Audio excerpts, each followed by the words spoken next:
I hope so, because I like to say welcome to TopstepTV. Hello, traders, friends, family, everybody.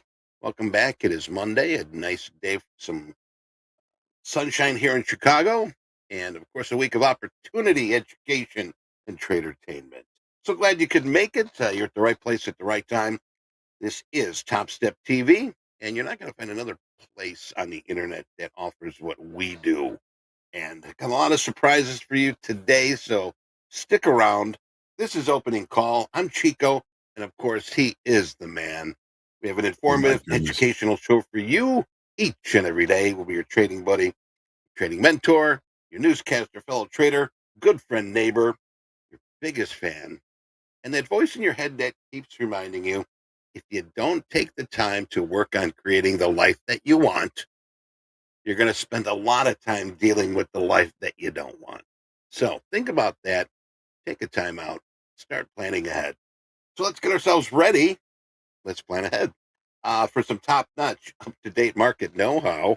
Yeah, let's say hello to everybody's friend, our trading mentor, the man with the plan. Yes, John, a.k.a. the Hoag, Hoagland. And a good day to you, sir. And a fine day to you, Eddie, and a welcome everybody. Monday, August the 12th.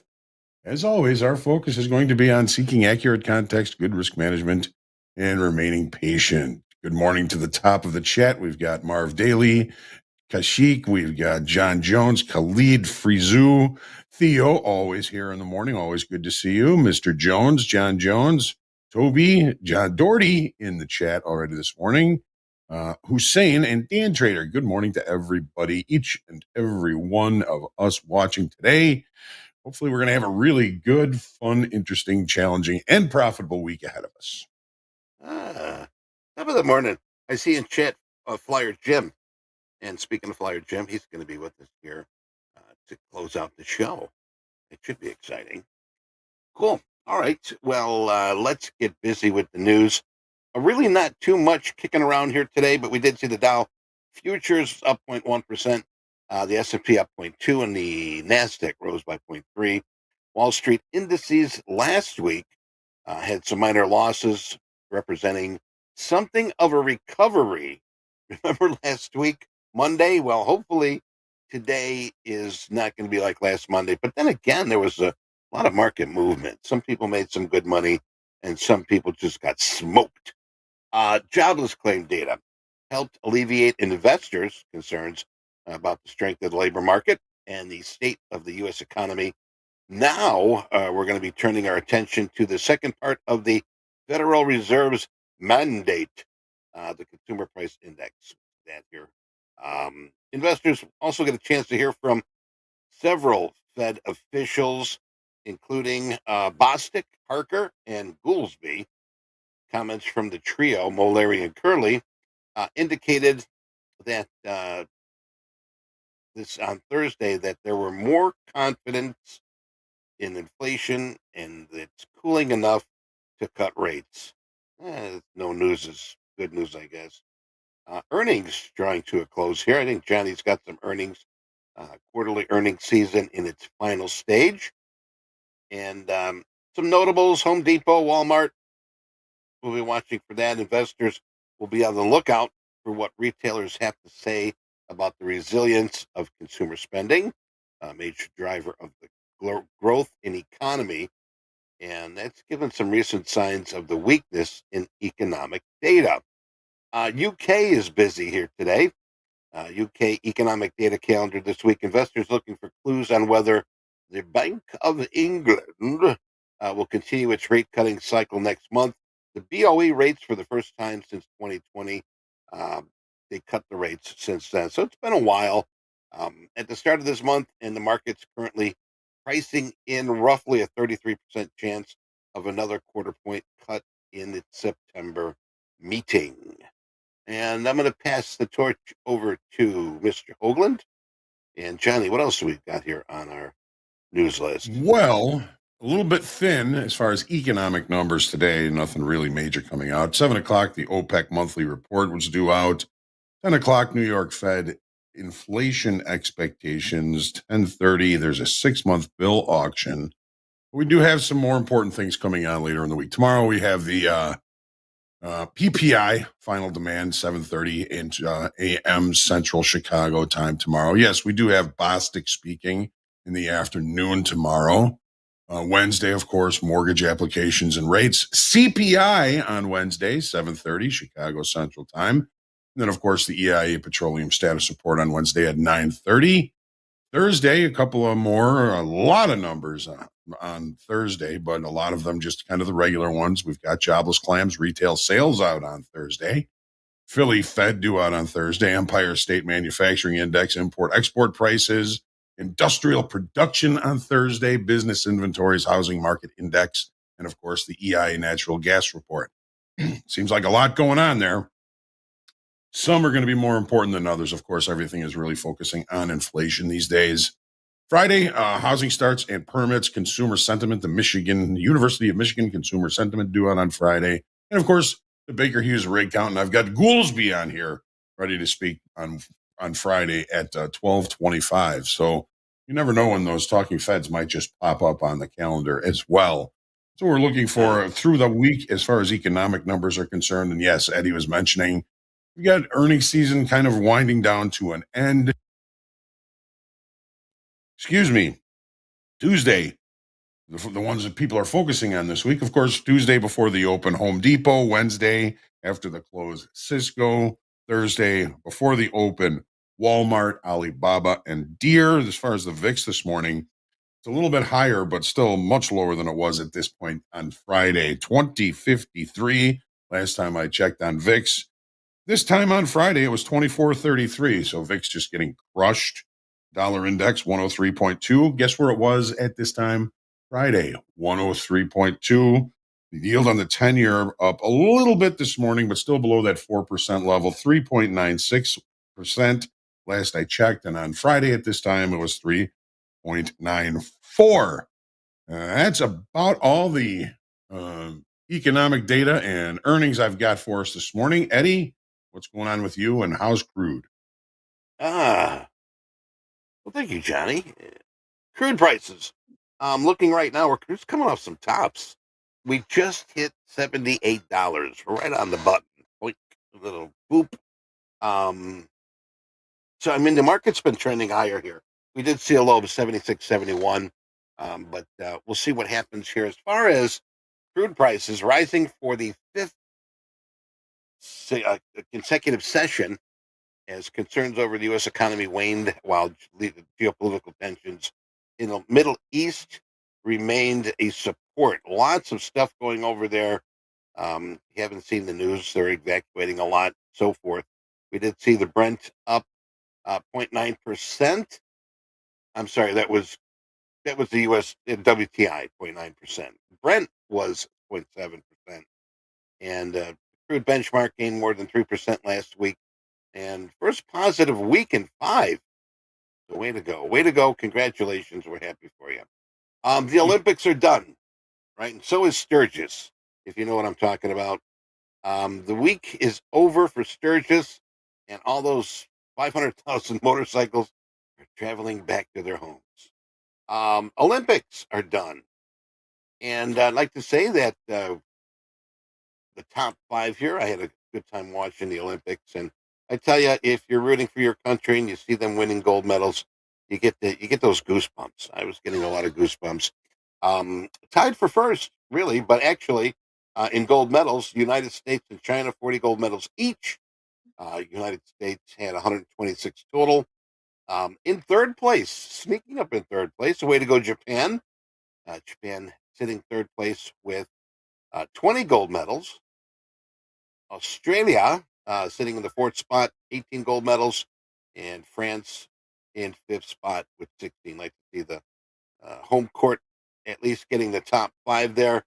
On the outside looking in, we did have our friends in Netherlands, 6th, 7th, Great Britain, South Korea, Italy, and Canada. There you go. New Zealand, Germany, Zealand, and Canada. So those are top 12. And I had a good time watching that. So Did anyway, you get your gold medal in shot put?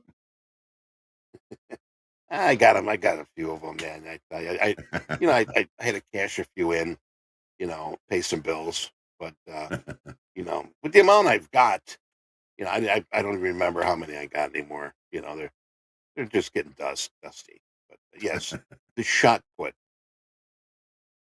Let's hit our tip of the week. We got a new one this week, and it is, yes, it is. Ah, there it is. You see it? It's about your workspace. Why? Well, you know what? First off, I think a workspace, the most important thing is comfort. Because we sit behind these monitors for such a long time. Comfort is key. Okay. And as far as this goes here, we've got a lot of things that we can put under this topic. Organizing your tools, data in a way that makes sense to you. Um, you want to make sure that you know where things are when you need them. I'm going to go back to the comfort. Remember that you have a comfortable chair, proper lumbar support.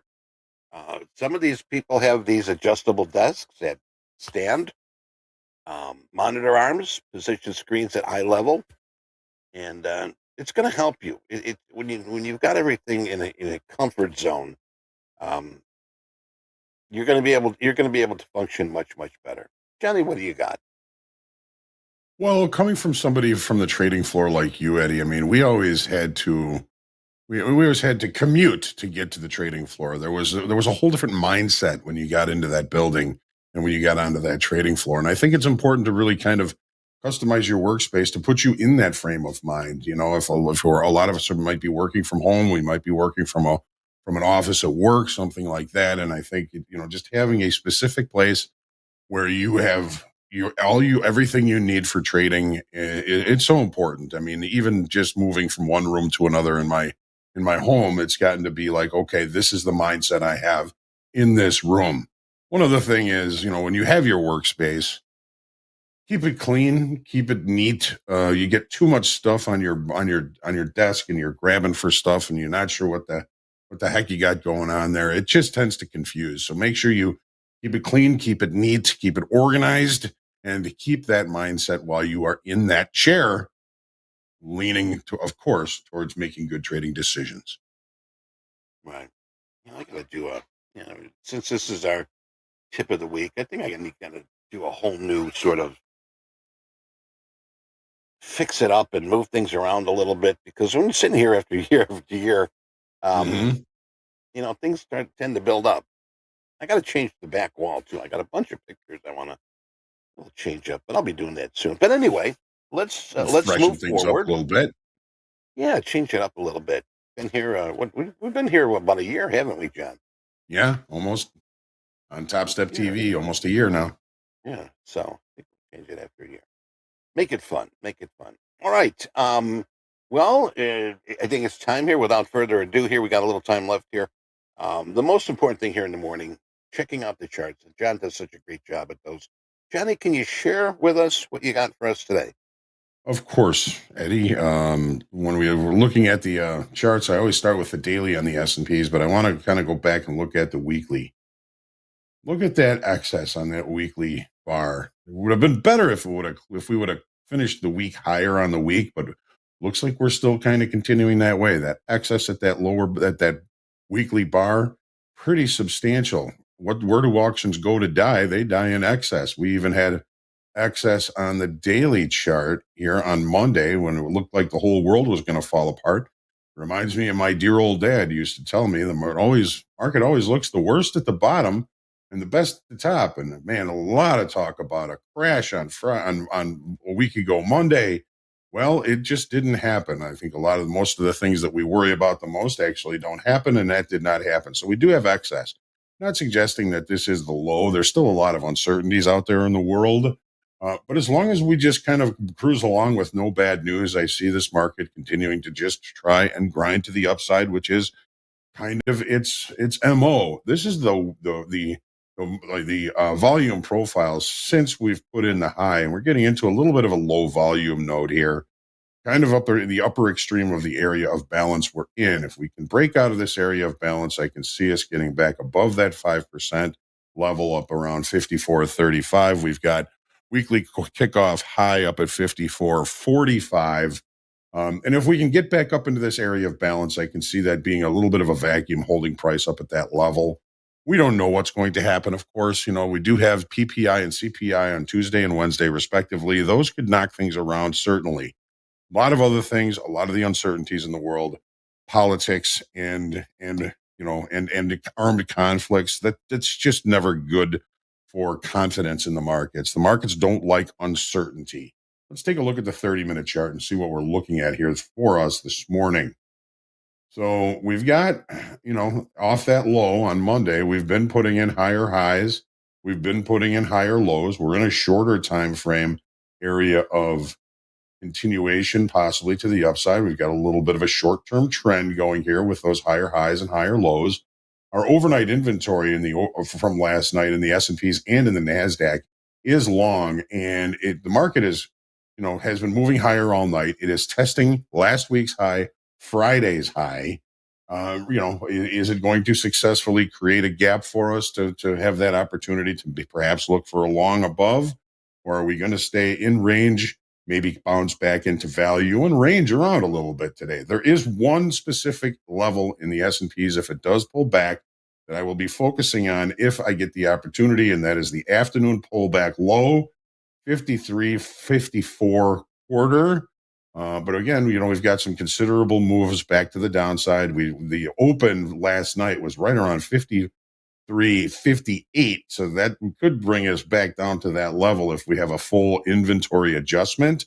Settlement is, of course, 53.70 quarter. That would be a settlement gap, and it really looking like we're not going to be opening with any kind of session gap here. So try and stay patient this morning. It's only Monday. Personally, I know that Mondays are not going to be probably my better trading days. It takes me a little while to get my feet on the ground and get back into focusing on what markets are telling me. Market generated information. The profile yesterday, normal variation, neutral day. Point of control was relatively centrally located in the profile, indicating the market is probably still going to continue to look for new places to facilitate trade, as that is the market's job. To the upside, we've got a gap that takes us up to the weekly kickoff high, 54.45. Back to that 5% would take us back to 54.35. Down below, we've got a couple of naked points of control from last week, namely 53.1775 that could be focused. Visual levels, as visual markets are extremely visual. So try and stay patient today. We'll look for better opportunities as the day goes on. And it's not like we're opening in range and in value, but it is Monday. Last thing I want to do is get all biffed up on a Monday. All right. So here we go with the NASDAQ. So here is the NASDAQ weekly. Here's last week's weekly bar. Give it to me. There it is. All right. So again, a lot of excess on that weekly bar. Daily bar, a lot of excess on that Monday as well. Market tested down to it. Wouldn't get down through that level or into that level. Let's take a look at here. 265. All right. So really kind of coming back into range bound activity. The market is attempting, of course, to find equilibrium. It's seeking balance and then waiting for its new information. And I think it did a pretty good job of coming into balance. You can see we've got a bit of a megaphone pattern last week with lower highs and higher with lower lows and higher highs. On the regular trading hour session, it looks a little bit different than that. So I'm kind of watching last week's high. If we open with a gap, if we don't open with a gap, we've got weekly kickoff levels relatively close in both the S&P and in the NASDAQ. Weekly kickoff high at 18,800 in the NASDAQ. We're about 120 points away from that. That could be a hiccup for us if something good happens. Who knows? And remember, everything anything can happen. We lost 3,900 in open interest Friday, and that's an estimate. We lost about 5,400 in the S&Ps. So there was no real new business coming into the market on Friday. Just just taking care of some older business. Here's the 30. Here's the 30. And they're off. So, in the day sessions, we're putting in pretty much higher highs and higher lows in the regular trading hour session. Overnight inventory, we're holding longs. Market opened all the way down here last night at 18,589 and a quarter approximately. Price has been pushing higher up against the last week's high, Friday's high, having a little bit of trouble there. Look for some sort of a pullback. If you're looking for longs, I think you want to try and let this market kind of pull back to show a little bit of weakness and find your good opportunities to the upside there. If things are going to turn around, of course, we'll be looking and hanging here with you during fast markets and throughout the day to see what has been happening with these markets. But again, the market overnight inventory to the long side, settlement 18,616. Another area of interest to me is the afternoon pullback low from Friday, and in the NASDAQ, that is 18,563 and a quarter. We're very happy to see an opportunity there, as it gives me a pretty decent opportunity for a potential execution, as well as offering the opportunity to limit risk. And when it comes down to it, folks, we are risk managers first. Stay patient, look for opportunities as the day goes on. Crude oil. Why is crude oil pushing to the upside? The whole world is talking about low demand. We've got we've got OPEC talking about whatever they're going to be doing, but I think we've had a little bit of a downtick in crude stocks here in the U.S., of course. But what I keep hearing about more than anything is the demand, the question of demand for this month, for the rest of the year, and into next year. It is coming into rollover, unfortunately, ladies and gentlemen. The crude oil contract rolls over every month, and I'm expecting by the end of the week we may be trading the October contract. But again, that is in the future. That is coming down the pipe. But what it does is it blurs volume. It blurs open interest. We can already see that the volume in the September contract may be suffering a little bit due to rollover. We added 4,900 in open interest on a push up towards weekly kickoff high, which, by the way, 77 quarter was weekly kickoff high last week, and it was left there for a reason. We did not get to it. We did not get to see if longer time frame traders are going to adjust inventory at that level. So, I mean, 1, 2, 3, today's day 4 of a continuation off those lows. Volume, again, not looking good. Open interest blurry because we're coming into rollover. That 77 quarter is looking relatively pivotal because 77.09 was last week's high. So you've got a couple of confluence levels there. The market is testing up to the 100 session moving average on this daily chart. It might be a little bit different on some of your charts, but it is interesting that it is trading up to that on the Topstep X chart. Here's the 30-minute chart. So higher highs, higher lows. We can see that on the daily chart. This move to the upside has actually been quite organized.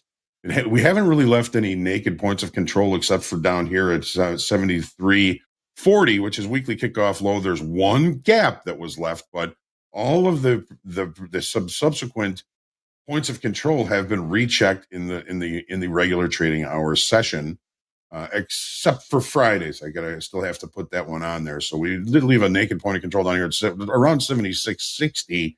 Overnight inventory is long. Obviously, we've opened with a pretty big gap. We haven't really seen much of an effort to close that gap, which has me leading to the idea that we may come up and take out some of this weaker structure that is above price. There's a very small 10-tick gap that goes back a ways around 78.5. We've got 80.49, 81.48, and 83.08 as naked points of control from the past in the September contract. Those could certainly be visuals that could be targeted if this thing really begins to accelerate to the upside. The way it looks right now, I'm looking to buy weakness as long as there is some sort of structure to lean on to limit risk. Take a quick look at gold, and we'll get down to business. So gold is on the December chart is still really range bound. mean, we haven't really taken this out in the December contract. So we're really looking at the market centrally located, like our little tennis player that's waiting for the next volley back to him. He always runs to the center of the court. And I feel like gold is still running into the center of the court. We added 4,600 in open interest on Friday. Volume has been surprisingly low. I don't really kind of understand why volume has been this low, although it is range bound. It's a tendency of range bound trade or balancing trade to kind of drop in volume. Open interest, we did add 4,600, so that was not bad. The 30 overnight inventory is long, obviously. Here's the 30. Overnight inventory is long. We have not closed the gap, which indicates the market is possibly accepting higher pricing. There are a lot of visuals below the market here. We've got little gaps. This little gap was filled. We've got a couple of naked points of control down below. Nothing really up here because, I mean, we're really close to all-time highs. So there's nothing really but space up here. Last week's high, 2,508. And we're maybe heading towards that direction. I don't want to be trying to pick tops in this. We've got VWAP moving higher. We've got, pretty much everything moving higher from the London session or even prior to that on. I'm looking for opportunities to buy weakness unless there's some sort of break in structure in the longer time frame here in gold. The profile Friday, I should say, normal variation, neutral day. It makes sense that the market is seeking new levels to facilitate trade. Looking forward to an excellent trading day. Ladies and gentlemen, make sure you take your deep breath before you get started. Stay humble, grateful, creative, and centered in your trading today. Let's have a fun, profitable trading day for everybody. I'm all for that. And coming up here, we got Fast Markets. Fast Markets, our next guest coming up, Coach Dakota and Nick for a tick. Coach Dakota, star of Slow Markets, longtime number one overall futures trader at Topstep. And Friday, if you remember, he locked himself out of his account for Friday, using that lock button, being smart, and calling it a day. Also, Nick for a tick, the star of our brand new segment, Market Kickoff, with Nick for a tick. He was a former big tech employee turned highly successful funded trader, and made almost $3,900 in live markets on Friday. We've got both of those traders coming up here right away, but we're going to take a quick break. We'll be right back with Fast Market. Stay tuned.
All right, let's get our Dolby Times in the gates. You know he's back. Dolby Time is back. Johnny, I'm going to pass it off to you. Andre is here, but he'll be in here in just a few minutes. Yeah, thank you, Eddie, and thank you. Welcome everybody to Fast Markets. You know me as Hoag. We've got Nick for a Tick, who started his market show last night. I was watching; it was fantastic. Congratulations, Nick for a Tick. And we've got in the middle there the man right in front of the bull that looks like it's going to gore him. We've got Dakota. How's everybody doing this morning? Oh, I'm doing great. You guys, how was your weekend? I didn't catch your show, Nick for a Tick, but I got to watch the recording, and I'm excited to have you on Sundays on TopstepTV. Yeah, thanks, man. Yeah, the first show was a lot of fun. I think it was a bit of an adjustment for me. It's fun and easy to have, I guess, people to kind of bounce off, just talking points and ideas and just kind of flow with. So that was a bit of an adjustment, but we'll work the kinks out and continue to have some fun. And I think dive into a few topics that people had brought up to me going forward that will be interesting to take a deeper dive into and kind of do a more formal plan heading into next week. But we had a good time. And if you didn't get a chance to check it out, the recording is up on the TopstepTV YouTube channel. Awesome. I like it. So what's your game plan going into this week? So let me kind of review mine really brief, and then maybe you could touch base on what you're looking at. I think we are starting to see a decrease in volatility. Last week, the past 2 weeks, I think we were just really spoiled when it comes to volatility, as you guys seen. It was just very, very crazy. And now the market might be starting to get back to normal. It's time to start to see if we could adjust back to a slower or, quote unquote, normal market. Overnight, we've seen a normal range. Relatively normal. It was less than 100 points, which was nice, rather than, we're waking up and we're 500 points higher or lower. We're seeing a lot more chop, which is also a normal market. But we'll see. I'm bullish. I think that, like Hoag was saying earlier, and something that I was kind of assuming going forward, that we're going to look back and say that was a great buying opportunity on that dip. That excess low. So Dakota, with you kind of looking at markets normalizing a little bit, you've been doing a lot of scalping during this volatility. Are you going to kind of go back to looking for some bigger opportunities? I'm going to let the market tell me. I'm still going to try and scalp some of it, but still scaling down, still using micros, and then maybe trying to adjust. I'd like to see a few more days to see how it plays out. The last thing I want to do is try and change and adjust when the market, is not fully transitioned. I'd rather let the market tell me when to adjust, scale down to micros. And then after we've got a good week or week and a half worth of, markets being more normal, then I could just come in and say, okay, it's time to scale it up and get back to what I was normally doing. Nick, you look pretty focused there. Are you in a trade now? I'm not in a trade. I'm just laughing because Dakota pretty much called it, but NQ is in like a 20 to 30 point range when we've seen much wider, I would say, 1 minute opening ranges to kick off the session. And ES is basically stuck in like a 2 point range. So something we haven't seen the last few weeks as far as, just the way the market opens to start the session. So much like Dakota, I think I talked briefly about this last night. Was if we continued to kind of build volume a little bit above last week's range, I'd be looking for us to potentially go retest, 5,400, 5,440, and kind of see what happens up there. If you guys recalled from my session last night, we had talked about, I'm on NQ. Basically this low volume node that was sitting, and of course now it's going to freeze up on me as I'm trying to load it. Crude and gold new highs. Thanks, Eddie. Yeah, gold's screaming to the upside here. Yeah, the market's open, But the huh? logic is, I'm just kind of looking to see if volume builds a little higher, or do we fail? Just kind of maybe even test and peak above 5,400 and then fall back into last week's range. And if we do that with any sort of force, maybe we go retest the lows of last week. Maybe not all the way down to 51 and change, but maybe that 5,200 level that we kind of bounced off of, or I think in the Wednesday overnight or Thursday overnight that we kind of fell to and just bid right off of. Yeah, there was some pretty stiff excess on Monday off that low.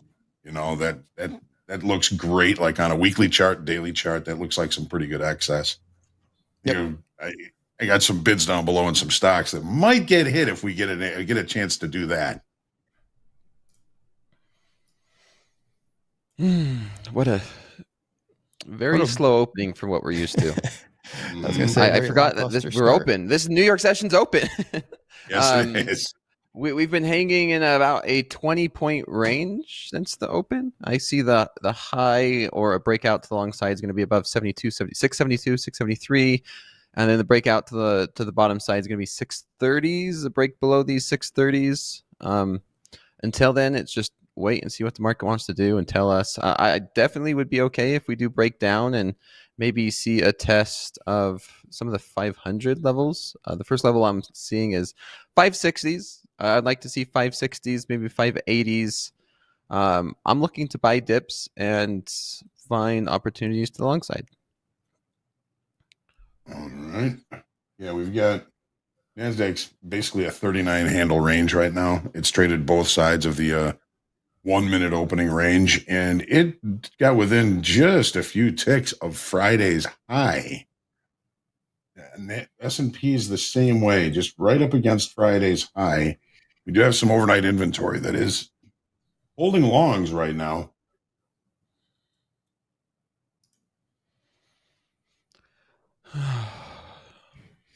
Any trades yet this week, Nick?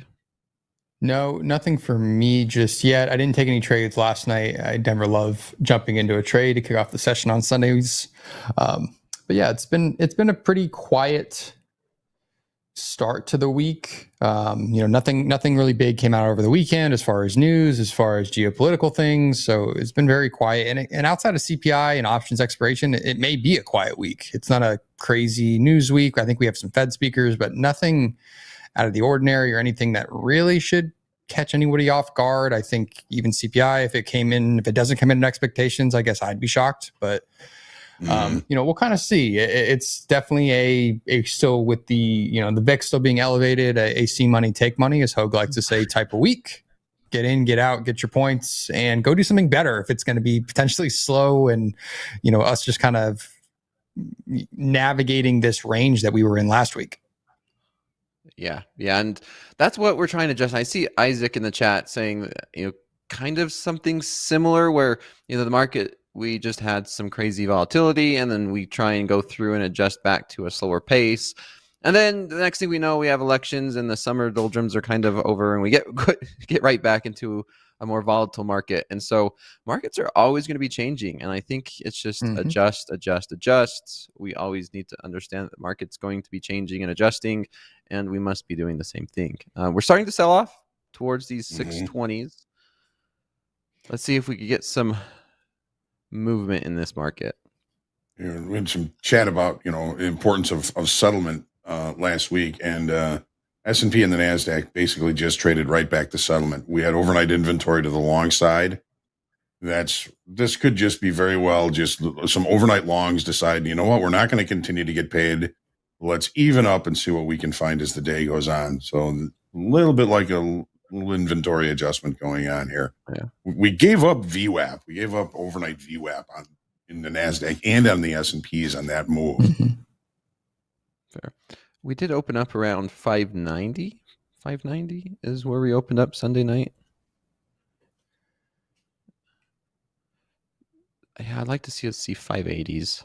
If I'm gonna look for an area to buy, it'd be possibly below that. And I'm gonna be a lot less aggressive with my longs, where I've been trying to be a lot more patient, wait for the market to actually turn around, give me more higher probable signals rather than being more aggressive and just saying, okay, I'm gonna take entries and build a position around a zone. It's gonna be I'm gonna wait for it to get to the zone, wait for consolidation, wait for some type of technical reversal, and then get in. I'm giving up the risk reward, a little bit of risk reward, but I'm gaining some more probability in my side. And in this type of a market, it's been very useful to give up some profits and take the more probable trade. Yeah, wait for a little bit of confirmation before getting in. Usually is going to give you're going to give up a little on trade location, but maybe increase your probabilities, right? Yeah, yep, that's exactly it. Gold is just screaming right now. We got some pretty decent upside move here in crude oil, which, by the way, is in rollover. Probably by the end of the week, we'll be looking at moving into the October contract. Hey, there he is. Oh, The man, the myth, Oh, the legend. Somebody let him man. in. Somebody let me in. Sorry, guys. What's Sorry up, about Andre? that. Man, technical Hey, difficulties on it a happens. Monday. It was the panic set in. The sheer panic set in. Unlike Nick for a tick, who flawlessly had no technical issues on market kickoff. Man, nice job, Nick. Nice job, Nick for a tick. Impressive. thank you, man. Man. Yeah. Able luckily, to talk straight for an hour and 15 minutes. Able to talk straight. Just one man show. Man. How do you do it, dude? It's really weird. I gotta say, I know watched. Dakota's been doing it for a long time You guys now, are but nuts. it's a weird. It's just weird. I guess it really is. Super weird. Especially when you're also trying to teach. You're not just trading, because I've done that Yes. before by myself. Where it's like you can trade, you can articulate your trades, but when you're kind of walking through concepts, it's different. And we are selling off here as we were talking about selling last off. Let's night's get it. show. Okay, well, that's on the play catch up. We're 13 minutes into the open here on this Monday. Fast Markets, Top Step TV. You know what it is. We got new stuff coming out this week. I'm sure you guys saw. If you saw MP's tweet, he not so subtly gave it away, as he always does with those amazing tweets. It's getting hot in her. It's getting hot in her, so take off all your clothes. Let's go, boy, everybody. What up, Hoag? Back from Hootie and the Blowfish, Dakota in the house. Got another fun show after the bell today. Jay, we'll talk to you about that a little bit later. We are selling off here. Has anyone taken any trades yet? Catch me up to speed. Hoag, Nick for a tick, Dakota. Nope. We've just been waiting for you. Oh, great. Yeah. I was kind of thinking everyone was kind of saying the same thing. I think we realized that Andre's starting to see the greatness of LeBron James. And Man, did you watch that? How about Steph Curry? Let's not forget about Steph Curry. That was Yeah. incredible. It's Steph Curry. That was That- insane. That might LeBron's have the man. been one of the most filthy game icing threes I've ever seen in my life. Night. oh, Night, yeah. France. That was Night. Time to go to bed. beautiful. Love the Anyway. Olympics. All right, we're selling off here, guys. We're about. Oh, Hoag, how'd the opening range go? Catch me up to speed. What are we looking at for the opening range? It wasn't left on either extreme I guess it was left at the upper extreme in the S&Ps. It looked both ways. The market's really opened right up against Friday's high, both the NASDAQ and the S&Ps. Never took a look at the overnight high. We got overnight inventory to the long side. It makes sense that we're starting off with a little bit of a pullback here. We're getting close to a level that I noticed that I called out this morning in the NASDAQ. 18,563 is an afternoon 563. pullback low from Friday. So we'll take a look at that. Might be an interesting opportunity for an execution, possibly in either direction. We haven't reached that level in the S&Ps yet. In the S&Ps, that's 53.54 quarter. I got my guy Hanjin's got a few levels for us. They're pretty far away. Downside 18,510 and 18,330 in the NASDAQ, and 18,760 and 874 to the upside in the NASDAQ. So we're pretty far away from any of Hanjin's levels. Okay. If you remember last night, I had mentioned Oh, yeah. possibly using 550 on NQ as kind of my pivot to start the week, as we're maybe looking longs above, shorts below. Let's see if we can kind of hold that level. It's basically was the point of control. Gosh, I'm losing my voice here. Ah, Talking one last show, night. one show into it. It was last 550 basically was, 550, 570 was last week's point of control on the NASDAQ. So far we are holding slightly above that. So I'd be looking for potentially a long here. Oh, Yep. right. Good stuff, guys. Again, I got my, you see pinned to the top of the chat. I got my daily levels open on my screen. Always make real estate for those. Topstep daily levels. Got the micros coming. I mean, it's just everything new coming fresh here. We got levels. Right now, we're currently trading last trade in the S&P's 53.57. 53.57 takes us into zone 4 in the S&P's. In the NQ last trade, 18,566. 566. Zone 6. Zone 6. Zone 4 and zone 6, respectively, for S&P's and NASDAQ. Keep an eye on that. Hoag was just talking about his boy Hanjin piping in those levels. Nick's watching those. 53.50, I believe, Nick, is that area of importance for you? Yeah, basically last week's point of control on the NASDAQ, right around where we are right now. Awesome. Okay. Well, last Monday, folks, the world was coming to an end. This Monday, it was much more tame. Much more tame. The world indeed the is world not was coming to an end, and Andre was still, navigating the fairgrounds at Lollapalooza. I was navigating something, Nick. I was navigating something. I made it home in one. Made it home in one piece. Here we are. Yeah, so I'm like, missed a hell of a treat. I'm not gonna lie, the FOMO still sets in. I was actually out. If the FOMO sets in, you see what the markets are doing, and you get the updates on your phone. And you're like, damn, I'm not trading. There's opportunity there, but I know you guys had it. Take care of it. Taking a look at the tilt here. 70% short YM. Besides that, not a whole lot doing. Again, in the upper. What's up, Johnny? Barreling through those levels. Old new high. Gold new high. Thank you, Eddie. Eddie's on the beat right now. We got upper left-hand corner of the screen, see the hashtag fast markets. You know what to do. Hit us up at Twitter, at X, and send us your content. Use the hashtag fast markets. What do you got? Performance dashboard. Share. You got your memes. You got your swag. Anything you want to share with us? I am long now. I'm There we long go, from Dakota. 562, 5 micros. 5 micros. Nice. Still trading small. We get Coach Ray says 53.4875 is the average session low in the S&Ps, which kind of lines up with that 100-session moving average looming just below. We've got afternoon pullback lows showing a degree of support here in the S&Ps, and NASDAQ is now above that level. So I like that. I like that long, Dakota. 8. Took some intestinal fortitude, if you ask me. Do it. Yeah, we're just kind of hovering here. We found some buyers step in. We peaked down below the 50s, ripped right back up above. We'll just see. Like I said, it's still small size, small position, 5 micros, half a contract, if you would. Just see what we can do this morning. We're right down into this. I mean, there's a lot of support in this zone. These are still bigger zones than normal, where this could be a 30, 40 point zone. See if we could find some buyers stepping in. If not, I'll take probably a $200-$300 loss on this if we just continue to sell off. Go along from.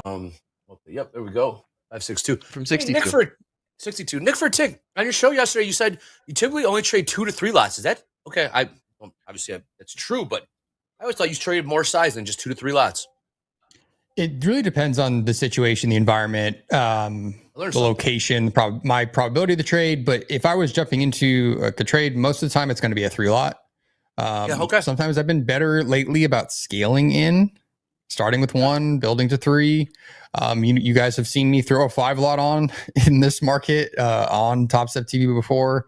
On Friday, I had a 5 lot on ES, but it was the same thing. I was leaning into an options wall that I thought we might reject off of, and we did. It was kind of that first dump out of the, I think we hit maybe 85. No, it was like I think it was like 375, wherever you were on Friday, and then we kind of pulled all the way back to 330s on ES. So I took a chunk of that with a 5 lot. So it just really depends, but I'm still trading relatively my same size. Right on. Now, you never mentioned, I know you encourage people to get into micros, get in micros, widen the stops.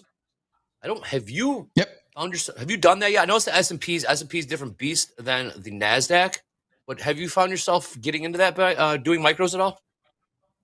I haven't done micros, and to be honest, outside of me learning how to trade futures, I've never been a big micros trader just because I feel like just continuing to add. I just have a propensity to turn it into a full-size position is my problem.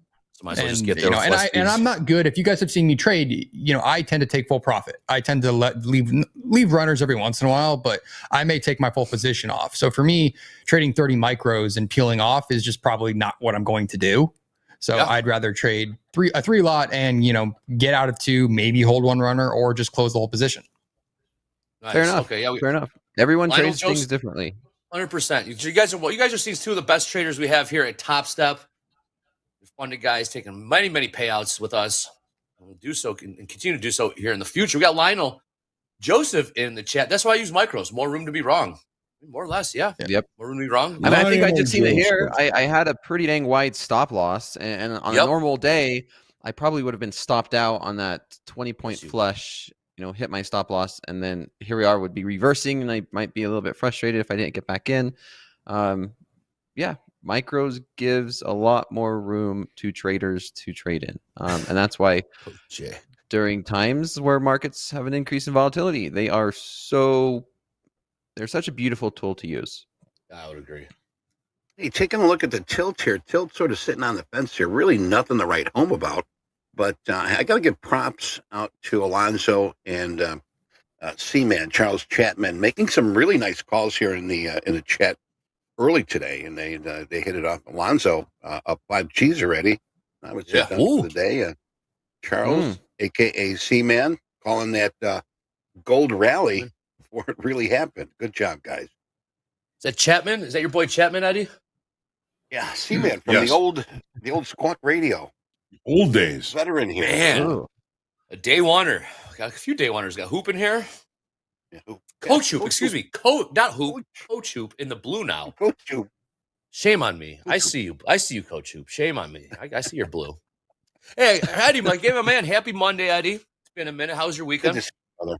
Yeah. We got coming out today, 10 o'clock here. What do we have coming out? Sort of a minor major number. New York Fed 1-year consumer inflation expectation. It's going to be at 10 o'clock here. I got my clock set an hour and a minute before I give you the 5 minutes. Okay. We got a 10:30 3-month bill auction, 6-month bill auction, 11 o'clock. If you're trading the Aggies, WASDE report. It's going to be at 11. We got a Fed budget balance at 1 o'clock. And that is all she wrote. Back to you, Andre. Thank you, Eddie. All right, we're watching this trade. Dakota, yeah, 62. Hold on, I want to hear about Hootie and the Blowfish later when we got a lull. And Jay is back, right? That's what you went to, right? Back. This weekend, Hoag? Dolby's back. Boy. Jay's back. Dolby's Everyone's back. back. I Jay think back. we're full strength, man. We are all rolling And in we the got some same new direction. highs in gold again. Ooh, thank you, Eddie. Gold is screaming. I know last night I was looking at 2,500 coming into play this week. And here it is. Oh, already? Mondos. Pretty much. Hey, gold. I got gold front month right now. is. Hey, gold front month is 496. D's. Is D's correct, Hoag? Yes. See December still. And And it crude stays front there month for a is. while. And crude is SEP. Yes. It'll be probably by the end of the week. It's in rollover. Crude is. Well, so far so good on my weekly pivot of 550. Seems to be holding. I don't know though. I'm kind of at a weird spot here watching this. Not seeing a ton of initiation from buyers to kind of push us back to the top of this range or back towards above 600, which is what I would like to see personally.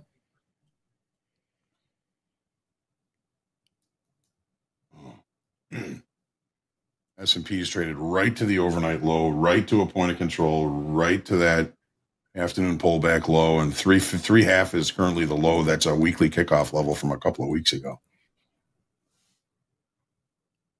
I don't know. I got to try.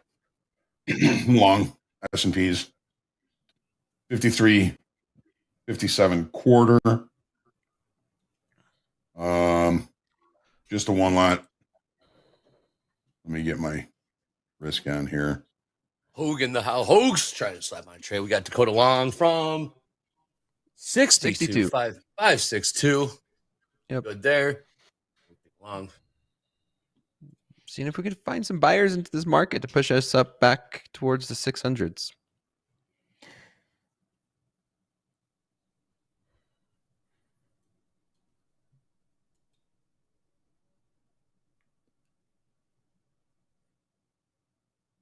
All right. These guys are pushing here. Dolby back. What up, Dolby We wanna time? see it. See you in the chat. Hold that afternoon pullback low here. So we'll see. Look at that board updating. Lickety split. Got the team, got the full squad back. Man, it's almost September, guys. Halfway through August. Summer just went by in a blink. We still have 2 weeks. So I'm not putting the summer away just yet. It went by quick though.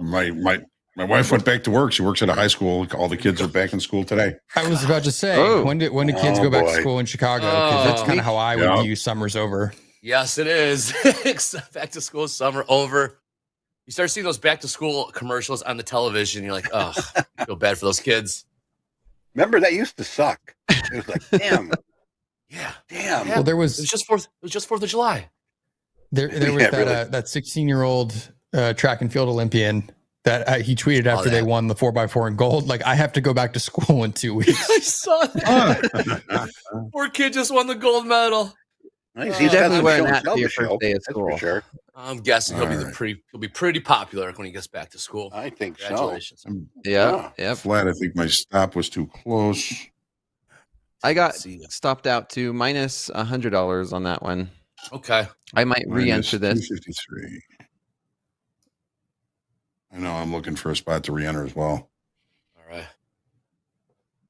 But we might break down, so nothing wrong. Minus $100. Yeah. Yeah, so I might Micros. try- Beauty of micros. Picking out the overnight lows now in the S&Ps. Yep. Lowe's ES. Okay, yeah, it's overnight low. Okay. NASDAQ, not quite yet. ES is leading the way right now. I want to see if it holds below there, if it comes back up. Yeah, possibly looking at making an excess low on NQ when it pushes through 515. But we'll see.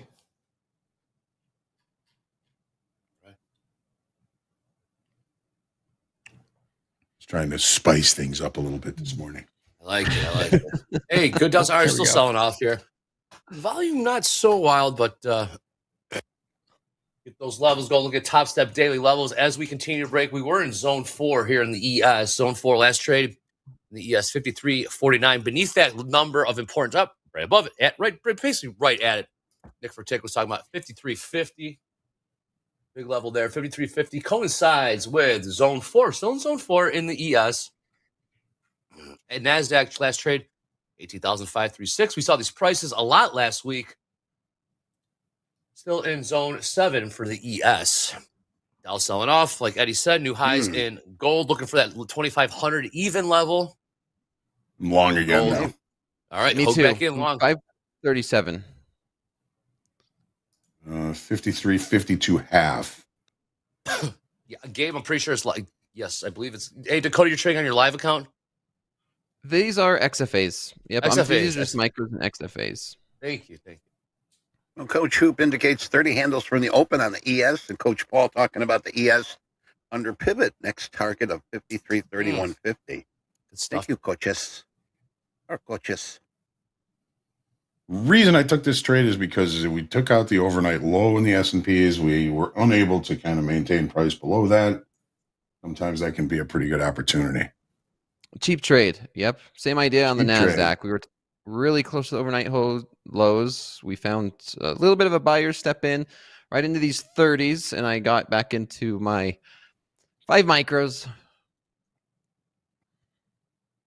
Hey, props to Mark M. and Chad. He just called it gold setting up for a hard drop.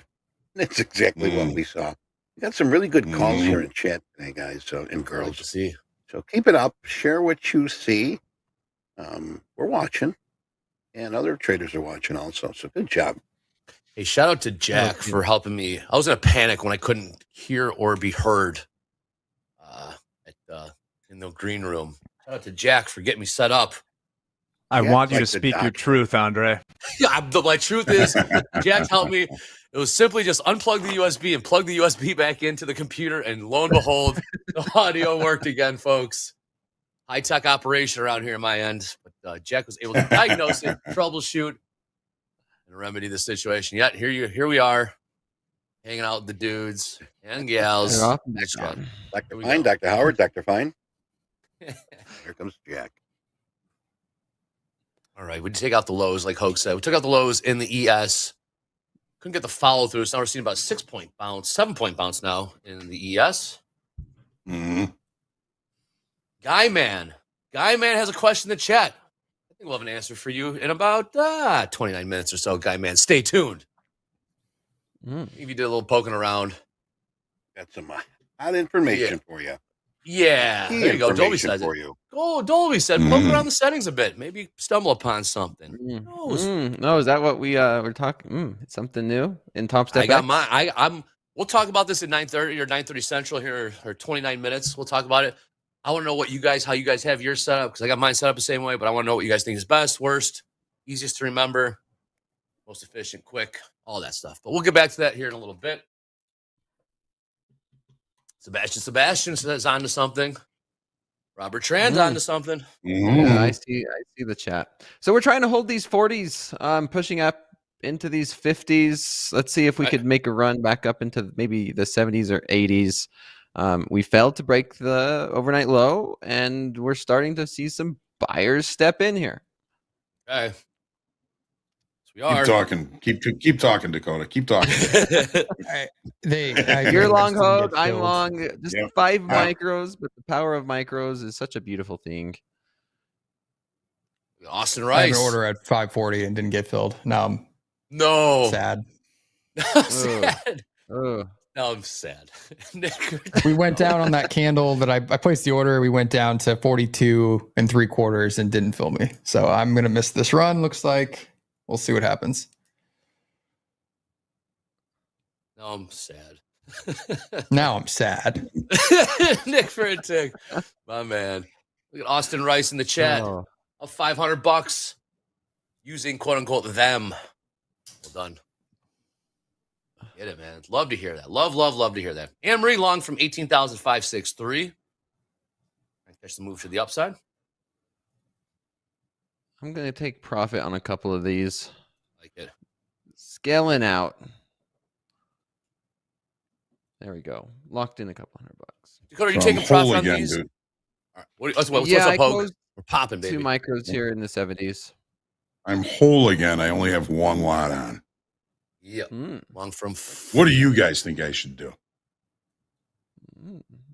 55. See profit, take profit. I'm always for a runner, though. I mean, if we're going to start to stabilize I only this have one market, on. I All can. right, so yeah, that's the I just took a difficulty. profit. Love Yeah, it. good job. I just Hoag. took profit. Great. Big week. A lot of inflation. Back to stuff whole this again. week. Now we'll look for the next opportunity. Good job, guys. Nice trading.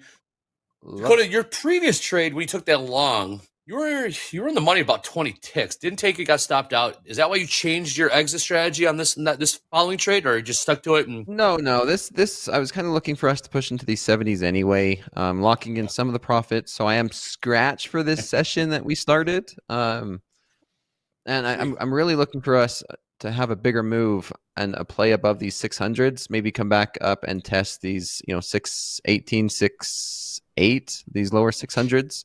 okay, That's what I'm looking for. But yeah, that's the beauty about micros, where it's not all in, all out. I can just take a couple off as we start to push up here.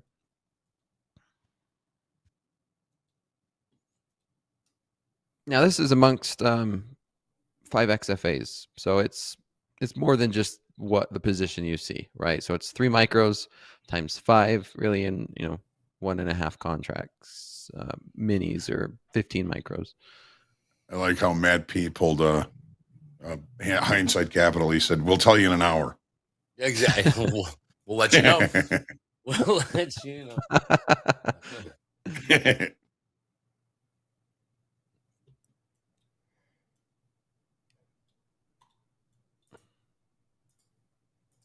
Well, Anne Marie was talking about settlement will be my target in the NQ. Yeah. And then she also added that the stop point 18,596 for a partial profit. Okay. All right. Thank you, Anne Marie. And a good morning to you. Good morning. If I Happy only wanted Monday, to put one everybody. lot on, I should have put on 10 micros and kept half of them for the runner. There you Next go. time, Johnny. That's what we're talking about. Yep. Uh-huh.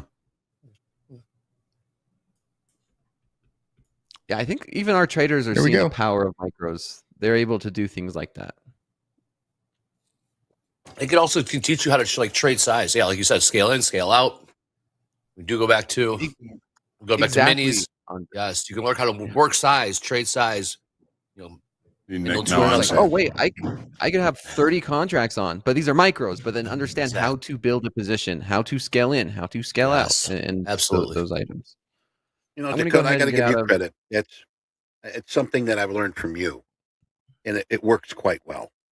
Because if you're wrong, you're not killing it, and if you're right, you know what? Just add another one.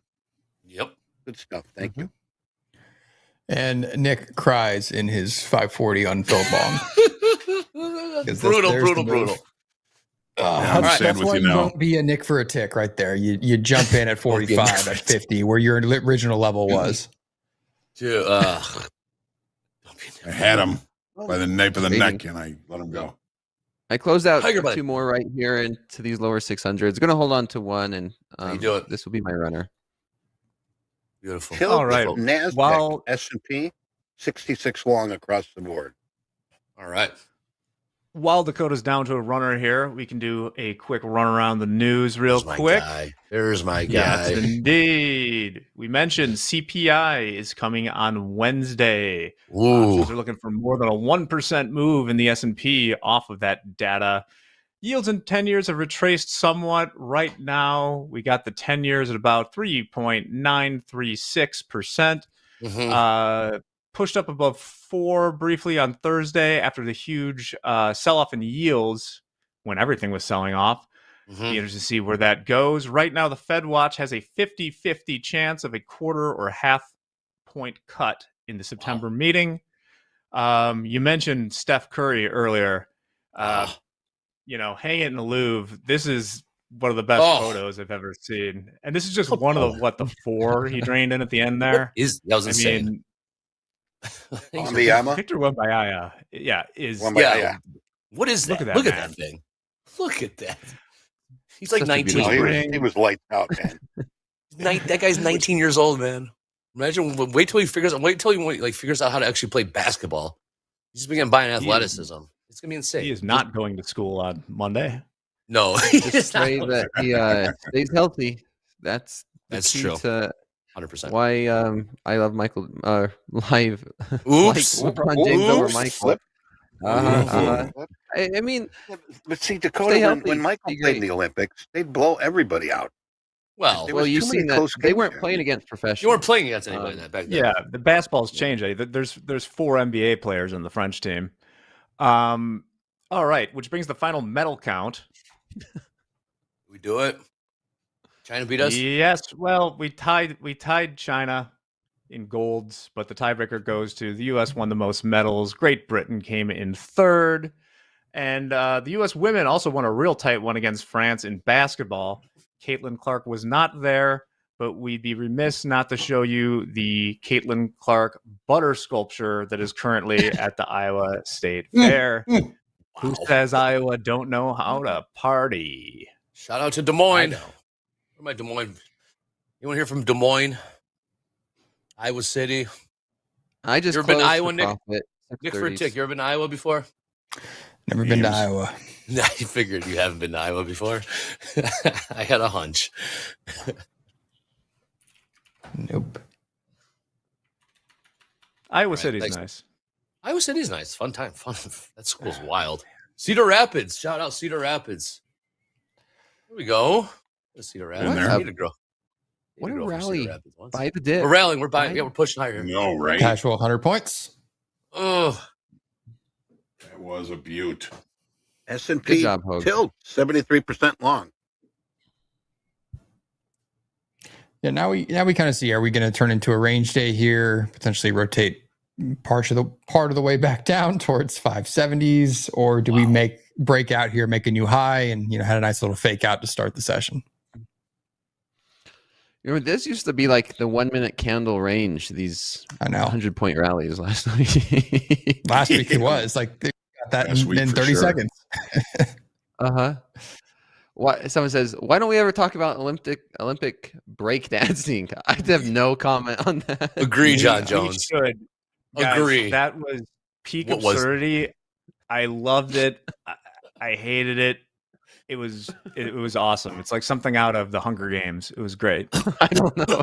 Who asked for breakdancing?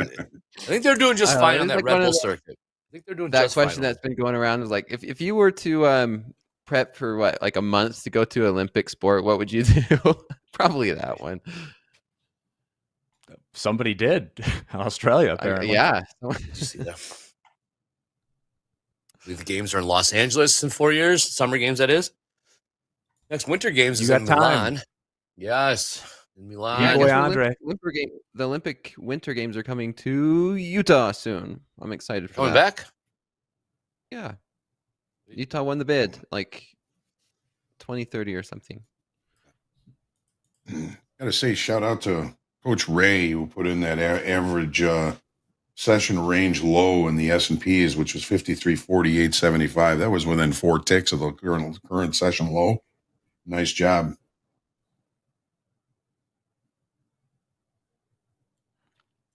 Man, This job is that right. was a You guys, trade nice read there, Nick, for tick. You didn't get the fill. But it's all right. You didn't chase either, so I'll give you props on that. Yeah, obviously chased, but would have paid off. So how do you deal with this, Nick? You were right. You had the right read. You didn't chase, but if you did chase, you still would have gotten paid. Yep. I mean, you Well, look for the yeah. next trade. You look for the You next don't trade. beat yourself up. You look for the next trade, 100%. which I'm trying to do right now. I'm currently short. I don't know if I'm going to stay in this. I may cut this. Yep, I'm out. Oh yeah. You're trying to build into a Gold. position, and it's just going to keep going. Gold really Looking was a for- ripper. The huh? logic was like the kind of that 1 minute opening range, short off the bottom of it in case we started to reject, which we were holding for a second, but I don't need That this was making one a you- run to 700s on me. James Harden, Olympic day drinking. It's called St. Patrick's Day in Chicago. Good one, Andre. This town. Everybody's a winner. Everybody kiss me, I'm Irish. They used to have in the Olympics, you're talking about crazy competitions. They used to have like solo synchronized swimming. Hold on. You'd have to be synchronizing with yourself. They also had live pigeon shooting. So much for the pigeons. And one that I saw the clay shooting. That was cool. that I thought was pretty funny was pistol dueling. And here's one for the poodle clipping. Back in the turn of the century, they used to have a competition for clipping poodles. I would be okay if they added chess or some type of psychological or mental game. Mm. I like that. All right, we're still pushing higher here. Nice read, man. You guys, Yeah, we are. Hoag, we tried making new lows in the ES, like you said. We couldn't do it. You got it on the second try. Took your profits up $69 now. Of course, if you only had a runner, we can always do that. But what if we bounce All off right, VWAP? Tom. Yeah, 100%. What if we bounced off VWAP and we took another push to the downside? They'd be like, well, I'm glad I took the profits where I did. We just ran right through it there. Sure did. VWAP. Like, what the heck's VWAP? Yeah, missed me with VWAP. Plow through that. It's running here. I'm surprised So far, Trump that's the hasn't trade of the checked. day right there. Just buy the dip. We sold off Yeah. down to these 40s, 30s, and yeah, I think we were all on the same page, right? We were all looking to just get in long. You were looking at that. I think Maria was looking at that as well, and that seems that was just the trade of this morning. And Marie took the biggest bite. She took it all the way back to settlement. To settle. Yeah. Mm. I am the VWAP. I remember that quote, Danielle. Remember that one, Dakota? I am VWAP. That was a while ago. We pretty much retraced the entire sell-off. here in the NASDAQ at least. S&P still has some room to go. S&P's got about 7 points move to the upside. NASDAQ pretty much cleaned that up. Dow really lagging behind. Crude, just a couple pennies beneath $78. Even last trade, $77.98. Gold almost got to 2,500, sold off. About down $10 here in the last 15 minutes or so. Yes. Anne Marie, did I say something different? I'm horrible with names. Dude, I am too. Yeah, S&P all goes back. Meet somebody and 2 minutes later say, I'm sorry, what's your name again? You guys weren't paying attention. You guys got to pay attention when someone says their name. Even if I do. So many names to keep track of. So the question now is, do we break the overnight highs and we push into the 700s? Yeah, I am looking at that next, but I want to pull back. and I think this is going to be a situation where if the market's going to be rallying so hard, it's going to be very good at not going to let us in. Out of it.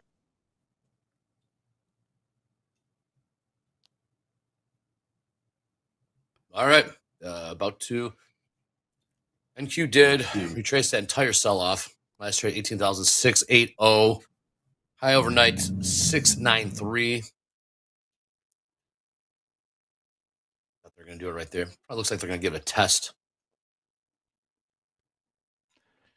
Got NVIDIA pushing above 110. Okay. Thank you, Jack. Could have bought in the 90s last week. Could have bought NVIDIA in the 90s last week. I picked up some. I was kind of held off on buying more and thinking we could get into the 80s. And man, just one of those where after it's happened, you really wish you would have just bought more. Right. I did the same thing. I bought a few, and then got bids down below, and bye-bye. Yeah. That Monday, I think we were on air and we were talking about it. Yeah. All right. Okay. Let's if see we here. do get a pullback, how deep is it going to be? I would like to see if we pull back to like 620s. 620. Yeah. Hey guys, got an update from the captain in Discord. Yes. So he had a temporary ceiling at 574, which we breached, and his target was 673 above that, which we just hit. Just went through that by a couple of ticks. He did have one losing trade earlier this morning. He had a 557 level that he bought and stopped out around 540, if I'm reading this correct. Yeah, he was long at 557, stopped out at 540. First trade was a loser for the captain. Right. I believe he got back in long again. We just hit his target at 673, so I'll follow up again to see what kind of a position he has on right now. Captain. Nice. Yep. I think you saw something similar with these guys, JD. Hoag got long, got stopped out. Dakota got long, got stopped out. They both got back long in again. They were able to that's interesting how that plays, right? Yep. Good Yes. stuff, guys. We rode those to some fantastic profits. Yes. Yep. But not all the way up to where he did. No, that was amazing. Nope. My furthest one I closed out in the 30s. So now how big of a pullbacks do we get? If this is going to be bullish and we do break the highs, then was that the pullback? Or did we just get a 25 point pullback? And that's it. That's always one of the hardest things to do is like, are we going to get pullback? If we do, how deep is it going to be? When do I get into a long? You don't want to chase it, but then you don't want to just, sit there and wait and watch it run without you. And then if we do break new highs, we always want to wish we were in it, if that's something we're looking for, because we did see that nice little pullback. And this is a much smaller timed chart, or this is a 100-tick chart. It's a smaller chart versus a 5-minute chart where it's just been 3 candlesticks straight up, and you can't visually see any pullback on this chart. So that's one of the difficult things about trading for myself. 677. Last trade. All right, we're in between. We're approaching zone 5. We're going from zone 6 into zone 7. Yesterday, or Friday's high, 675, which we're essentially at right here, right now. Again, we're in zone 5, 18,675 last week's high. Try to see some shorts come in here. Give the old college try there, but there's definitely room to the upside. S&P's last trade 53.77. We are into zone 3 now. Most spent a lot of time in zone 4, into zone 3, 53.77. We have sell side and balance at 53.85, so about 10 points higher from here. Nick for Tick, seeing anything over there on the options chains? Oof. I need to check. Let me look. Okay. Gold just reversed, huh? Just Oh, yeah. immediately- $13 sell off. Crude sold off too. Crude off about 50 cents from the highs we made about an hour, 45 minutes ago. And then equities are just rallying. Makes sense. S&Ps haven't VIX taken out getting crushed. the early high yet here. Oh, here we go. Here's NASDAQ pushing. There it Push. goes. Looking Yes. new highs in NASDAQ. Let's see. 92. So there's the break. New Yes, it highs. is. Now looking for a push into the 700s. Maybe basically right there. 701.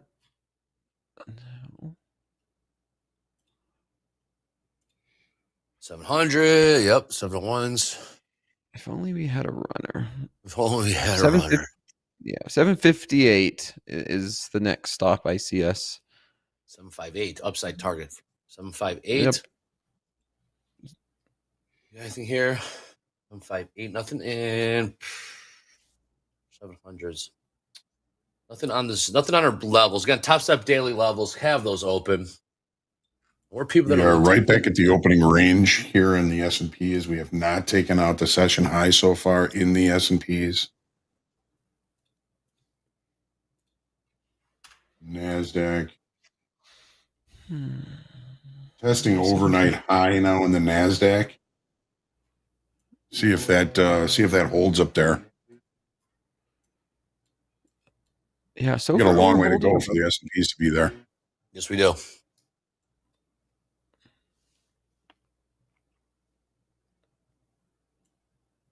There's some neighbors getting some work done next door. It's really noisy, so I'll stay pretty much muted. I'm gonna run and grab some coffee. Be right back. Okay. Cool. Nice. Little coffee break for the Hoag.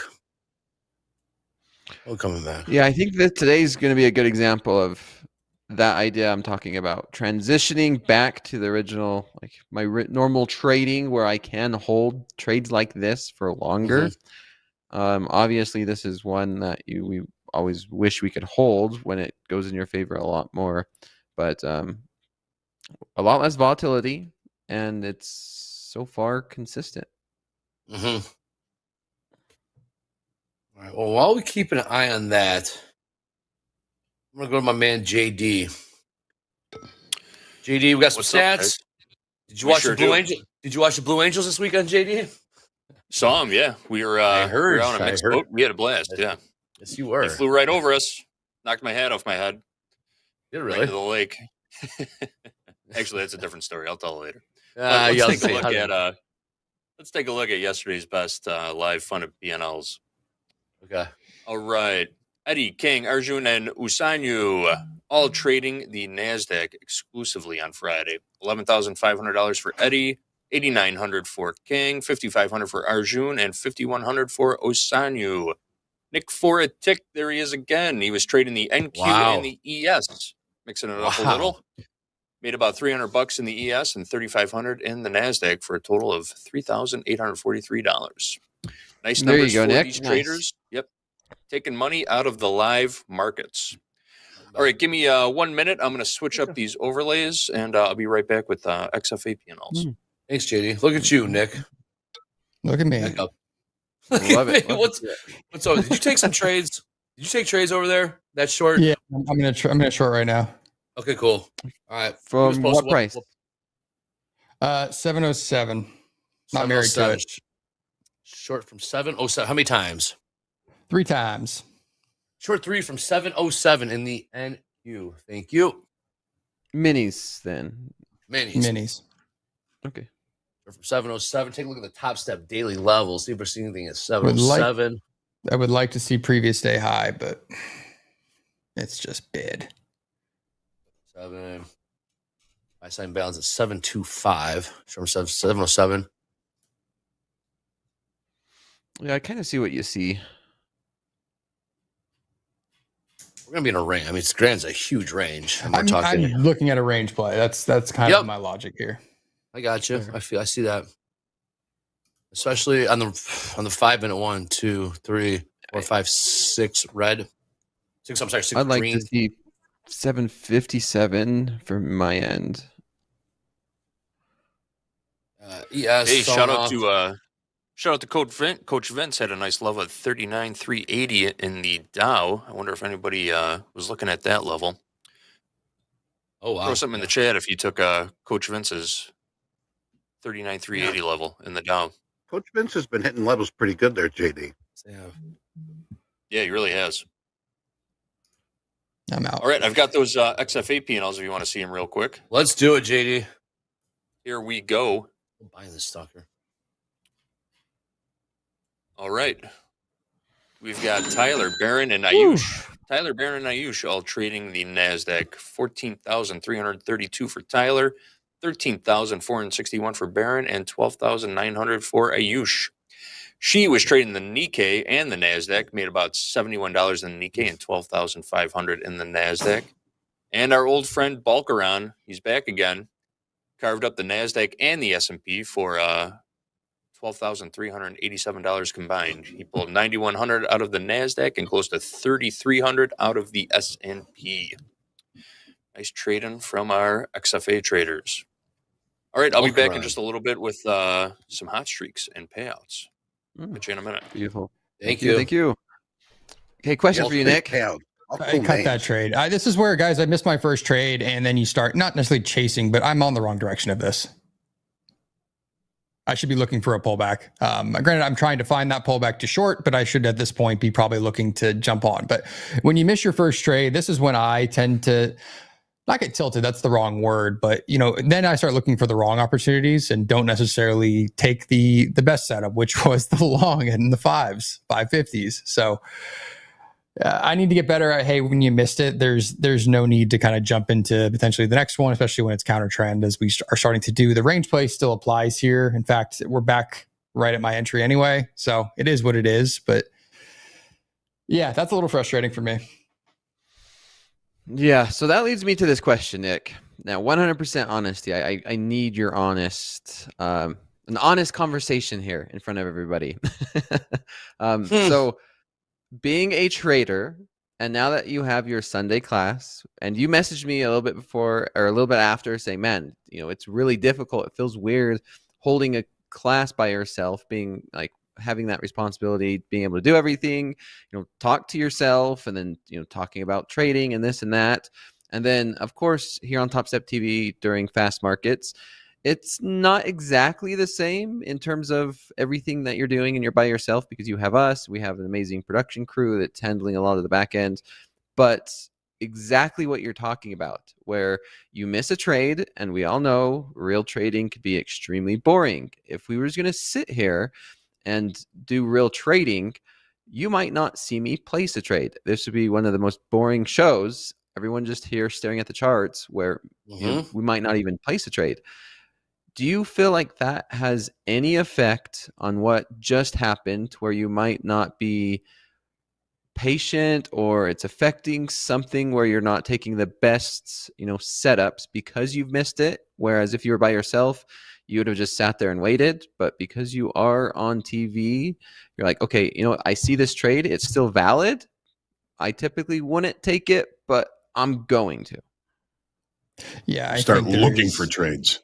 You definitely do start looking for trades because it's a show, and that's what we're on here to, in a weird way, to do, is explain things, is to talk through trades, is to find trades, is to win trades. And here we go with the trade I took a stop out of myself. Oh boy, it starts to roll over. So it's like, is that the wrong trade? By no means, a bad trade location, but you got stopped out. it's like we said, we're looking for a trade.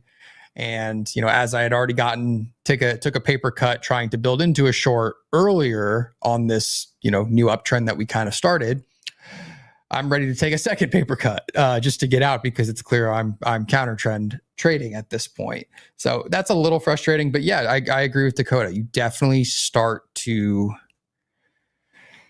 kind of do that versus, if you're by yourself. I may have actually taken the kind of just jumped on the train as I could, because no one's watching and it kind of made sense. A little higher, sure, but I might have taken the long in the 560s, wherever it was. I definitely feel like sometimes doing the show, you definitely are itching for a trade. That's how I am. Yeah. Yes, you are. Awesome. Yeah. Oh, Well, brutal, thanks, brutal. Yep. I mean, same thing for me. I also a little bit of, you could tell when that your screen is being shared. For example, like my chart's being shared. And so there's a little bit of pressure. I'm like, okay, when am I going to trail it? When am I going to move my stop loss? Getting in, getting out. There's this saying that, everybody says, dads say, teachers say, do as I say, not as I do.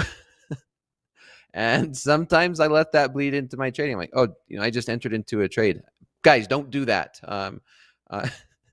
It's not for the faint of heart. I have like that disclaimer where it's like, trained professionals, don't just do what I just did, because I don't want to say I'm experienced, so I know what I'm doing. But some things that I do in the market, I typically do not like to tell traders or give those traders the idea, because it can create bad habits. Like, for example, I'm trading micros, and sometimes I'll kind of scale in, or sometimes I get in without waiting for a technical pattern.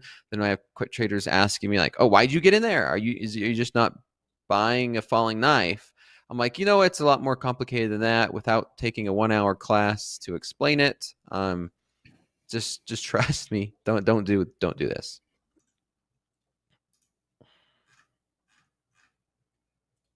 Okay, IBs are in. 9:30. Yep. 1 hour after the bell, John. Right. 1 hour after the bell. IB initial balance is in, correct? Yep. Yes. The Nasdaq's left single ticks above A period here. So this, let's talk about this is a potential support area. Oh, for those that are new, newer to trading or may not know what you mean by IB. Okay, so 1 hour. That's what we said the IBs are in. Why is initial balance in? Why is that important? Well, I mean, the IB is based off of back when people were doing profile in the trading pits. The initial balance was the first hour of trade, and it was really an area for the local traders or speculators to kind of look for some sort of range for two-way trade to occur in. And Dalton, I don't think he kind of views it as important. He's got a new book coming out. Hopefully within the next 6 months, we'll be able to read it. But it's always been an important kind of tool for me to use, because if you're looking for a range bound day, or a balancing day, I should say, yep. The extremes of the initial balance are where the market has shown its ability to facilitate trade at that time. So if you're looking for a balancing day, the upper extreme and the lower extreme are the areas where I'll focus on looking for opportunities. But there's lots more to the IB than just that. I mean, you could kind of say that the A period high was right close to yesterday's high. B period extended above it. C period opened with single TPOs down below. And that's saying that this market has some legs to the upside to it. As long as we stay above Friday's, I should say, high, then we're looking for pullbacks here in the NASDAQ and maybe even in the S&Ps. Because right now the S&Ps haven't left any single TPOs, hasn't left the initial balance high. Initial balance high, pretty close to Friday's high. So now we get the chance to see if the market breaks out above the initial balance and starts to spend time up there, maybe even leaves single ticks above the IB. That's saying that the market is accepting higher pricing, and we still need to continue to look for opportunities to buy this on pullbacks. So, it's a little bit of a different story in the S&P and then the NASDAQ, but that initial balance is the first hour of trade in any product. So if we're looking at the initial balance in crude oil, it's 8 to 9. We're looking for it in gold. Technically, gold opens at 720. So at 820, the initial balance is pretty much done. See, now we're we're going to start to look here at taking out the overnight high in the S&Ps. This gives us an opportunity, which I'm really kind of looking forward to. If we take out the overnight high in the S&Ps, which is 53.89.5, well, that's gonna bring us above the initial balance high. If we can't maintain price up there, that's going to create a potential failed upside auction in the S&Ps, which would give us an idea to say, all right, well, as long as that high remains, now we can start looking for shorts because the market looked above the initial balance and rejected it.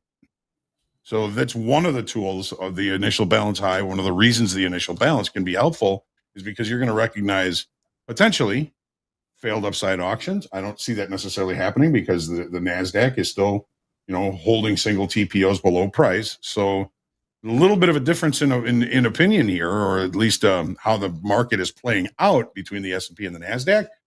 They are correlated to some degree, but you got to focus on the trade on the product you're trading.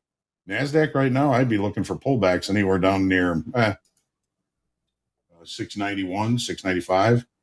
I know. Yeah, I'm right with you there, Hoag. We got that pullback to 690, and that was it. That was a beautiful Now pullback. here, look at it go. Boom. Yep, I might have been a little bit greedy waiting for a deeper pullback, but that was it. Well, pullbacks are you never know when it's going to be the last pullback. You buy the dip until it keeps dipping. Oh, by the way, my trading buddy just messaged me. Rips, speaking about traders who have been doing good, he's up over 5,000 in his live account. That's nice. So awesome. He's been carving this volatility up. You catch the long, Rips? Rips, you catch that long?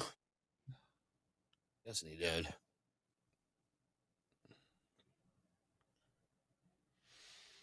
And now we wait.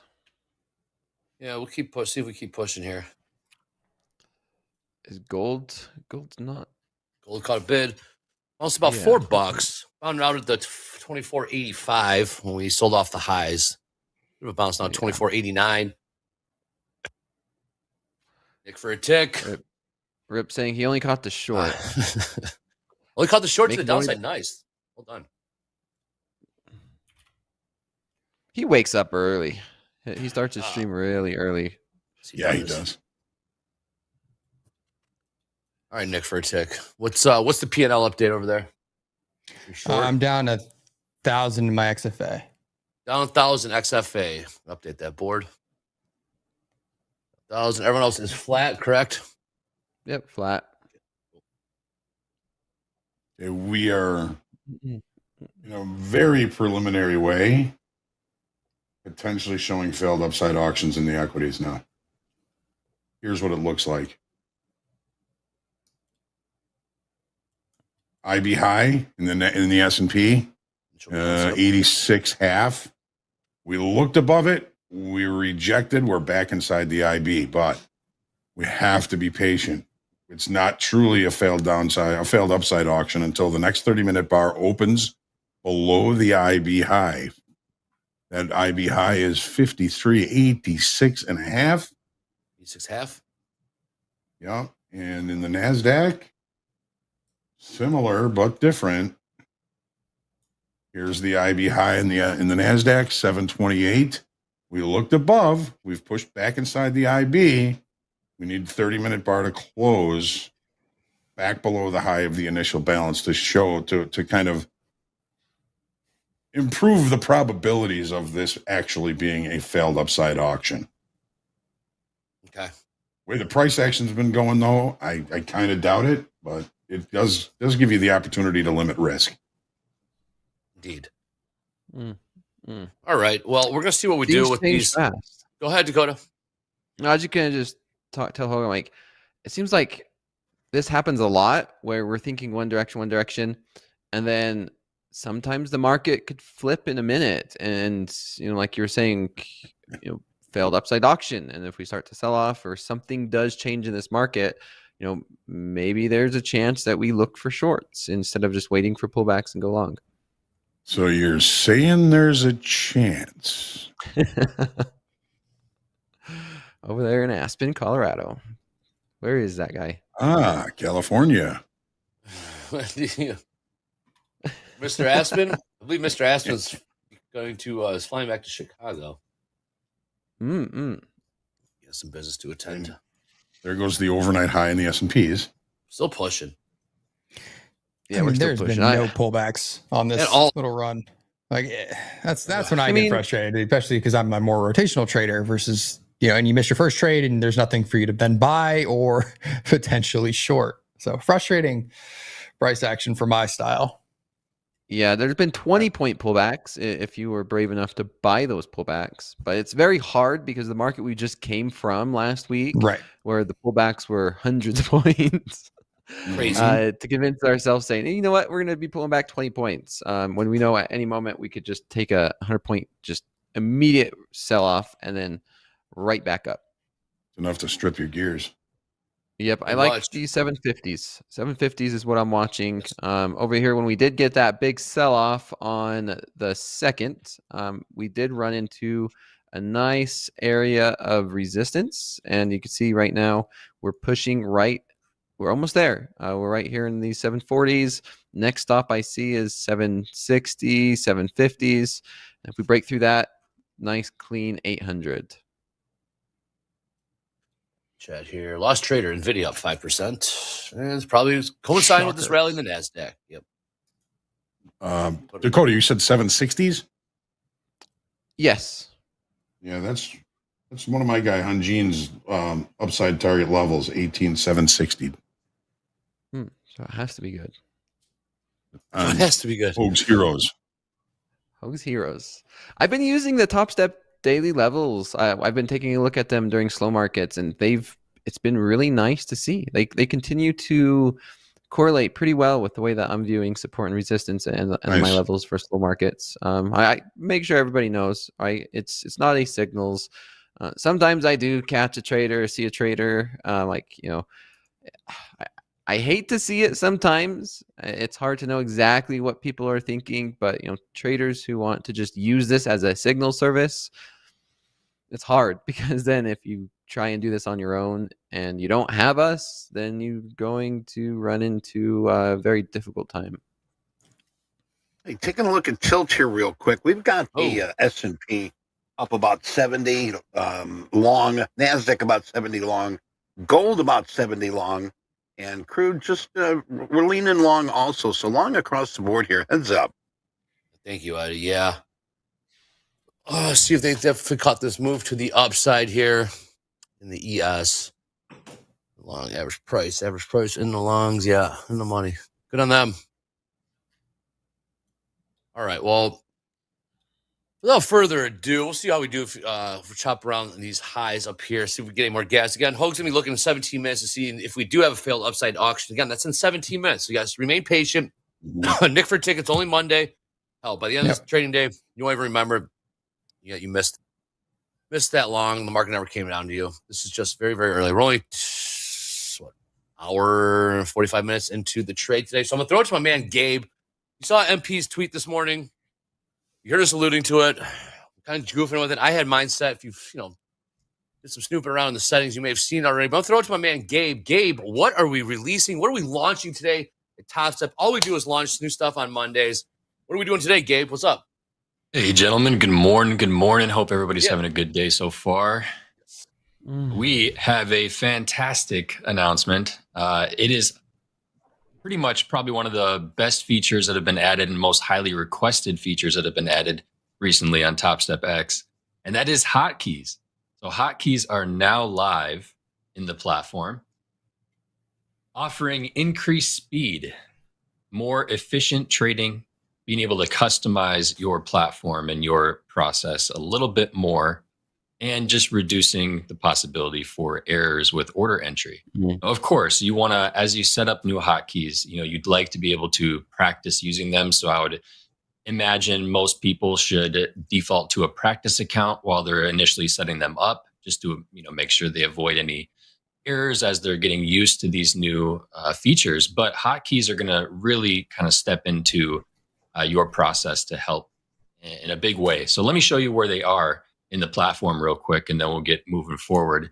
Under the platform settings, which is the gear icon on the left-hand toolbar, you're going to see a new tab, which is the top right-hand corner. It's hotkeys. Now, this is just version 1, but we've got a lot of great actionable items that you can now customize, such as buy market and sell market, enjoying the bid or the ask, and also reverse or close a position, and of course, a couple pending like cancel all. You can do a couple extra things too, center on last price and hide volume profile column in the DOM. But overall, just a couple essential, actionable processes to get you started. So let me go ahead and show you on the far right-hand side here, you've got a set hotkey button. Just go ahead and click on that for whatever hotkey you're looking to enable. For this one, I'm going to do the buy market. Now a pop-up just appears in the center of your screen, and you can then select the key on your keyboard that makes the most sense. For this, I'm going to use the equal sign or the plus key on my keyboard by the backspace button. I'm just going to hit confirm. Now you'll notice that the key pops up just directly to the left of the set hotkey in the far right-hand side of the screen. And when you go back to your charts, what you're going to need to do to finalize this new hotkey is have in the DOM or the order entry panel, you have an H. It's in gray at the very top left, right next to the symbol link. So right where you change, what color you want your charts and your other tools to be connected to, together for communication. But you have the H there that you'll just want to click once to enable. It becomes yellow. And now, as I'm in the DOM right currently, if I wanted to hit buy market at the moment, just test out my little hotkey there, and boom, orders on the screen. I'm in the trade. I've got my bracket set up already since I've got that in my risk settings just under the first risk settings tab here. So I've got brackets already inserted with my new position. But just like that, I'm in a trade. Awesome feature.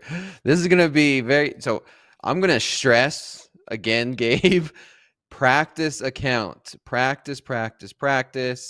I have multiple monitors. I could only imagine everybody here could probably imagine the things that could go wrong, where if I think I'm, on one screen and I'm still in my platform and I try and type something, next thing I know, I'm in 15 lots. Or if you're eating and you drop a piece of food and it hits like a buy market, or you have a cat, Dobie, where's he at? So practice the count, get used to your tool like any other professional. You get used to your tool before you use it in a real environment. Very smart. Well said. Very smart. Well said. That's something that we needed to know too. Be careful. Yeah, you definitely want to have some practice with this before you do it. The only hotkey I put on right now is my space key is to center the dome. All right, there you go. Is that what you guys use for center? All right, I'm gonna update mine right now to center the dome. Perfect. Thank you, guys. I've got my up arrow to buy market, down arrow sell market, and left arrow flatten all, right arrow cancel all. I like the space bar. I'm gonna do that right now. They're kind of small keys for buy and sell, aren't they? They are, but they're the ones closest to my right hand. They're the closest one. They're lowest on the keyboard. So in terms of reach, and I can figure out what they are without looking at them. That's why. Nice. Yeah, I'm glad I have this Stream Deck so that it's a lot easier, and it's not as prone to, fat fingering or entering something Center. you don't want. Yeah, going space bar, center dome. Sweet. Thank you, In guys. the chat, NQ Tears says if you click on the chart, like move the chart, hotkey will get disabled. You have to click on the dome or the chart window again to enable them. Right. Okay. Awesome. So I go space bar. Boom. Yeah, centers it. Sweet. All right. Now we're cooking with fire here. I like it. You know what my manual lockout button used to be? No. Alt F4. Manual. Alt F4. Alt F4. Manual lockout. That's a lot. Well, I guess it's okay if you want to lock out. Yeah. Don't do it. What's that? Oh, is that what does Alt F4 do? What is that? Is that a joke? Is that? Don't push it, What do you- Andre. Don't. Oh. It's a Then joke. why would you It's a tell joke. people to do that? People are going to do that. No, what it does, it closes down whatever program you have running. And so when you don't have the manual lockout and you want to stop trading, if you click Alt F4, then it'll close out of your platform. Right. If you got a pacemaker, it does the same thing, so be careful. Hotkey for The space key is my My defibrillator. Cool. So I got Clear. all right. Got the all right. Cool. I added a hotkey now. Spacebar. Yep. Yeah. Nice. For me, up arrow, buy market, down arrow, sell market, left arrow, flatten all, right arrow, cancel all. Hmm. Very, very little thinking Mike involved. L. Don't have to look down. Don't have to look down. Don't have to look at the keyboard. I just got it in my hands. What's up, Eddie? No, Mike L in chat. I can't get my brackets to work on Topstep. There is a tutorial for that. Coach Robert has put together a tutorial. Check that out. It's over to the right, man. Click on the question mark. Go to the tutorials. That'll help you out. Lots of good tutorials. We're finding a lot of resistance up here in these 30s. You sure are. 730s. Not really breaking through. We're not even going. We're just kind of flatlining, just consolidating. Oh, yeah. I mean, it's a 20-point range. If you're brave enough, buying these dips on the lower side of the range and just selling it. Dope. Shout out to Dobie. I think I seen him in the chat where this would be a beautiful range trade if you're looking to trade a range.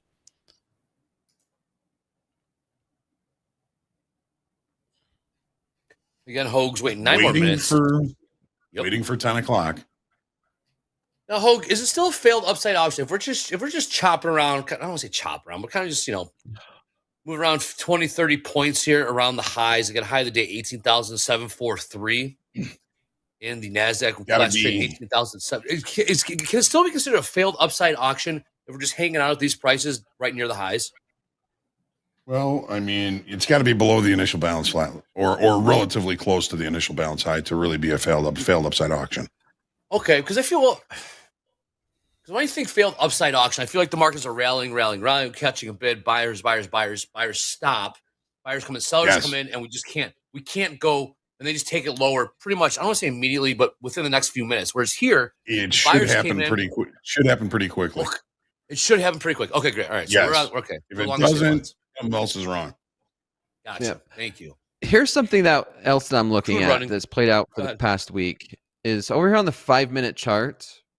This has been a really strong resistance. This is a very strong resistance trend line, even though it's bullish, almost like a channel. We are bumping up against that. And all last week, this has been, would have been a great area to find short opportunities. So there's something to be said that we're up against that. We are kind of around this resistance zone in like maybe the 70s and the 40s. So could this be a great opportunity to look for a sell-off or a move right back down towards some range? A lot of maybe points back of down towards contact. 600.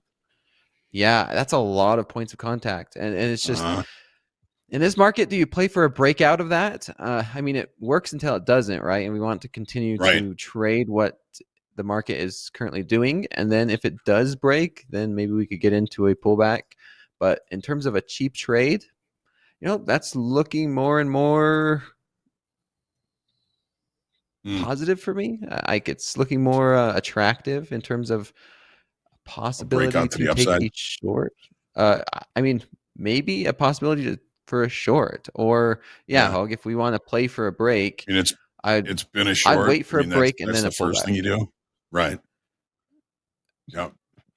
Crude new highs, and that is a fantastic trend line there. It's a solid one, and it's been in play, and maybe there's an opportunity to take some cheap shorts. If I would have maybe. I've looked at this all week, and for some reason I just didn't put it on and think about taking a short because we were so bullish and the market was moving, so fast and it was gaining a lot of momentum. But with hindsight capital, that would be a very cheap trade for 30-point scalps to the downside.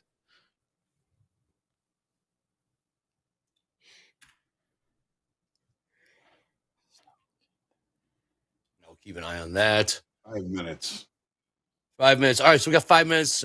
You heard from Eddie. We got the inflation numbers coming out in 5 minutes. This is New York Fed inflation, not the big ones. We got CPI and PPI later this week. And yeah, Eddie's got his eye on the prize there for that 10 o'clock.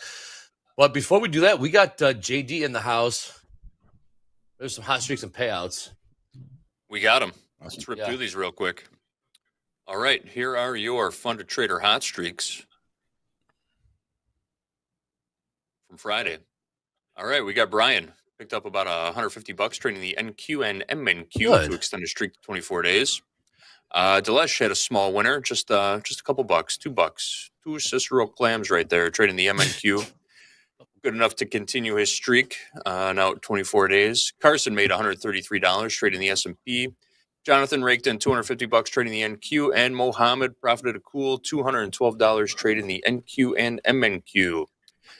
Carson, Jonathan, and Mohammed all eligible. They're all three of those guys are on 20-day heaters right now, and they are all eligible for payouts at the moment. Okay. Brian and Delesh are a couple of legacy members to the hot streaks list, so we're going to keep them on the board until their streaks break. Then we will only be showing traders eligible for payouts on the hot streaks list going forward. So, just to recap that, once Brian and Delesh are off the board, we will only be showing traders that are eligible for payouts on the hot streaks list. Awesome. All right, here are some payouts. Who wants to do the over/under on what our weekly total for payouts was? I was weekly total. Weekly. I'm gonna I say have 1.2. Oh no, way over. We had $900,000 day last week. 2.9 week. I got 3.1. No. Yeah, I would take the over on that, Andre. Over 3.1 mil. Yeah, I think it's 4 in the chat. Coach J, 4.2 million. I got 3.1. Ooh. 3.9. All right. Sounds like it's gonna be more. Are we doing Price is Right rules? If you go over, Oh, you lose. so it's $1. All right. Well, here You they can win are. both showcases. I actually Eddie, kept you're- note, and I've added them together here.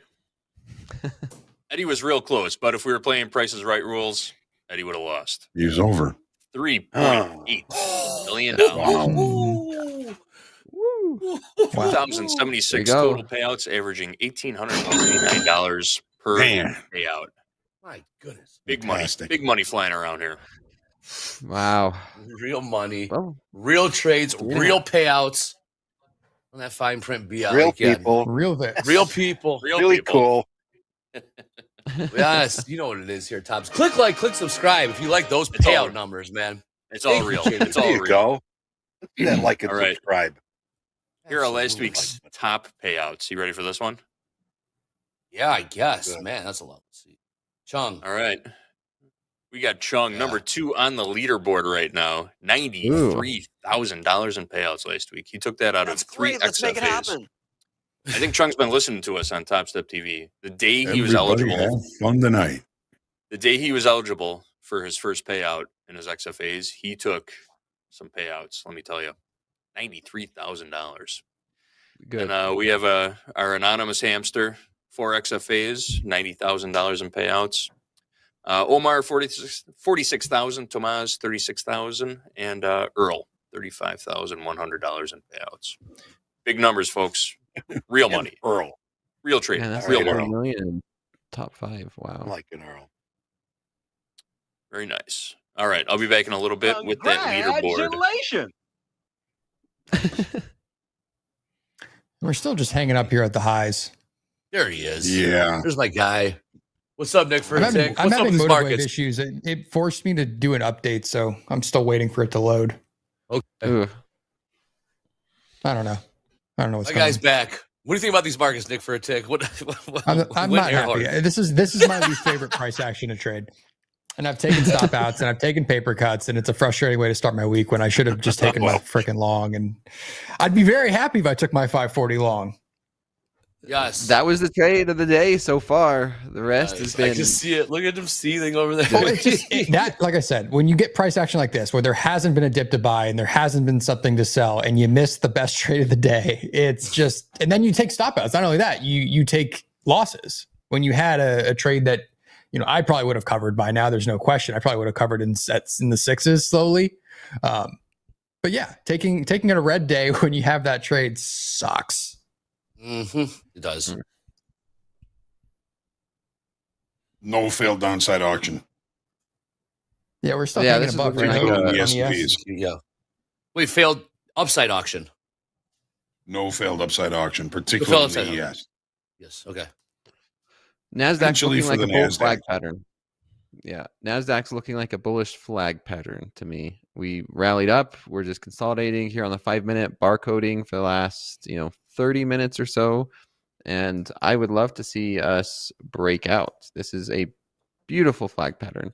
The downside is we just up against that resistance trend line that I showed earlier. That's just very, very strong. But the nice thing about strong support and resistance is when we break above or below them, we can have a lot of momentum.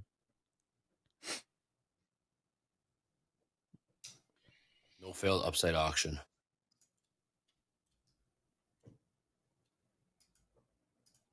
Okay. I like a Fed long numbers. above Eddie, 17. anything coming on that Fed inflation number? You get anything on that end? That New York I'm in Fed here. inflation. Sort of holding off here, but there's still it hasn't hit the wire yet. No wire, nothing. Okay. Nothing yet.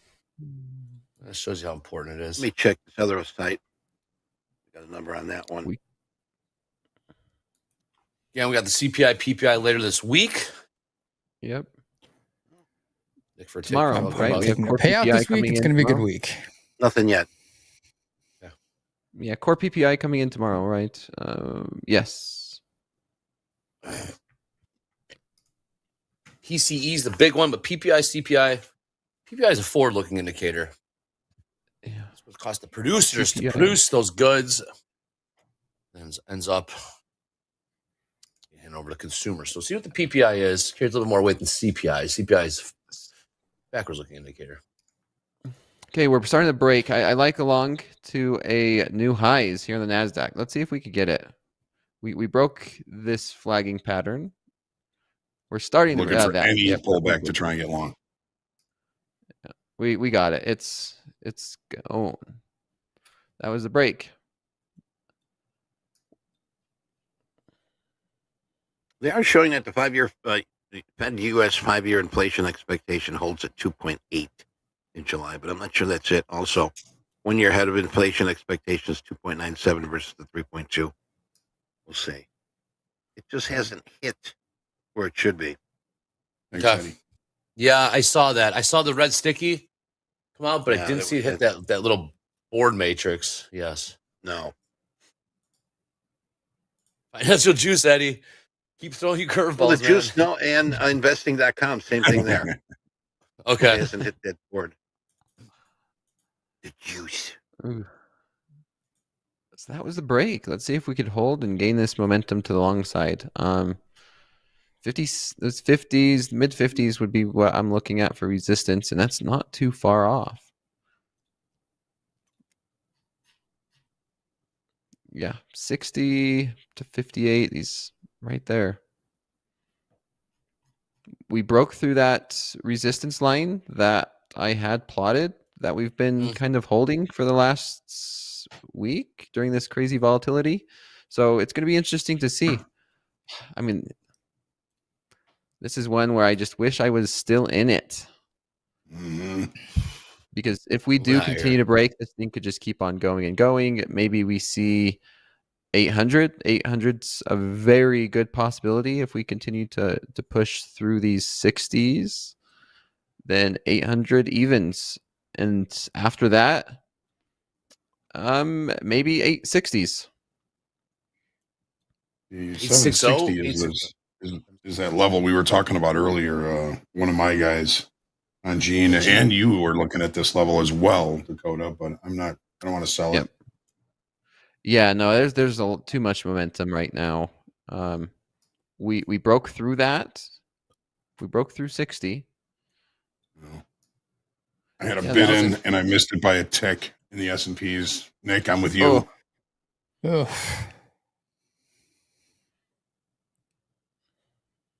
Do you feel like the hotkeys would save you for latency on getting in and getting out? They make me nervous. Definitely. I'm going to play around with it, especially because I'm doing the show too. I'm actually going to set up my stream deck. I want to screw around with it in a combine a little bit for those exact type of situations, Dakota, because I'm definitely a limit trader, but me just quickly buying bid when I'm seeing what I'm seeing and giving me the confidence to kind of go long or go short in that situation. I want to get better at that the way Rips does, and even you sometimes just kind of quickly jumping in. So I'm the same. I mean, I like to think that I'm quick, but this is one of those examples where this was a bullish flag on the NASDAQ, and I'm looking at it. And as I was saying it, it broke out. And that's where I have that fun joke where it's like right here, right now. But sometimes even I'm just like, oh, I was too slow. I just missed it. But maybe if I just had a hotkey where I'm sitting here saying it, I could just boom, hit, and it enters me in. So a little Maybe bit if I had a quicker full than port moving my button. mouse all the way and then clicking. Full port button. What's that hotkey? I need What is the full what's port the full button. It just goes max size. Max size at market. That's a tilt. That's nice job. Yeah. Pulled pork. But Andre, I did see that you guys. Go ahead, Jack. Sorry. Yeah, I was gonna say I used to have a doomsday button, Andre. I think I've discussed it before on here. It was a button that would just launch long all sorts of short treasury futures and short the ES. Thankfully, I never had the chance to employ it, but it would have been something. Yep. Was that because we came up in the heels of 9/11, Jack? The whole, I'm sure you're, at least when my Yes. office, my firm, it was all about 9/11. All about 9/11. Yes, doomsday button. Yep. And that wasn't your personal account? That was a prop account or the work company you worked Yes. for? Okay. Prop account, but yeah, there's a profit split. Yep. Mm. Interesting. They didn't know about it because I never used it. It would have been after the fact. I was within my limits. It just would have all been one direction. Mm. I'm going to give everybody on the Topstep team maybe a week, maybe 2 weeks. I want to see the all hotkeys reversal challenge on Fridays, where all There's you a guys are hotkey doing for is just hitting the hotkey button. There is a hotkey for you.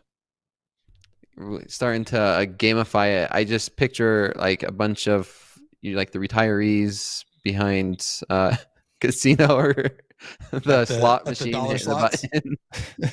Yeah. I've been up and down the dome, and I'm not seeing any like major levels of liquidity anywhere. We've got Delta at positive 8,300 right now in the S&P is up 2,600 in the NASDAQ. We are congruent with direction. Again, I'm just looking up and down the dome, not seeing any really major big numbers.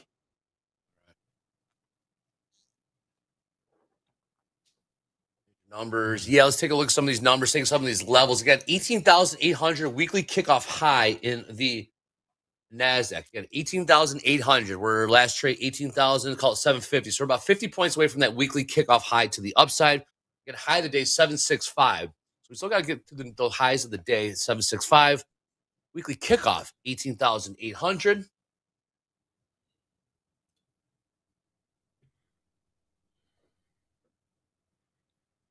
NASDAQ's kind of up against a gap.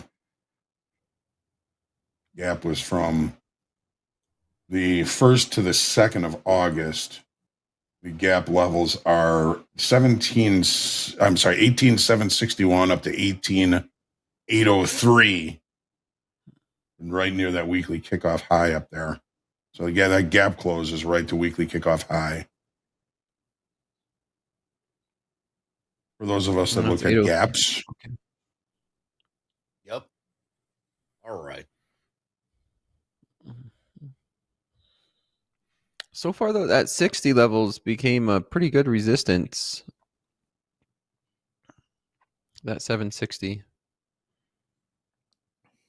That 550 to 760 rotation. All right. Well, we'll see that pull off. Oh, Nick for a tick. My man. I mean, look at my chart. You see it. That's basically what we had, just straight up. Which is fine. When we have weeks like last week and you get it kind of, bi-directionally and you get some 50-point pullbacks, 50-point bounces to sell, like all of that, it's a fun trade. I just struggle to trade up and to the right slowly. Oh, gold making a run. Gold's Gold making pushing. a run. The buyer stepping in on gold. Last trade 24.96. High of the day 24.97. Pullback came back to 24.85s. $10 higher here in the last 25 minutes or so. But I do want to take a look. A slight change of schedule. We got a lot on tap this week. Let me tell you, folks. We got a lot on tap this week at TopstepTV. Coming up next, after this, we got power players in the house. Right, we did Nick for a Ticks morning week of market kickoff. We already did London Open with D. We did the opening call. Let's get that screen. There it is. Wow, opening call crossed off already. Look at that in both fast markets because that's what we're doing right here, right now. Power players coming up with Peter Tuckman. Shoulder tap in the house with Mick and Jack. Group coach and JD and Hoag. Get those questions in. Strategy Lab, you see with Anne Marie. You guys know what it is. And then Power Hour. Myself, Gabe, Hoag, and Flyer Jim. You see Flyer Jim in the chat. Nice. All day. Look at that schedule, though. Look at that. It's crossed off. Opening call crossed off. We already did that one. Right now, we're 1% better. Markets. Beautiful. 1% better every day. Production keeps going up in value, and this is just getting better and better. I love this. I love Topstep TV. Thank you, Dakota. We love you. Topstep TV Speaking loves of production going up and up, I liked Dakota's little intro on slow markets last night. It, man. Yeah, I got a nice, fun little intro, outro, increasing the production value. Like cool. I said, it's not just some. I don't feel like just some guy in the basement or in the garage. It's actually, you know, and that's something we're working on. You too, Nick. Wait, we're getting this thing, the Series 3, becoming professionals. You know, we know how to trade. We are profitable. We've proven ourselves. Continuing to further our education, increasing our production value, increasing, you know, the offerings that we're able to do for Topstep TV. You know, you're going to be on Sundays. That's awesome. We have, you know, Coach Jay, who I've worked with for a while, now doing the At the Buzzer, and I'm excited for that. Today, coming at, I think it's what, we need to watch that PM today. as soon as the market's closed. Hey, so At the Buzzer. 3:15. It's getting better and better. Wow. Hey, Michael's in the chat. Up here at 3 o'clock. MP in the chat. And, there he is. There he is. MP, 36,000 feet in the air right now, but still tuning in. We are his in-flight entertainment, folks. I'm going to say what's up to MP. I believe he is in the air right now. Probably somewhere over Nebraska, maybe. Maybe he just took off. I don't know. Eastern Colorado, somewhere over the Great Plains. The flyover states. They call it. The Nick for Ticks of the world call us the flyover states, being from SoCal. And say what's up to MP in the chat. Take a look at the tilt here. Y'all suck. Hey, yes, he's flying on a rocket ship. Oh, he's on a rocket ship back to the city. To the moon. To the moon. Kirk Enterprise, 5 to beam up. Hey, I want to do a quick update. Yeah. Twice within a tick. Yeah, it's one of those. I don't know. Is Ross Williams, is Colorado a flyover state now? Once you get east of Denver, it kind of turns into a flyover state. Pretty much. Yeah. Pretty much. Yeah. It's kind of an extension of Nebraska. Pretty much, exactly, on I-80. Oh, boy. Can't tell the difference. Same thing. Quick live trader update. I want to give a shout out to Rips. You heard Dakota talk about it. Rips has been absolutely carving it up lately in the live account. Up $5,400 today. Like what I said. Nice. You know, and he was going through. I mean, he was going through it. He was doing XFAs. He was doing sim. He was doing sim. Solid month or so. Maybe more. Yeah, I know. I mean, it was honed it. just Hone the strategy. Yes, hone the strategy. Work on. Yes. Yeah. Rips, what's up, Rips? Nice job, Rips. Man, look at that, man. Even the best shares. You got Nick for a Tick, Dakota. These, I mean, no one's going to be hit bats 1,000 in this game. There's going to be struggles. There's not going to be losing streaks. These guys all recraft, rehome, go back to the sim environment. Look at them. They all build it back up into live account. Now look, Rips making $5,400 on a Monday. Let's go, man. It's great to see. Nick for a Tick struggling during around 4th of July. It's the way it is. Like Rips had a great. It is. Yeah, Rips had a great morning. I struggled today. It just, you have the ups and downs in this game. It is. That's the reality of trading. You don't just put in your hours and get a paycheck. Exactly. Up and down the leaderboard will happen, MP says. 100%, man. There's no... All right, gold's still pushing here, guys. Gold, we're looking at closing in on 2,500s here. Last trade, 24.98. Closing in on it. Oh, he's climbing his way up the leaderboard, too. Danielle posted He's breaking into the Who's top that? 100. Love to see it, man. Nice. Love to absolutely see it. Look, these are some of the best traders. This is Look some of at the best traders Tilt around. Gold. These guys are some of the best. What do we got in Tilt and Gold, Eddie?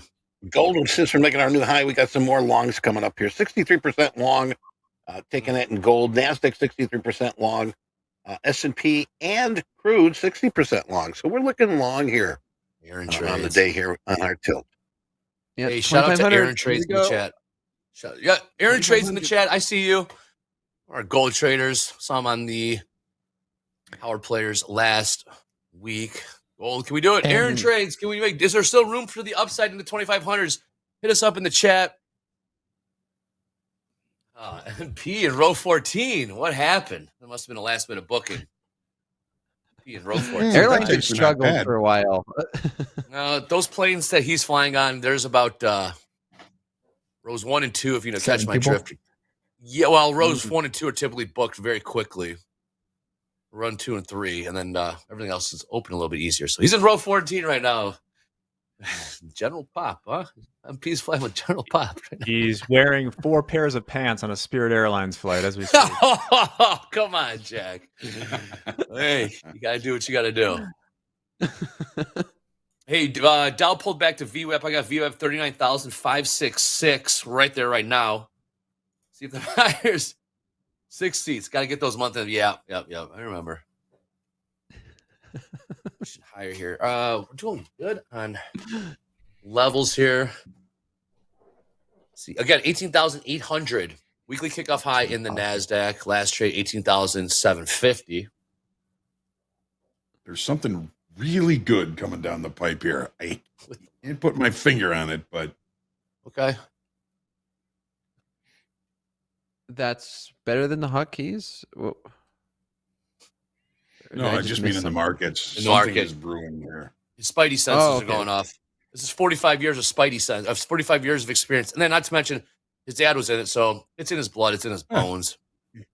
really good, as in positive. Like the equities will be rising. Opportunity. Just opportunity. So we're gonna dump back below initial balance highs. What Hoag is saying. I was feeling that Monday Something to long. when we were having that conversation. That about- might be good. yeah. I mean, back towards point of control on ES or NQ could be your last long for the early part of the day. Who knows? 75% long 720s, the I mean, YM. that seems reasonable. 720. All right, we say 720s. Again, last trade 18,745. Nick, 720s, or is that the pullback you'd be looking to buy, or is that a level you're looking to see if we test it? That would kind of pierce back inside in the initial balance and potentially make a decision there. Are we going to turn this into a range day, or are we going to continue higher? If it bounced back out of initial balance after that, I would expect us to continue to go back toward 54.40, which was kind of my target for the early part of this week. Okay, thank you. I would I'm with you expect there, 5,400 today. Yeah. Weekly kickoff high is 54.45, so we're aligned there. Yeah. All right. These guys are seeing it nicely. Again, Nick for a tick. Market kickoff. Go ahead, Nick for a tick. That's why I was explaining this last night on market kickoff, which is like Yeah. Hoag's levels kind of take some of the market prep out of your. You don't have to do it because you saw like that was my market prep level, roughly 54.40, and then Hoag's spitting out slightly a few points higher, but right in that same general area. So pretty simple way to get a good idea of the week's range by using the top step levels. Yeah, I was just gonna say, who needs market prep when you have the top step levels and then have everybody do it for you? And that's why I've been looking at. I'm like, hey, why? This could be a possibility to just eliminate one more thing I have to do. That's what we provide for you here at Top Step. Daily levels, Hoag, Jay, Vince. Hey, but in terms of market prep, you got to know what's on the calendar. No excuses for being blindsided by speakers, economic events, earnings. Still get your prep there, but you got your levels. You just couldn't help yourself. There's a smile. I think we can Nick this out on Facebook. Bring that down. You got 2,500s. Still trying to figure out what to do with 2,500s in gold. Last trade 24.97. High today 24.99.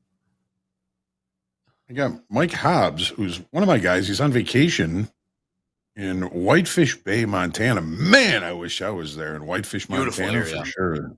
Beautiful. He's asking about the weekly kickoff high and low levels. He's confused and he feels like he's missing something simple. The weekly kickoff levels are levels that I calculate usually on the weekends. It takes me a long time to calculate those, but sometimes more than less. But they're levels that I believe the longer time frame traders, the funds, banks, large speculators are going to kind of focus on those levels to look to adjust inventory, whether they're forced to or they choose to. It doesn't matter. If we do notice that they're starting to adjust inventory, then those can provide some pretty good opportunities in either direction.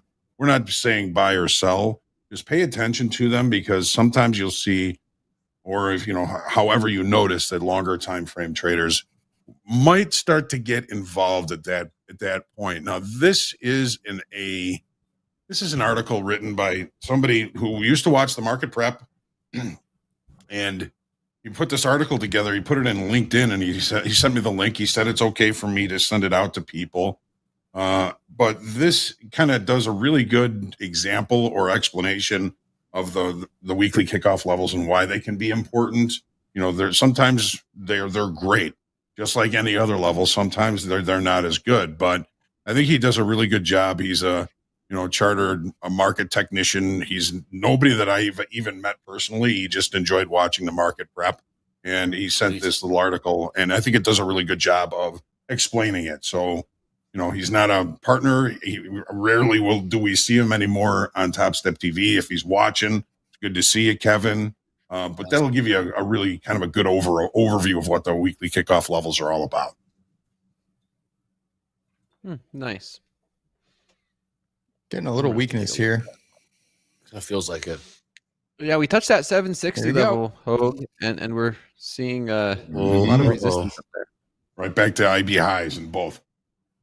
Mm-hmm. All right, so let's see if 720s provides any sort of bounce. If not, we could go to 690s, back to the overnight high. Took forever.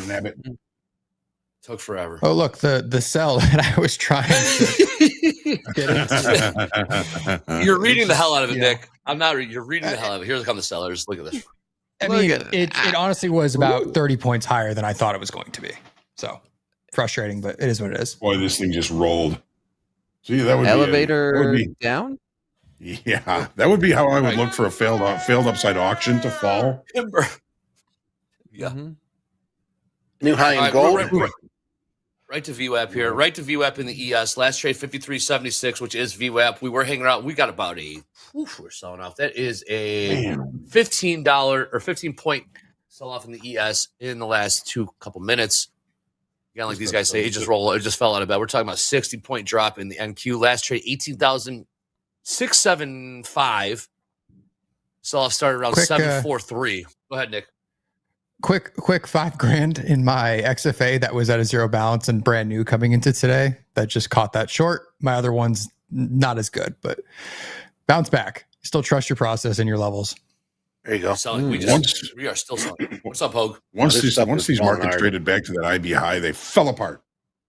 Mm-hmm. Yeah, fell right out of bed. Sometimes that IB high can be support, but it was not today. That's by any stretch. Uh-oh. And the market can't get up by the definition, this is not considered a failed upside auction? No. Technically? Yeah. No. More of an auction fade. Semantics, but yeah. Wow. Sellers are still coming in here, guys. We are down about 30 points in the the whole day's value and remind you why when the VIX is over 20, be on your toes. That is a violent 5-minute candle. Yes, it is. Last trade, 18,615. The sell-off started at 765. We're down about 150 points here in the NQ on this 5-minute candle. And we are not done. We still have 20 seconds left in this 5-minute candle. And we are down 140 points in the NQ. And the NASDAQ down about 30 points here in the with 10 seconds to go in this 5-minute. Sellers have stepped in. Volume is pushing us down lower. Dow fell out of bed. Yeah. There wasn't shout out to Hoag's Heroes. that level that correlated, that 760. Yeah. Beautiful. News. There's someone in the chat with a quote says, Iran could attack Israel in less than 24 hours. Oh, So that's maybe what this is. But then why isn't oil there pop? some- Why isn't oil pop and gold pop when that headline It comes didn't out? do That's that my before question. either, Andre, which was my That's concern. right, Eddie. You're right, Eddie. You're right.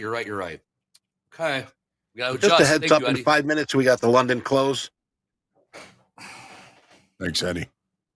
Thank you, Eddie. Thank you for reminding me about that. It's kind of stopped doing that. Trade stopped.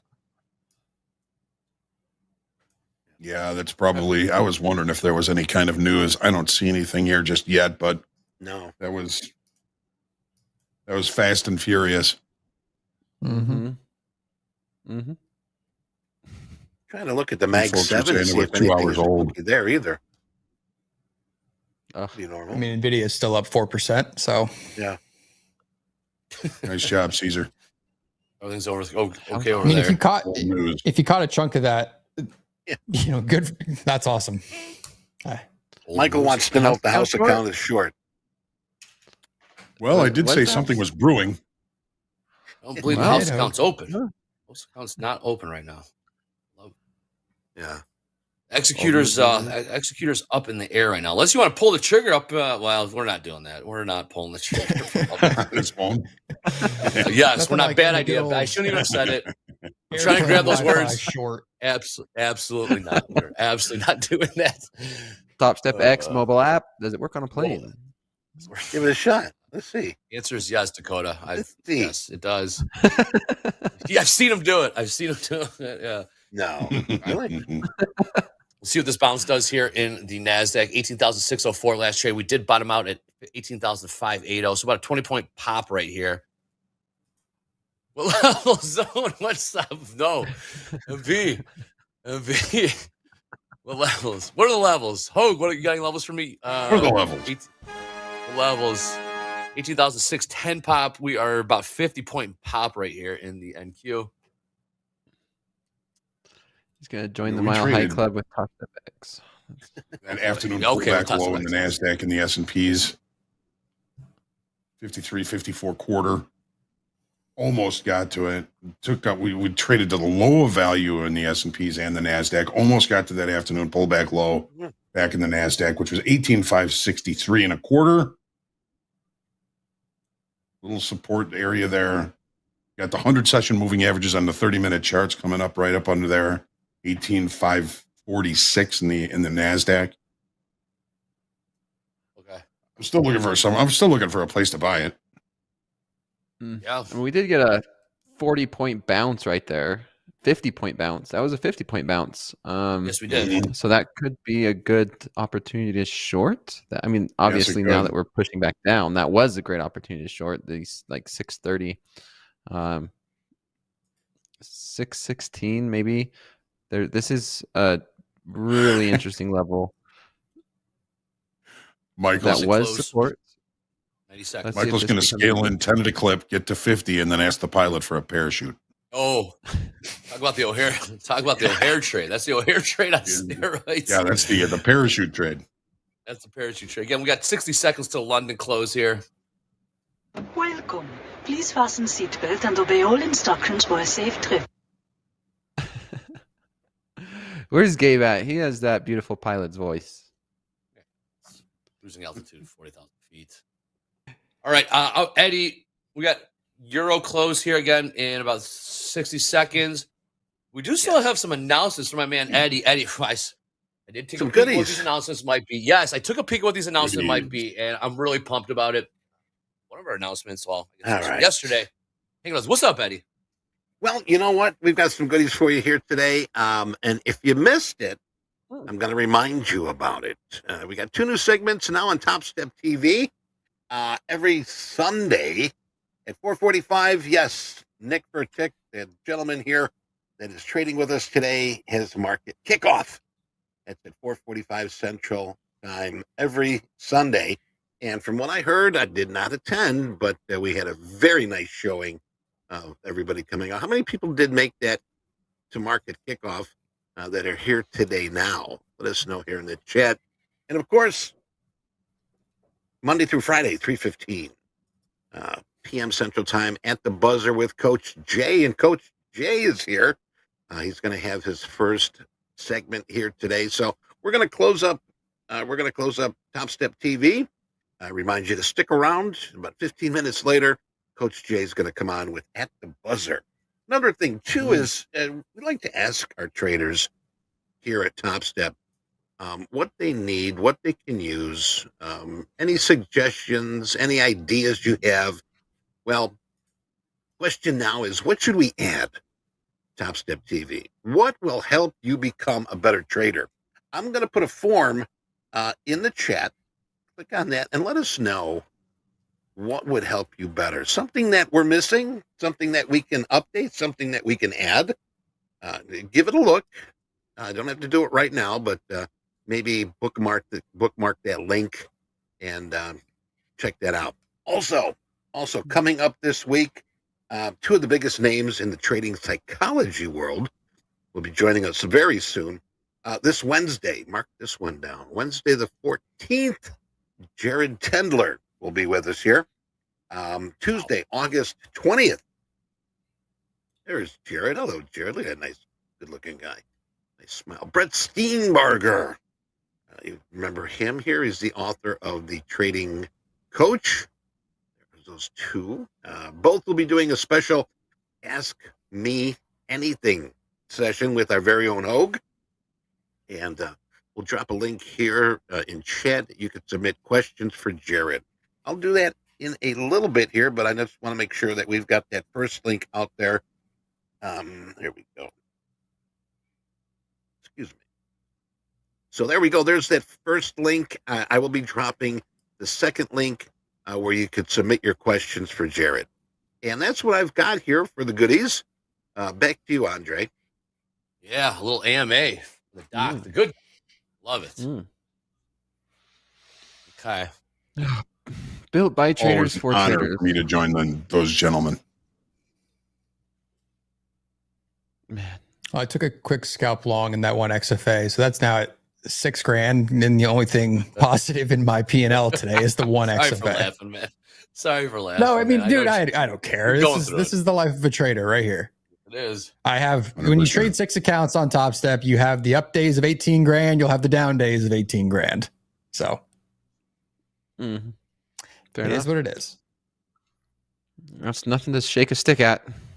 6K. Well, we took off a lot of our delta on that break. Positive 3,600 now on the E-mini S&Ps. Positive 800 in the NASDAQ now. We took off a lot of delta on that break.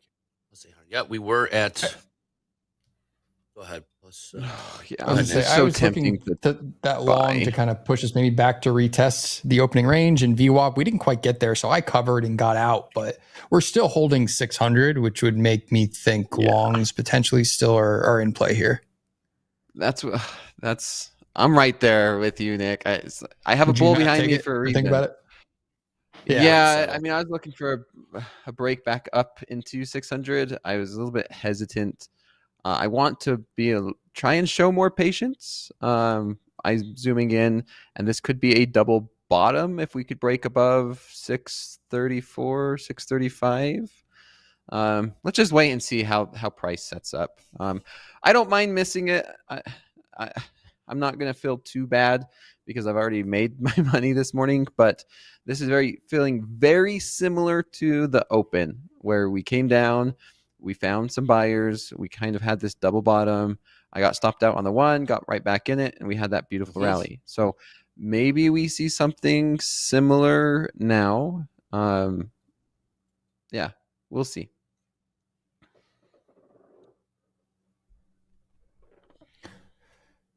Taking a look at the levels here, Topstep daily levels right here at settle 18,615 is settlement. That is zone 6 in NQ on the Topstep daily levels. We've seen almost got into zone 4. We've been between zone 5 and zone 6, a little bit into zone 7 here in the NQ. Looking at the ES last trade 53.66. Currently in zone 4. We've been chopped around between zone 4 and zone 3 a lot in the S&Ps. We did bottom out. Zone 3 and zone 4. Gold. 4, 5, 6. Go ahead. All three of the S&P, the NASDAQ, and the Dow traded right down to today's value area low. Coach Vince pointing out that that's where the Dow is right now, right near intraday value area low. So that could be an interesting opportunity. I don't really trade the Dow. Not right now. I mean, it's looking more like we are likely to become somewhat balanced, perhaps, today. What does that mean, Hoag? It means that we may have seen our high and our low for the session so far. Yep, So nice. my focus is going to be on those extremes. I like that. Gold 2,500. Hey, we did it. All right. There it is. All right. Wait. There's my guy. Oh, you got the Eric. You're getting your Stream Deck set up. You recharged there. My mixer is still there for sound effects, other things for the mic, but yeah, I gotta get a lot more. I gotta get on Eddie's level with sound effects for the show. That might take years, but we need a good week I bought for this that. Stream Deck and it's sat here for 3 months and I haven't touched it. New high in crude. Well, the hotkeys thing will make me, I think, want to put the time in at least to get that set up. And then, yeah, it's not that hard to, I think, add a few sound effects and some fun here and there, but at least to automate, bid and ask for myself. When air horn. When air horn. Did someone say it in the chat? No, I just you say it in the chat, Nick. You say it in the chat. I mean, love when it's so fun. I mean, I'm probably definitely the one that said it, but we still have the gateway to the air horns is going to be 55.85. We get back above that, we definitely can go retest the all-time high. New air horns, 55.85. Still got some work to do. 55.85. I want to buy this. You know, Nick, I got your 6 on that too. And when you're not here, it's got the air horn. I got that one too. Credit to you, brother. I love it. Hey, real quick here, I do have that link for Jared Tendler. Ask me anything. Gave the other link a little time here, but I'm going to post this one up. You got any questions for Jared this Wednesday, August 14th? It's already August 12th. Just wild. And, Absolutely wild. I want to Don't buy forget about NASDAQ. group coaching so today. bad. We got to put that link up so we can get some questions for me at some point. In. We're really demanding today, aren't we? Man, Yes, we a are. lot of participation. Hey, Hey, our this is peeps fun. come through. Yeah, they This come is- through. We didn't have anything to offer. People be leaving. Okay, guys, Dakota, I have talk a long me, list too, but I kind of want my talk me my out of old the entry. long trade. Just talk me out of it. This is looking so bullish to me. Is there a reason not to? And I'm not seeing You're it. questioning a reason yourself. not That's to. why. I mean, I am on micros, so I can't be too hesitant. I'd like to be more patient, but maybe it's some PTSD from the way the market was last week during these very vicious sell-offs. Today's considered orderly, considering what we went through last week. Even there's been great moves. We're talking 150-point ranges. It's orderly. This is orderly compared to last week.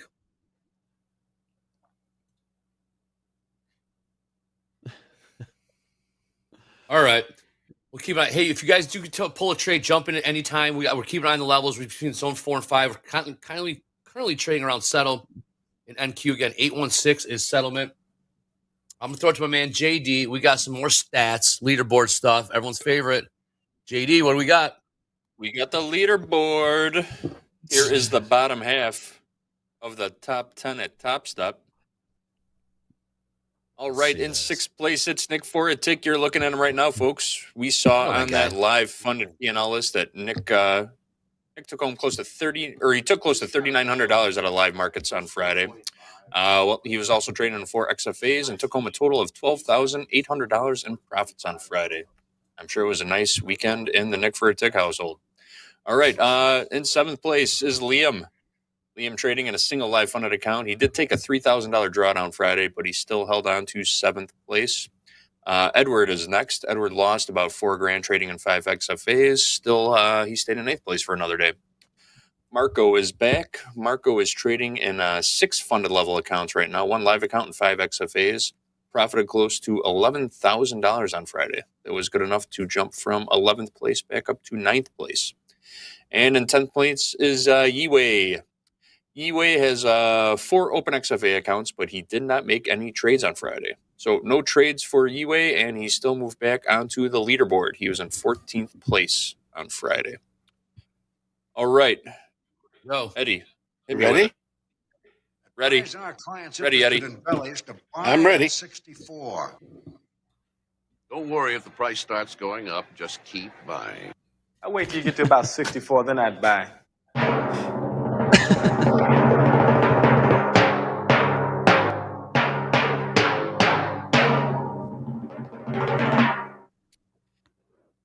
Tell the Mr. Valentine to set the price. All right. In 5th place is Justin. Justin actually suffered a $12,000 drawdown across 5 XFAs, but he still was able to hold on to 5th place for another day. Brian P made about $9,000 across 1 live account and 5 XFAs to maintain his position in 4th place. Drayton lost a couple $100 on Friday. Not a very big hit at all, just a few $100, considering he's trading in 5 XFAs. And he held on to 3rd place. Chung, who we saw took over $93,000 in payouts last week, is still in 2nd place. We're still waiting for a little accounting to catch up. These numbers are just a little bit off. His current take is well above $175,000 right now. So we'll have that straightened out in the next couple days, I assume, once those accounting numbers catch up. And in 1st place is Rafa. Rafa took a $2,000 drawdown in his single live funded account and still sitting nicely in 1st place right now. There is your Top Step leaderboard. Yeah. We also got an update. Dakota's back in the top 35, I believe. And Rips is moving up the board again, too. He's in the top 100. I think he got that update earlier. Top 35. Top 35. Good job. Grinding back up there, JD. Top 10. It is a grind, yep. Nicely. Everyone at top 10, you look over their shoulder. He's going to show up at number 2 here in a week or so. Watch. Out of nowhere. He's just going to message me like, oh, I made 40 grand in my live account again. I'm just going to shake my head and say, you're insane. You've been doing that mostly trading micros. Micros. Yep. Micros during this crazy volatility changed my entire trading strategy the way I have been. See profit, take profit, scalping, and yeah, trying to adjust to the markets. Like we were just saying, everyone goes through ups and downs. That's flexibility, man. That is flexibility. So you stay alive. You do this for a full-time gig. You know, like, hey, click like. We're super light on the likes. Only 700 likes. At least that's what I'm showing.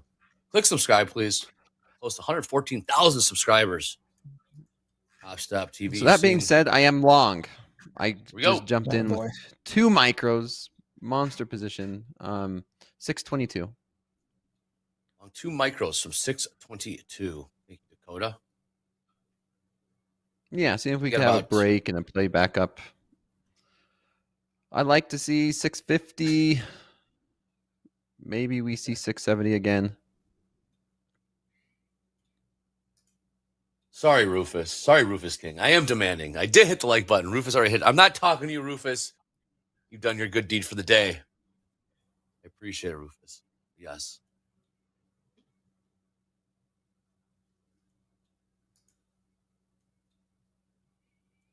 Jump on in. Yeah, Jack, whenever you're ready, let's do the damn.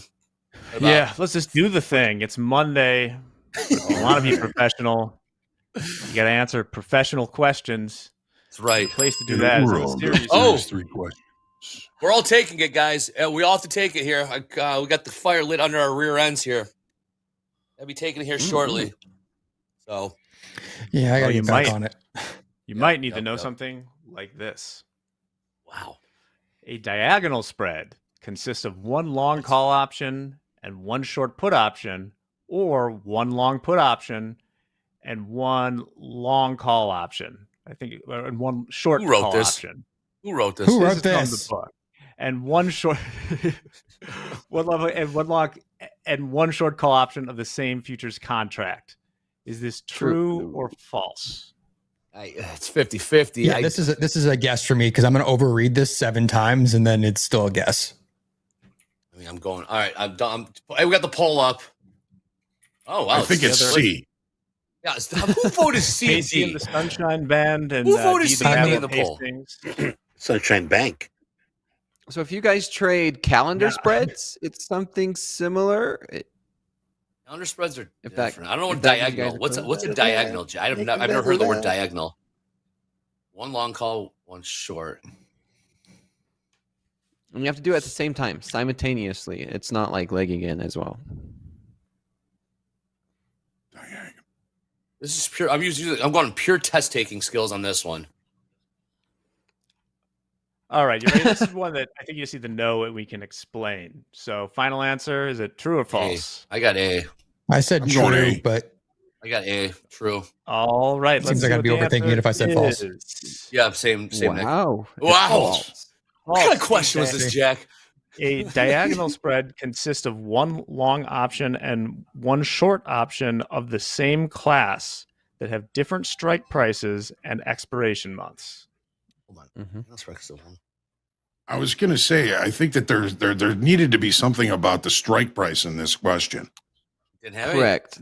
The reason why, like you could see here where it says same futures contract, it needs to be a different one, correct?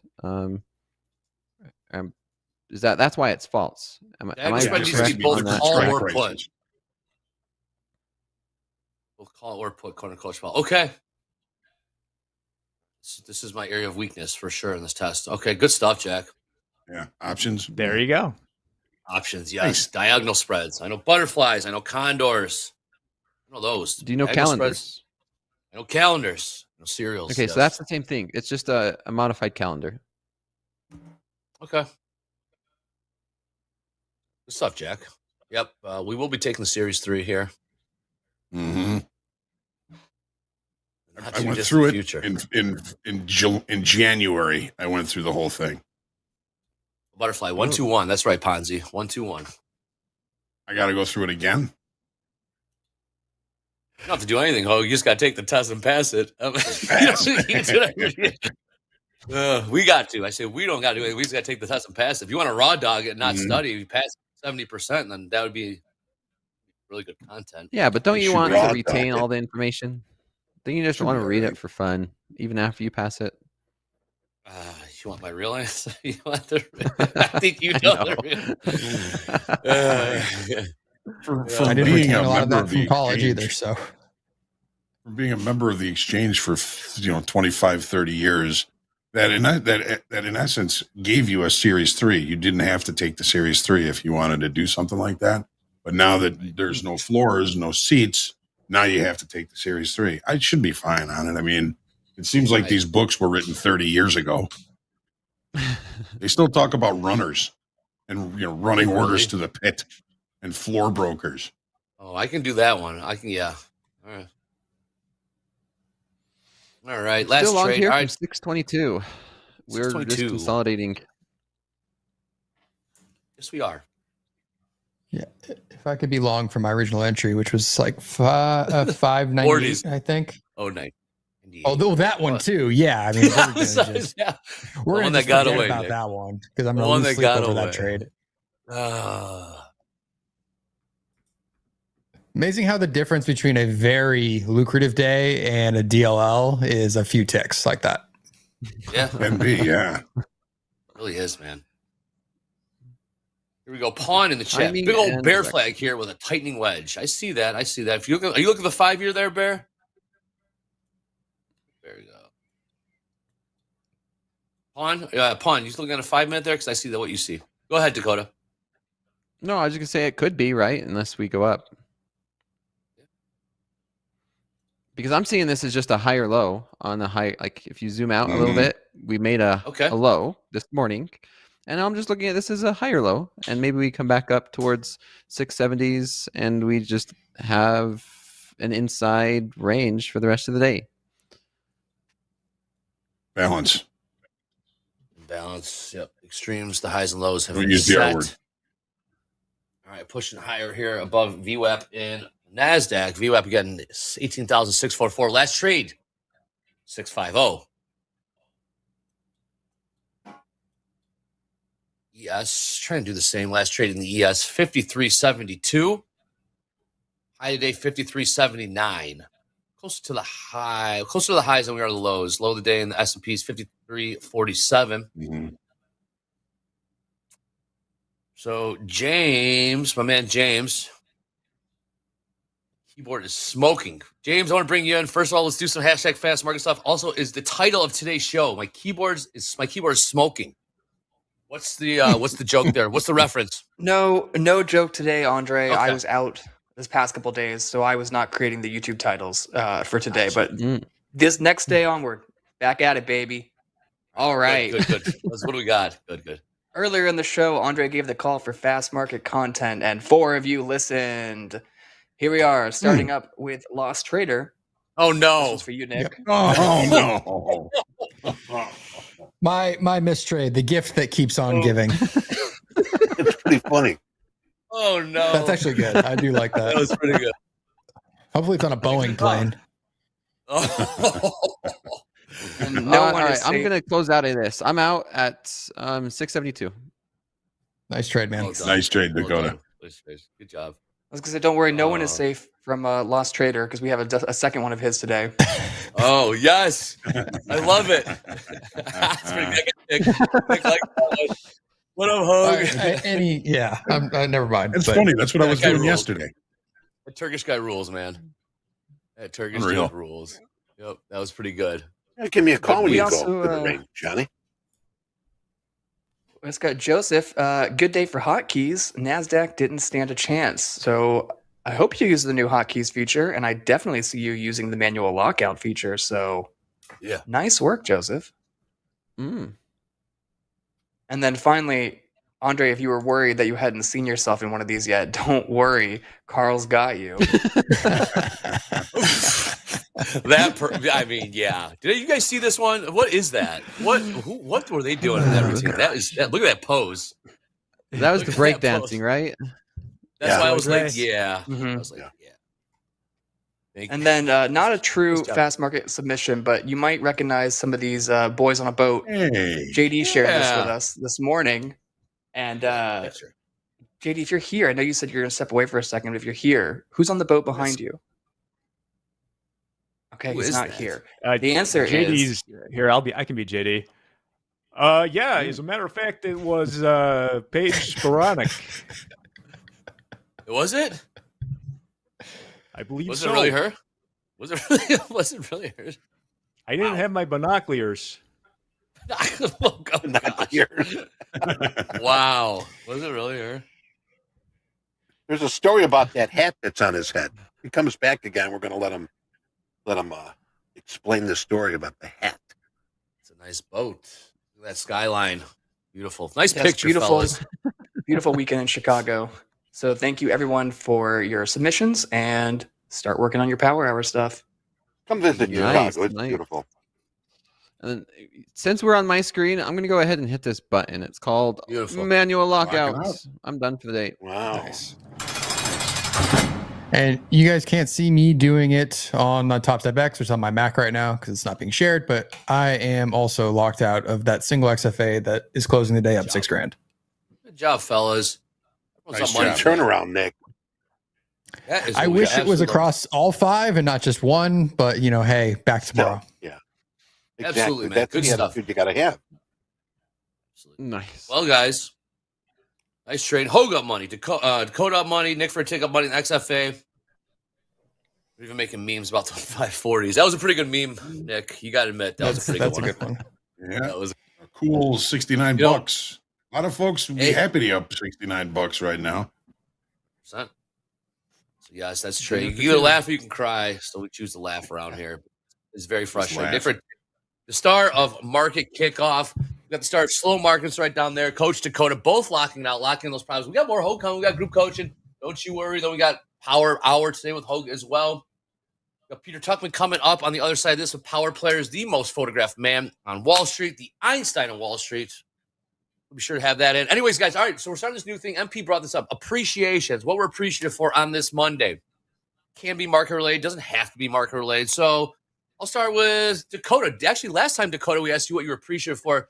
You said yourself, which is very, very amazing. Yeah, and I say that jokingly. I got a lot of crap for that, but here's the thing, and here's why: is the people around you that you love and you care about, you want, and they do deserve to get the best you can be. In order to do that, you must love yourself first to give people the best version of yourself. That's why I said it, and that's why I mean it. And so that's why I was appreciative for it. But if you ask me that same question again, I would say the same thing. However, I'm appreciative to Topstep to give me an opportunity to help out so many traders and have such a great platform, as in, you know, the YouTube and the Topstep TV to do so.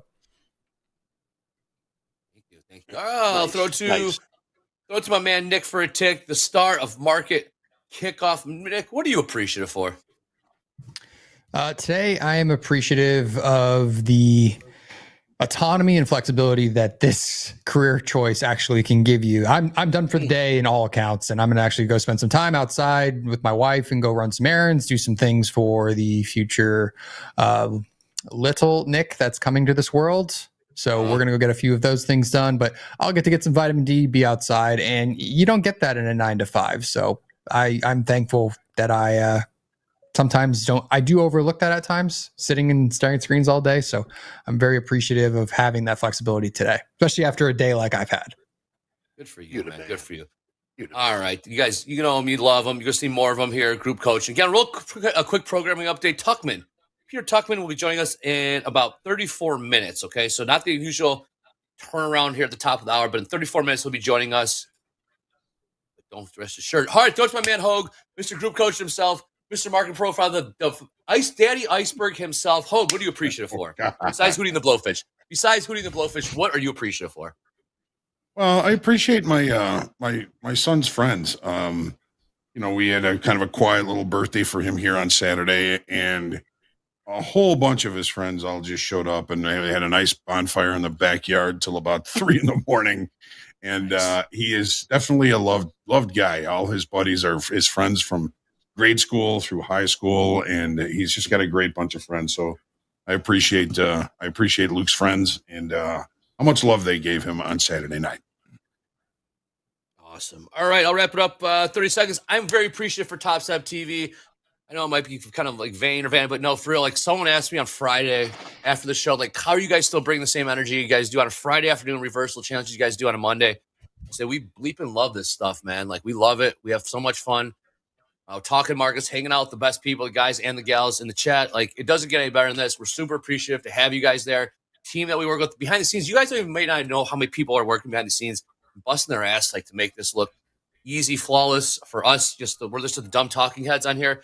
The people in the background make this thing really like easy and fun to work with. So yeah, I'm really appreciative for Topstep TV, the chat, even MP in the sky. Get back to Chicago safely, and we'll have that pizza waiting for you. Anyways, we got power players coming up next. Tuckman in about 32 minutes. Good job, Nick, for a tick. Dakota and Hoag, but power players coming up next. Let's go. Let's get it.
know you missed him because I sure as hell did. Back from the wilderness, did not find Bigfoot, did not find Sasquatch, didn't find the Loch Ness Monster either. But he told me in the green room he did find himself. Take that with a grain of salt. My man, Dolby Time is back. Namaste, everybody. Namaste. Wow. Everyone Yep, give a got shout out grounded, to Dolby Time. Yep. drank some healthy water, pooped in the woods, took a bath in the stream. I mean, just all the things that nature provides. Took advantage of it. It was wonderful. Wonderful. Look at stuff. that. Look at that. Refreshed, looking spry, looking new. And the man in the middle, back from a hell of a weekend on the lake. Checking out the Blue Angels with the boys. What's up, JD? What's up? Just got back from the bathroom. I had to refresh some aloe on my face to cover up the sunburn that I got. Looks pretty clownish. My wife gave me a hard time when I walked in the house. She called me an idiot. It was a fun day, though. How long have you been married? 3 years. Right. Yeah, well, wow. 3 years got the already, aloe face. Yeah, do a little makeup. Yep. I'm with you there, JD. If I'm I put my Irish sunglasses as well. on, you can barely notice. But yeah, I got the ring around the eyes going. I love it. I'm Irish as well. We've got that fair skin. It'll get you quick, but great weekend. They told us who was on that boat next to you. Was that really her? Is that true? Yeah. So, yeah. Mick is there. It is. Mick was talking about it for like an hour before we actually got confirmation of it. Someone from the other boat was like swimming around. We're like, "Hey, what's with the party over there?" And he yelled, "Yeah, Paige Sporadic's on this boat." We're like, "No way, come on, for real?" Look Golfer turned Instagram influencer kind of thing. What does kind of thing mean, JD? What do you mean by kind of thing? I don't What do you know. mean by kind of thing? I'm not big on the influencer scene, so I didn't know who she was until everybody started talking about her on our boat. So I'm sure Mick will have more to say about her when he comes on for the shoulder tap. But her, I looked up her Dolby. YouTube. Her, Interesting. yes, her indeed. All right, let's get back in these parts. All right, Dolby. So you've been off for a little bit. Come back refreshed, rejuvenated. I don't know what the prices were a couple weeks ago. What do you think? What are your thoughts? How do you get back in the flow of things? For those, we encourage people to take a couple days off, get away from the screen. You got to get back into the markets. What is it like when you're coming back from a holiday? What do you think when you get in these markets? Well, I think first and foremost, the most important thing is to take a vacation. I know it can be the market has a magnetic pull to keep us involved, but if you can pry yourself away, definitely do it. The first day or two is pretty tough, but eventually you realize you can't access your cell phone, you can't get that data, and you just settle into life, and it feels very, very good. So highly recommend taking a vacation. As far as coming back, definitely excited to come back. Been placing a couple of trades in the practice account, a little like MNQ here and there, just to mess around. Just kind of get my feet wet, if you will. Still like my system. It's been trading pretty well, so just try to take some base hits and just get back into it. And don't let a negative day spiral into something crazy. If you come back from vacation and you're down 2 or 3 trades, just turn it off and come back again too. Smart. All right, Dolby Time. What products will you be looking to trade here on Power Players? I've really liked the NQ recently on like really small time frames, but if nothing is setting up, I might look at the YM as well. NQ, YM, and JD? As much fun. I have the NQ up right now. I was kind of looking. I was wanting to see a test of the overnight low in the NQ earlier, right at 18,515. We almost got down there on that last break. Didn't quite do it. I really wanted to see him take out that low before returning to the highs, but here we are up near the highs again, just rejecting off settlement price a couple times. So that looks like our line in the sand for today. Settlement price from yesterday. We're trading above range, above value from Friday, so we are accepting higher prices right now. Ultimately, I want to see a new high put in, but it is a bit choppy at the moment. So I got the NQ up. I got my live account up. Looking for a trade in the NQ. I'll let you know when I see something that looks good. Okay. Sounds good. Again, we got Tuckman joining us in about 19 minutes here, the bottom mark, give or take a few. Very busy man. Gracious enough to give us some of his time. You haven't seen. Very, very recognized. All right, we are still popping here in gold. I think I saw someone in the chat say going all in short on gold. Be careful. Bulls are in control. Last trade 25.05. Finally broke those 2,500 level, and we're trading $5 higher. Crude catching a bit of a bid as well. High of the day, $78.79. Last trade, $78.75. Like JD and Dolby said, we're kind of chopping around right now, so we're going to be patient. If we trade back below, last week's high. If you have your TopstepTV levels up on TopstepX, last week's high is at 18,675.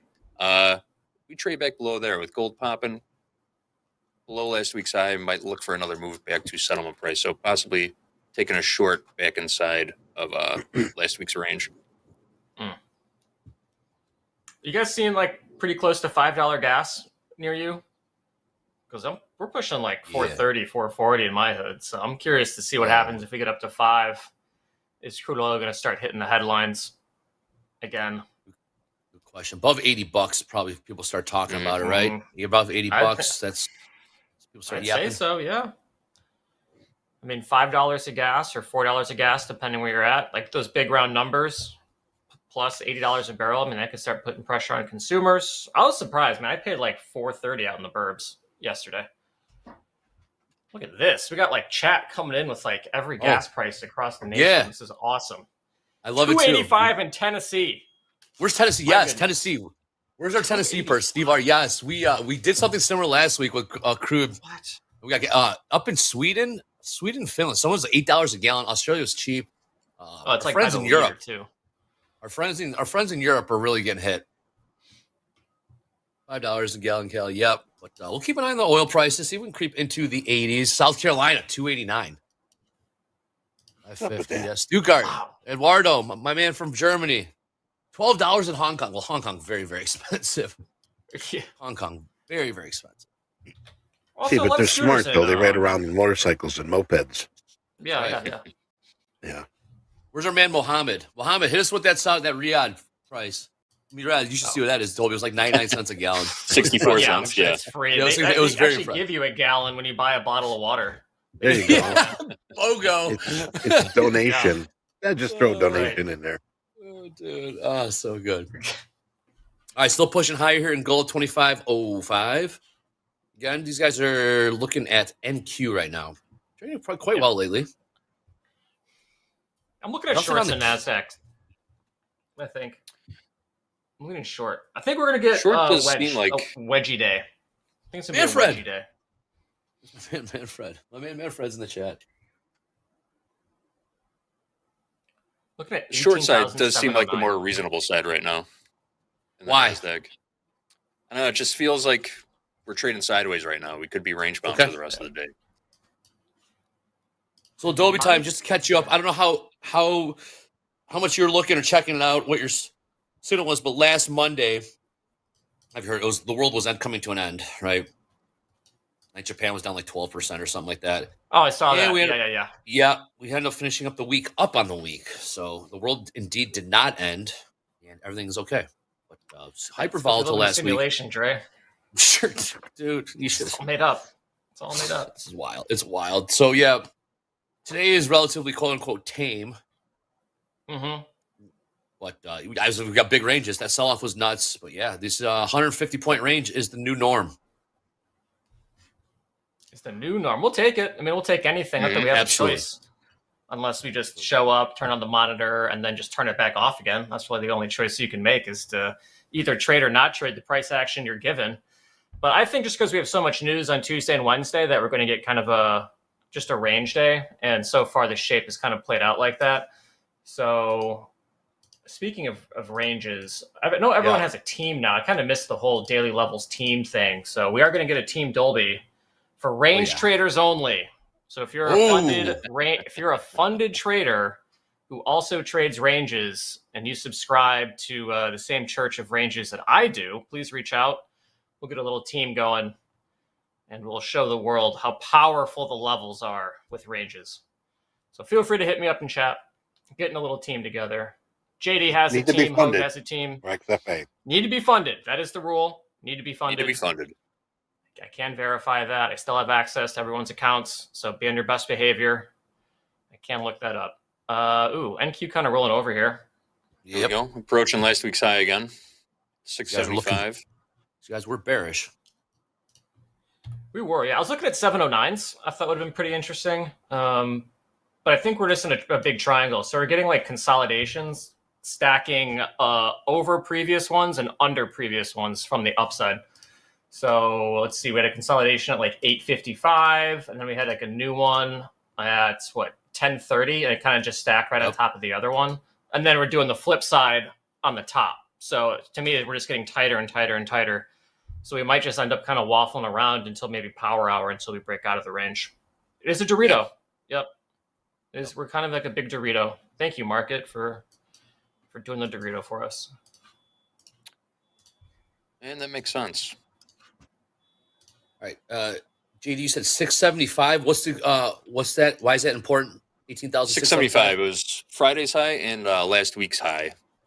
But I think another dip below there, and we take a run at settlement price again. Still staying inside the range that we've been trading in all day, but just sort of consolidating still. That fits in with the Dolby Dorito pattern also. A move back down there would be pretty much meeting up with a lower trend line. Yeah. I could say, like, what about 640s? I think that looks pretty good. That's like about in the middle of the Dorito. I have VWAP. I have VWAP at 53, so that lines up too. Ooh, 53. Let me mark that on my chart. Check that. Make that 48. VWAP at 48. 48. Okay. So we're about in the same range, like within 10 points of each other, which is cool. Okay. Yeah. I am on the 30-second chart. Friendly Neighbor Stoner Man. It's a funny name. I just like whatever ranges give me the best. Sorry, whatever time frame gives me the best ranges is what I prefer. I just found that like the 30-second and 1 minute chart tend to have like much tighter ranges, which are easier to trade than say like the 5 minute. And like a 5 minute consolidation or range trade in the NASDAQ doesn't really happen all that frequently. So that's why I switched down to the 1 minute. They just like the candles are much, much tighter. And so the opportunity to find risk, I believe, is a lot easier. Just switch to the 1 minute to see what you're looking at. The 1 minute. Gold and crude both drifting higher. I wouldn't say rallying, but prices are going higher. Drifting higher here in crude. New highs just put in $78.81. Volume is tapering off a bit, but nonetheless, price is volume's going really up dying. and to the right. Yeah, price is going up and to the right. You look at tilt 50-50 across the board from crude, NASDAQ, gold, Dow minis, and ES. 50-50 across the board. Still going on right there. We do have U.S. Fed budget. Yep. This is typical volume pattern for the lunch hour during summer markets. You're always going to see volume drying up right around this time.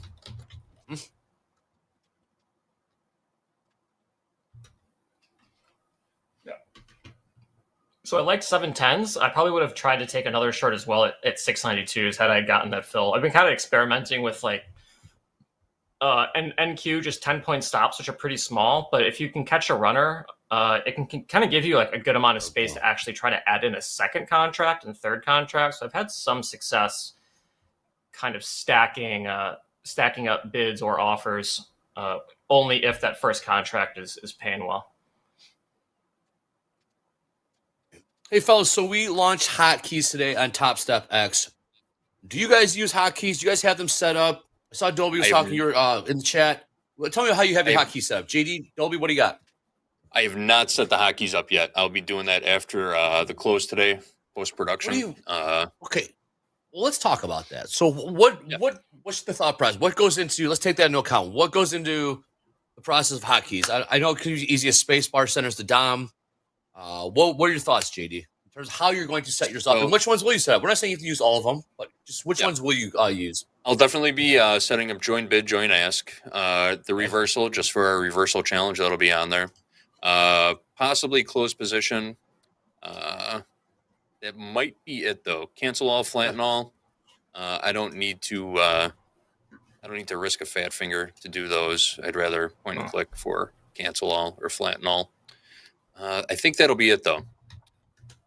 Join bid, join ask, reverse. Maybe close position. Okay. Dolby, what would you... Because I don't have join bid. I don't have join ask. I'm simply just go to the market. I feel like hotkeys, you want speed, right? You want no thinking, you want speed. Join bid, join ask for sure. Dolby, what goes in your thought process when knowing what hotkeys you want to use and how to set them up? Yeah, I mean, I think it's really important to understand kind of like your space. I think that's also what tip of the week, like, what is that? Customize your space. So like the physical space you're in while you're trading, like you have to be aware of that. So one of my downsides of my physical space, and it's a very cute downside, is that I have a cat who loves jumping on my keyboard. So I don't set hotkeys because I don't want Gus the cat to be placing trades, so I don't have them set up. So that is something to kind of consider if you're going to be setting up hotkeys. Is like, do you have kids in the house who might be pressing your keyboard? Do you have pets? So if you do, make sure you're setting like key combinations that can't accidentally go off, especially if you don't have order confirmation. Other thing too is like, what kind of system do you trade? If you're trading very frequently, you probably are more inclined to be trading with hotkeys.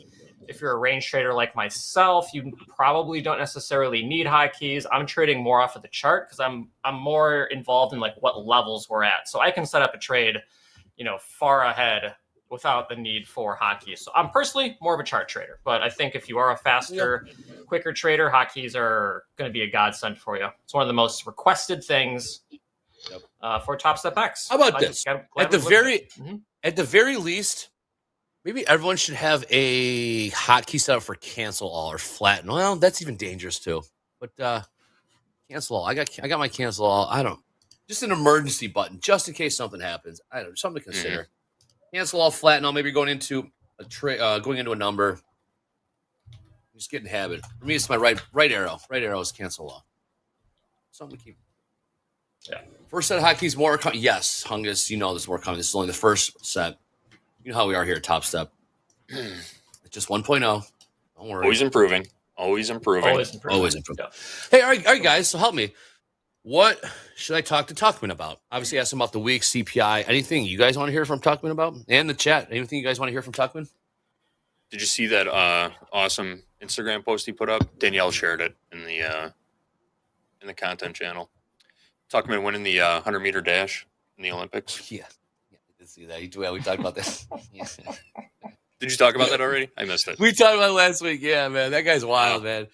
He's I'm gonna give him a little crap here when we get him on. You'll find out why he had to change times on us. So yes, the 100-meter champion. He's a popular man, Yeah. One day, yes. One day, Andre, we'll be bumping them. And yes, that's exactly. One That's day. exactly what I thought. One day we'll be doing the bumping around here. That's exactly right. And hey, guys, I just realized we never put up the group coaching form earlier, so I just put that. I pinned it to the chat right now. So throw some questions in there for Hoag. Hoag and I will be on for group coaching at 12:30 Central Time. So if you have any coaching questions for Hoag, throw them in there right now. I mean, I guess right off sure, of yeah. NQ bounced right off of last week's high, 675. I think that was 675s. Is that the low tick? 675 and a half. Bounce right off. I'm still kind of looking for a short around 709 for some reason. Just it feels like the right thing to do. I guess, Andre, what you could ask him about would be is this summer trading? It finally took 9 weeks to get to summer markets. Question. Is this what we're going to be seeing for the next 3 weeks until September? Yep, because it's been anything but typical summer trade. Yeah, it has. This is thank goodness, because I remember we had a stand meeting. We call stand meeting. Our meetings are debrief after the show. Take you behind the curtains here. It was like early June, and I'm like, It was one slow day. And I'm like, These markets are going to be slow all summer. We got to figure out how we're going to adapt. But luckily, the market has carried us through the summer. It's been anything but. We got 12% down last Sunday, early Monday on the reopen in Japan. And maybe the Fed was too late to cut, didn't cut late July. They're talking about a 50 basis point cut in September. And we'll have the Jackson Hole conference. All the Feds go out to Jackson Hole. And who knows what they really do out there. But they'll do there'll be a Powell press conference out there. There's some more insights. Probably There's more have stuff on the some, calendar. Dried chicken breast out of one of those little like tin heaters, and then maybe some dry rice is probably what's on the menu if I had to guess. Maybe some steak. Yeah. You think they can Maybe some afford it? steaks. Probably. Yeah. Probably. So let's see. I'm still looking for a short around 710s. It's still what I'm looking for. Mm-hmm. So like a nice top range, of a 1 minute range? 680s. Is that a 1 minute range? Yeah. 30-second, 1 minute. Yeah. So you can just kind of see, like, if you flip between the 1 minute and the 5 minute, it's kind of a good example of why I kind of switched to the 1 minute just for range trading, because like the 5 minute has like so many wicks, like really long ones between, let's say, 11:05 and right now. But if you go to the 1 minute, it looks much tighter. Like you see all those bounces off of 680 that looked really good for longs if you wanted that trade. So it was a little bit easier to identify.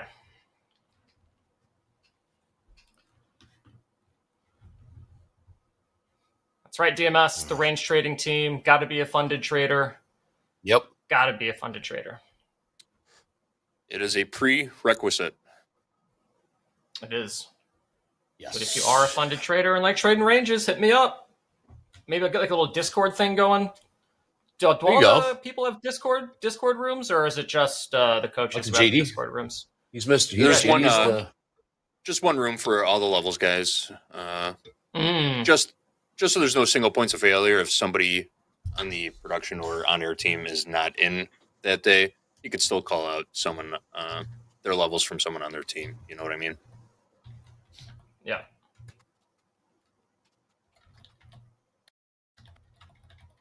We got 60% long tilt in the NQ. Yes, we are aware that tilt has been pulled from the scroll. Top of the scroll. We replaced that with payouts here shortly. Yes. You now need to be on Topstep X to get the tilt. That is the only way to get the tilt. Yep. Other than our that's random updates. That's not asking too much, is it, JD? If you want to get the tilt, come to Topstep X. We were supposed to pull it off the TopstepTV months and months ago, but we wanted you guys to really feel it and love it. And so now you get a Topstep X. It's right there at the bottom. Click on the tilt tab, and you can see what the aggregate sentiment or bias is amongst all simulated traders here at Topstep. Again, all simulated traders. The sample size is more than sufficient. I can assure you that. Way more than sufficient. Do with it as you will. You know, we had Aaron Trades in here. I don't know if Aaron Trades is still in here. Maybe he's still in Scotland or not. But he liked to go with the minority of the bias or something. So you see 70% long. Aaron will be looking to take a short. More often than not. So yeah, do with it what you want. That's MP's belief too. He likes to go with the harder trade, as he would put it. He's not fading the tilt. He's going with the people that are taking the harder trade. Does that make sense? Yeah, it does. That's his pit mentality too. I guarantee you that's where it came from. JD, you don't know what I'm talking about. You come to the pits. If you're just walking in, say Adobe's gone for a little bit, coming back in the pits. You come into the pits. JD, the first question they ask, what's the pit? Locals long or short? That's essentially what the thought is here with the tilt. Locals long or short, because then you know what their exit is, or what they're likely to exit. So you try to beat them to the punch. You're not necessarily fading the majority. You're just trying to beat them to the punch as to what their exit's going to be. That's what it is. Because you're flat. You're coming in flat. Yes, what are locals? Locals long? Okay, well, in order to get out of longs, you got to cover. In order to cover, you got to sell. So if you're flat, you're looking, all right, where are they going to get short? Where are they going to sell? Where are they going to cover? So I'm looking to get short there. Basically, you're just trying to beat them to the punch. All right, still no trades from these guys. No, I mean, Trey, this range is really tight. I mean, we're at 20-point range in the NASDAQ right now. Absolutely. Yeah, I have that 1 minute chart up right now too. It's been real tight since we started. There's getting close to Dolby's entry. Yeah, the candlestick's too long though. So let's see if we hang up here a little bit, that'd be cool. But this is kind of like the long candlestick thing that for range trading, I'm not a huge fan of. So if you get a candlestick that starts, let's say, like midway in the range and is just green or red all the way up to your level, that can be a sign that it might actually be breaking out of the range. So I do want to give it a little bit of time and see if this will end up rejecting. But that might be an old thing too, because NASDAQ moves so fast. So we'll see if I keep that rule in play. But typically, it makes me a little bit anxious just seeing that strength. But it would have been worth, maybe 8 points off the rip already. Yeah. So we'll see. Let's see if we test again. If we test again, then maybe. There we go, Coach Hoop. Coach Hoop. I don't know if Dolby, if you recognize us in the chat, it's no longer Hoop in the chat. It's Coach Hoop. He's got the blue. Ooh, I heard. Yeah, he's there in the chat. Coach Hoop says crude going to head to $79. Well, about 14 cents away from that. High of the day, $78.88. Last trade, $78.86. $79, Coach Hoop. Once we got to those 78. So I have an order in. Well, Okay, pending order at 1050. Yep, we're working 1050. Just below right there. The previous 30-second high. We're in. So short one in queue, live account, 71050. I lost my L2 data, but that's fine. Let's see if we can get like 40 on this one. So risking 200 to make 400. Let's see how this goes.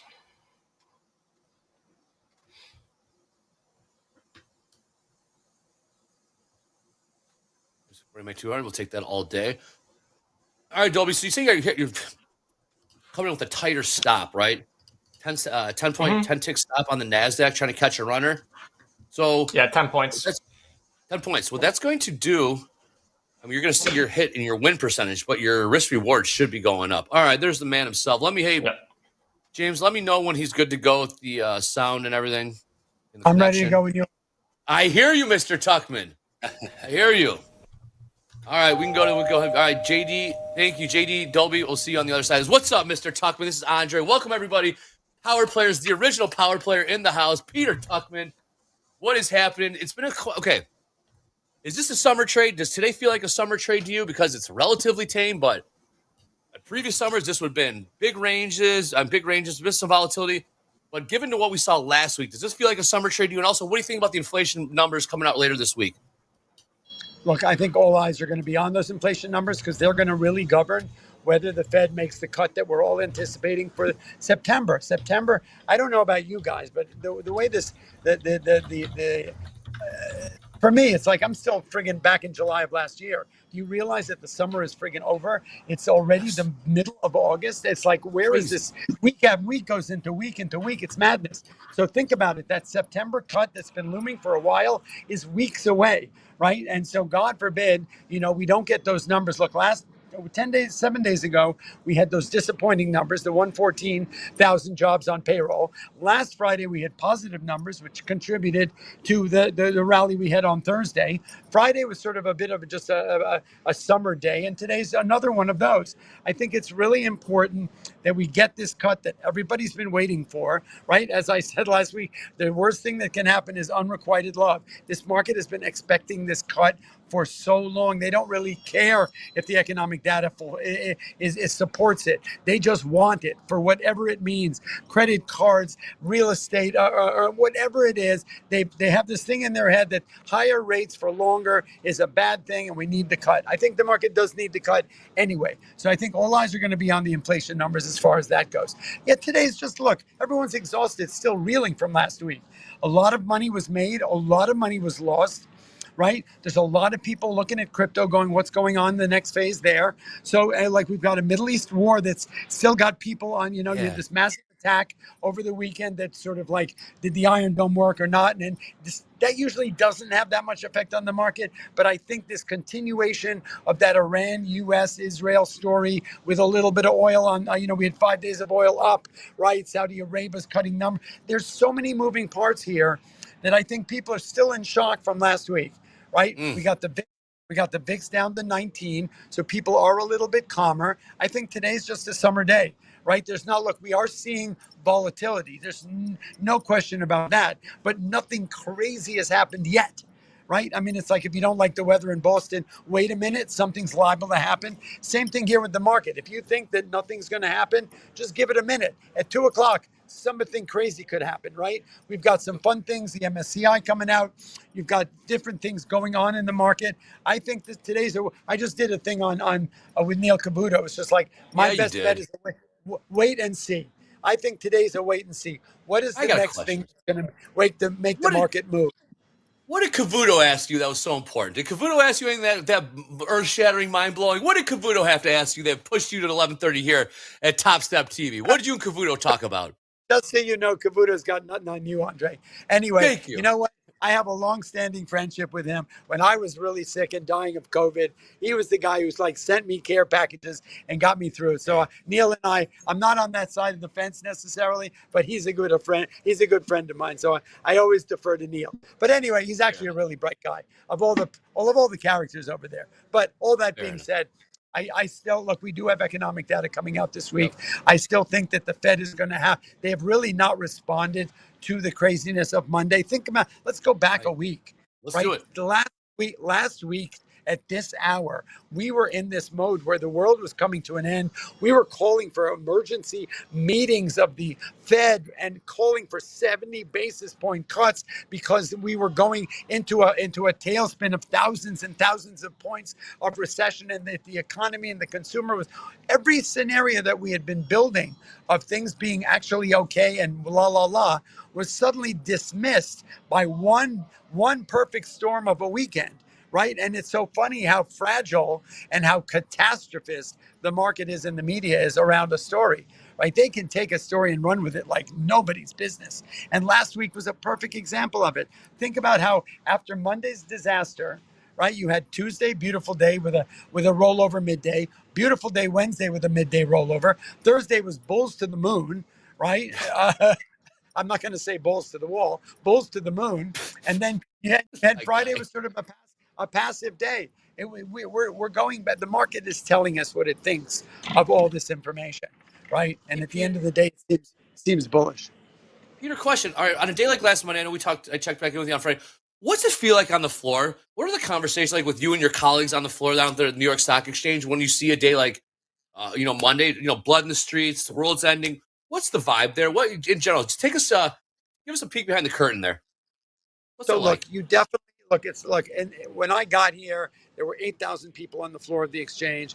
I was here for the crash of '87. That was absolute chaos. Thousands of people running around and, with really just trying to hold on to some semblance of sanity and make sure that the orders you were executing were correctly done, right? Because we were you just walk into a stock. Think about this, crash of '87. You walked into a stock and just said, it wasn't a matter of negotiation. You'd walk into a stock and say, I got 100,000 to sell. Give me a price. Okay, I got 200,000 to sell. Give me a price. It was not kind of negotiation. Now when you walk in, and I have to admit that on Monday, we were a little bit taste of that, where people were there was fear. You felt it. The VIX was up at 65. Think about this. The VIX were at 65 on Monday. During COVID, the VIX were at 85. And during the financial crisis, the VIX were at 93. Put that all in perspective. They really made Monday like it stands alone in a group of five, that this was one of the worst days in history when it wasn't. They made it that kind of a day. But the mood on the floor was significantly different because we are at the pulse of what's going on. And you could tell with the way we were speaking to each other was people were looking for bids in stocks. Where do we think this is going? Because you have to realize, as a broker on the floor, we all talk to each other about the volatility and the liquidity, right? If you're in a stock, we ask each other, what would you do here, right? Is that 250 down 250 print on the SPY? What do you think? Is that the low of the day? And we ask each other's advice because everybody looks at a market and sees something different. To me, at that point, it felt like it was a bit overdone and that we were looking in store for a bit of a rally. I was right for a little bit. I was wrong for part of it. But that's, so it's like you're in the middle of a storm. You ask people's advice at that point. I mean, at least that's what I do. I rather get confirmation from my coworkers that, like, what do you think? What would you do here? Because sometimes the indicators don't make sense, right? What do you do when the market's down 250, the VIX are at 60, and we're in free fall in the Dow, and you get an order to sell, a bunch of stock, or you're long a bunch of spiders, and you don't know what to to do with the trade. So it's like you're on the Titanic and you're wondering, do you go and hang out with the guys who are playing the violins, or do you go hang out with Leo in the basement? I like that in the Titanic. All right, very quickly. Thank you so much for your time. You're very, very gracious. Peter Tuchman, one last thing. Please tell us about Wall Street Global. Tell us about Wall Street Global. I will, Andre. Listen, okay.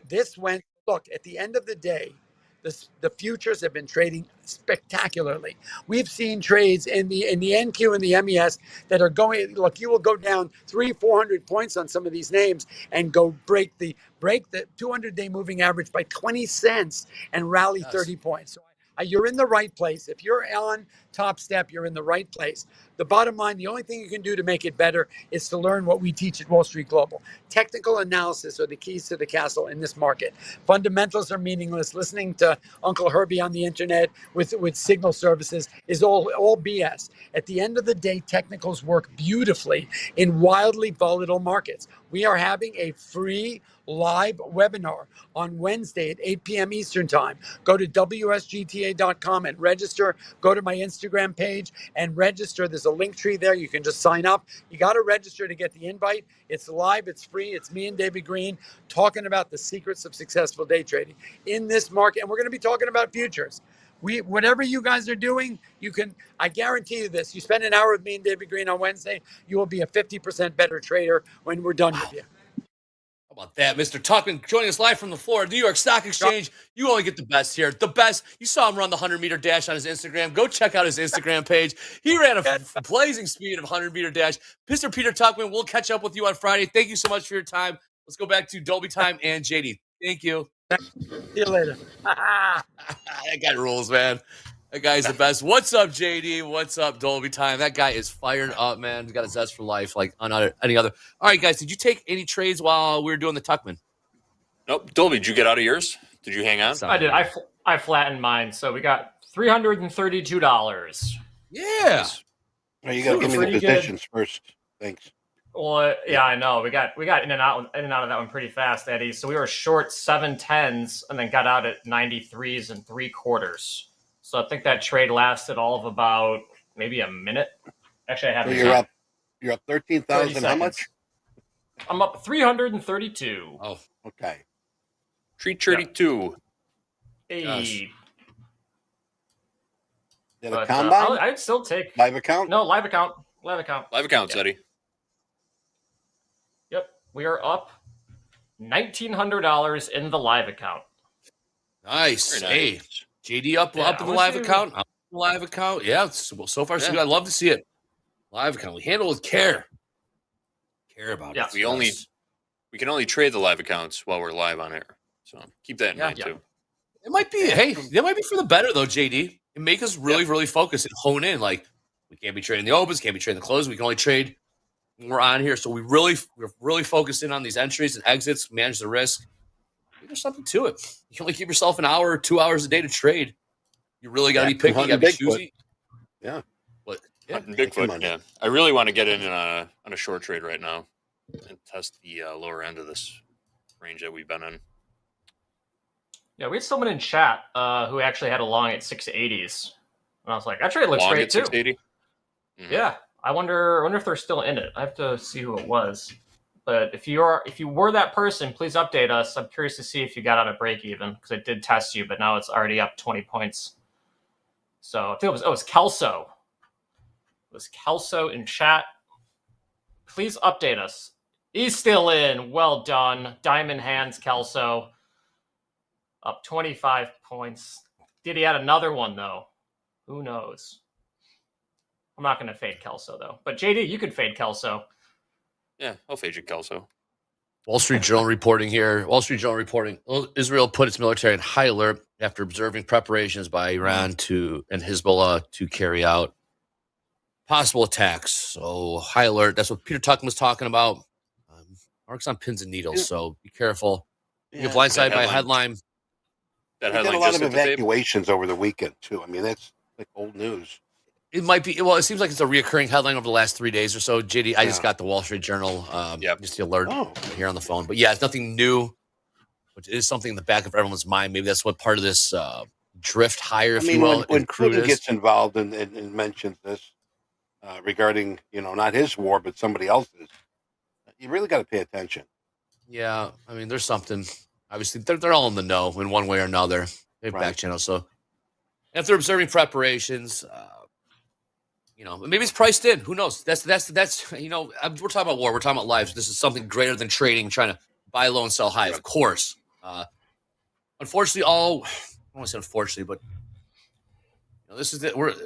we're dealing with the economics of the situation. Of course, like Hoag says, pray for peace, 100%. It's just there's ramifications here. What we do with our job as to what to happen, and it would be foolish and negligent of us to not be prepared for something if something does occur. So that's what we're talking about. Of course, pray for peace. We don't want it, right? But maybe that's what this drift higher in crude has to do. Maybe this drift higher in gold as well. We saw that big sell off about hour and 20 minutes ago in the ES and Q. Might have something to do with that. So be careful. Maybe the bias to the short is the right play in equities for the time being, because we're always one headline away from us falling out of bed, as perhaps we saw. So it's difficult. It's difficult. It's a tricky time. Uncertainty. Like Tuckman was saying, you just don't know. Mm-hmm. This range is super good. It's a really good range. This is tempting stuff, Trey. I see. Are you looking at the 5 minute? Yeah, 5 minute. Yep. Looks really good. We got to try. All right, talk to us here. All right, I'm going to see. You We're jumping in going to right try here? 7/16. No. We're going to try 7/16. Just like like a that tick price. below whatever this 1140 high. high was. Yeah. Okay, here we go. Let's just see if we run up there and scoop it and then come back down again. Okay. Yeah, we have coming up after this. JD, how are we doing on those group coaches? Let us know if you get in this trade Dolby time. Let's Working work it. the form. See if we got anything. Are we looking at? We're looking for group coaching, and we got shoulder tap coming up next. With. We got a handful of questions. We could always use Okay, more good. though. Yeah, always use more. Yep, nice to have some for following days. Yep, Jack Mick for shoulder tap. We got group coaching. JD, the man right here. Hoag coming up after that.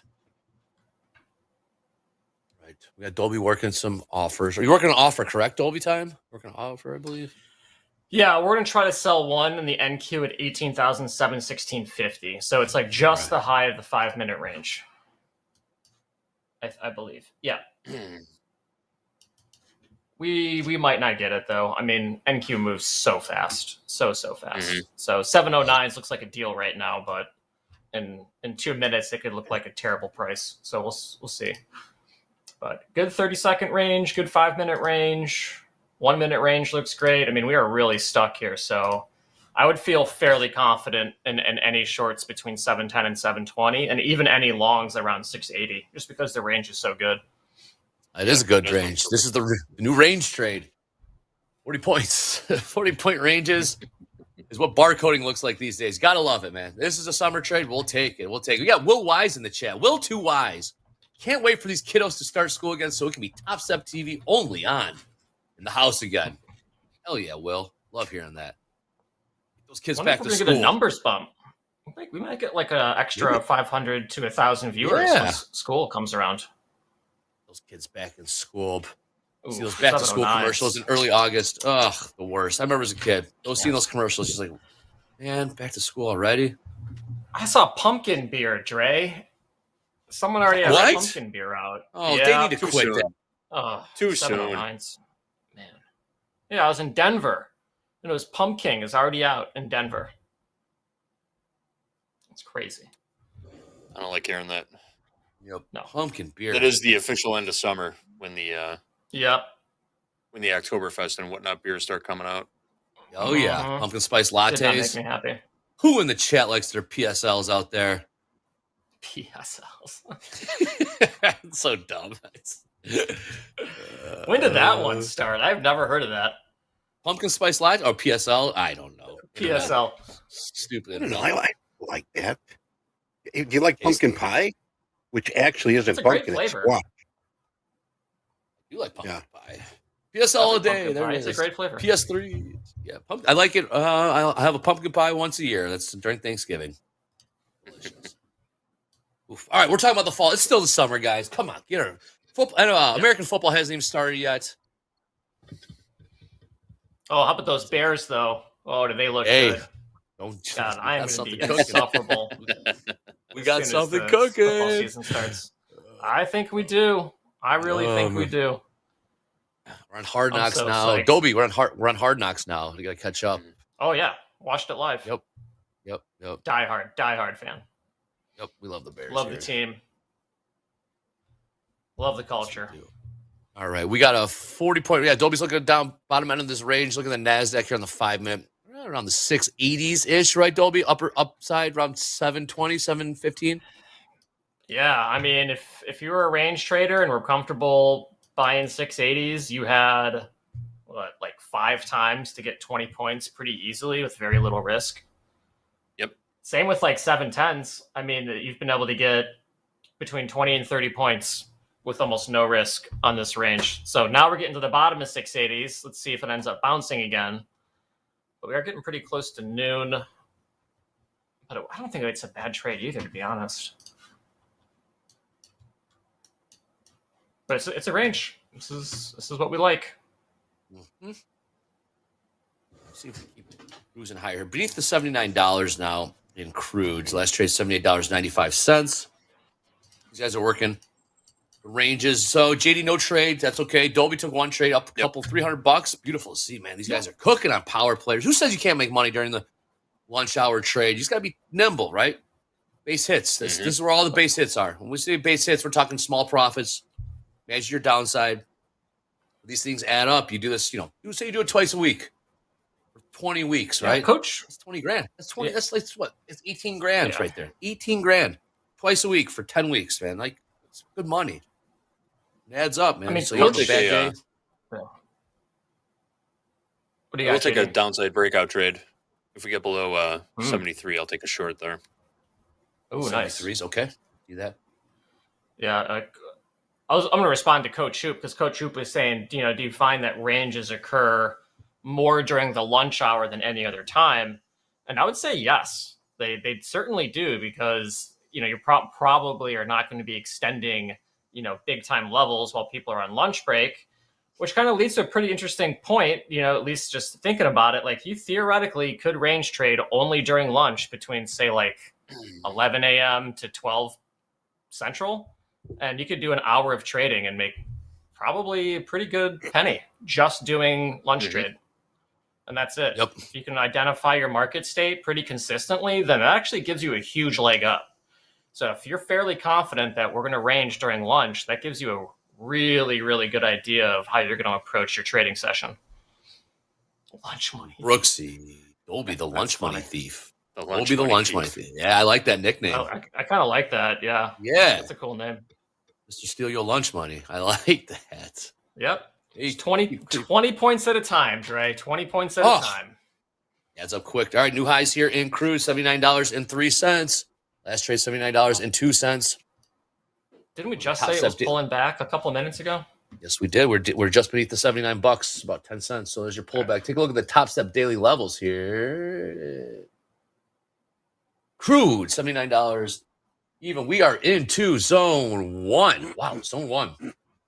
Resistance. All right, daily at the range high, average daily high is $79.15. So that could be your upside target, $79.15. Yep, average range, ATR. $79.15 upside target, perhaps, on Topstep daily levels. All right, fellas, we got 2 minutes left here in Power Players. That was fun. Kind of like that, having Tuckman jump in. I know we're bound by his schedule, but having him come in at 11:30 Central Time hour, it's kind of nice little breakup. Something we can perhaps talk about for scheduling. I don't know. What do you guys think? Were you guys cool with it, or do you guys prefer? I don't know what do you guys think about that? Oh, it's fine, dude. I'll listen to Peter Tuckman talk whenever he wants. He can talk at 11:12 a.m. Central Time for all I care. Yeah, he really could. He's just full of energy, and he knows what he's talking about too. It's a great guy to listen to. Oh, there we go. Break down below 680s. Missed 73s. 660s. Oh. Did you get 73s? Wow. No, I didn't get Look at that. Okay. Eddie, anything? No, it's not. Here. Here we go again. Here we go. Nothing over the wire here. Yeah, nothing. Look at this roll. Wow. I wonder if it's because of crude. I mean, if Might crude be. gets up to 80, is that going to start putting pressure on indices? Okay, now we're at 18,633. So this is the top of the previous range. So let's see if this holds. Because if this one holds above 18,633, now I think we have a new range between 640s and 680s. So we're just stacking ranges underneath each other until we get to nothing, some sort of equilibrium. And then we break out chaotically. All right, fellas. Well, we're gonna keep an eye on the sell. We're gonna keep an eye on the sell off here. All right, we're gonna flip this over to shoulder tap. We're gonna keep an eye on the sell off though. You got my guys in shoulder tap. Let's make sure we continue to update these markets. Nice trade in there, Dolby. Welcome back. One trade, one winner. Back on it. Back on the horse. Diving this. All right, we got Jack and Mick coming up the other end of this with shoulder tap. We're gonna keep an eye on the sell off again. Last trade in the ES, 53.69. We were trading in the 80s until the sell off. So about 10-point sell off there. NQ last trade 18,635 in the 630s now. We'll keep an eye on this. We got shoulder tap coming next. Nice work, JD. Nice work, Dolby time. We'll see you on the other side of this. Shoulder tap coming next. Back. Hey traders, it's Gabe with Topstep, and I'm back with yet another update. We are absolutely ecstatic to announce the release of hotkeys inside of Topstep X. You can now fully customize keyboard shortcuts to streamline your trading process, reduce manual inputs and possible errors, and get quicker trade executions. Let's go ahead and switch over to my charts and I'll show you how they work. All right, so we're back inside of the Topstep X platform, and what I want to do is navigate to the left-hand side of my screen and click on the platform settings button. From there, I'm going to click on hotkeys, which will be the second tab at the top right. Out of the 10 actionable items that you have available to choose from, you're going to click on the set hotkey button for the one you'd like to customize. For this example, I'm going to use the up arrow key. I can click confirm, and as you see now, it shows up as the hotkey selected. If I want to overwrite that or clear that out, I would just hit this button again. I can leave this blank and hit confirm if I want to remove it, or I can simply go in and add a hotkey. But that's it. Hope you guys enjoy. Have a great rest of your day, and we'll see you on TopstepTV.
Good afternoon, everyone, and welcome to Shoulder Tap. We have a very special guest with us today, none other than my favorite risk manager at Topstep.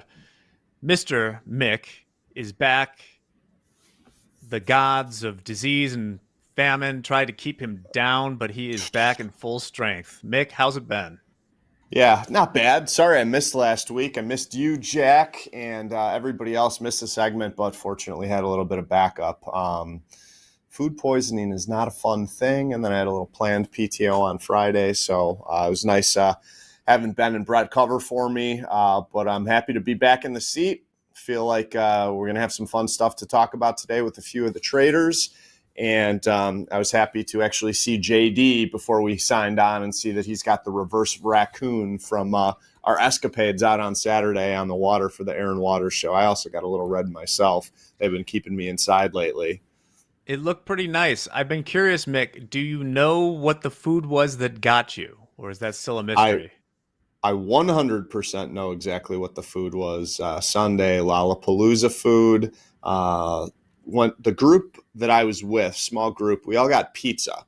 And everybody got pepperoni. I'll tell you, I can't remember the name of the spot that we got the pizza from because it was not just like any regular vendor. It was like establishments from Chicago.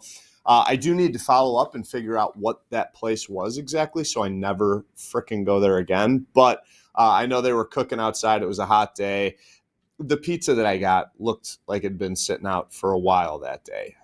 And 4 of us got pizza. Everybody got pepperoni. I got pepperoni with bacon on it. So it was definitely the pork, the bacon that had did me in. But I needless to say, I think I can go quite some time now without having pizza for a little while, regardless of where it's from or how good it looks. It's kind of spoiled it for me, and I might be a 2 time a week pizza kind of guy.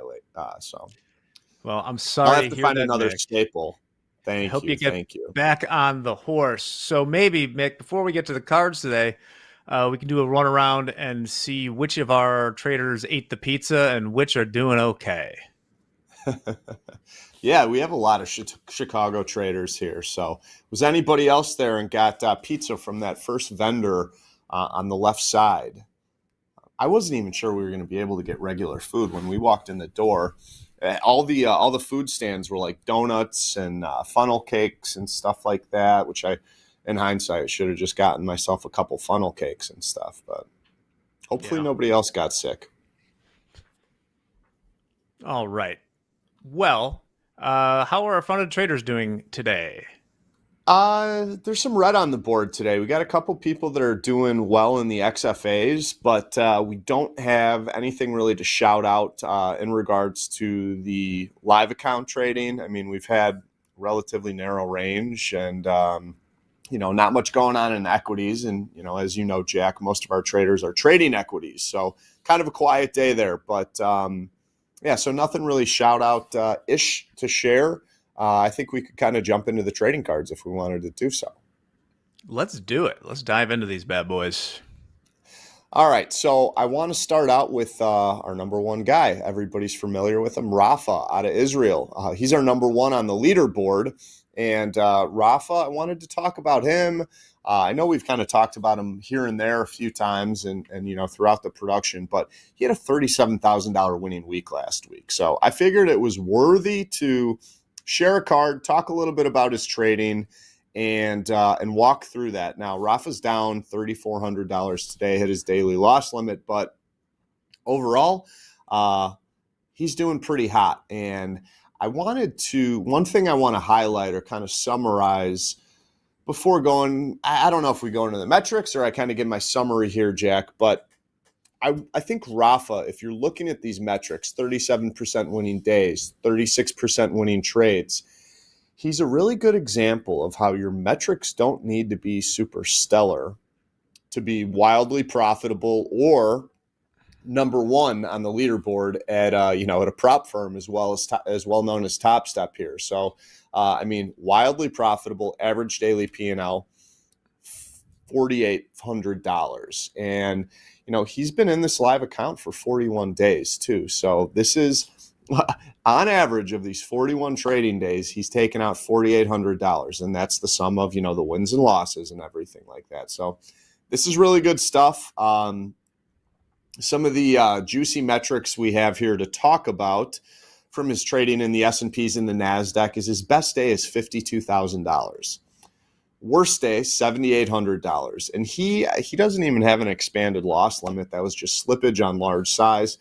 Average winning day, $20,700. And average losing day is minus $4,300.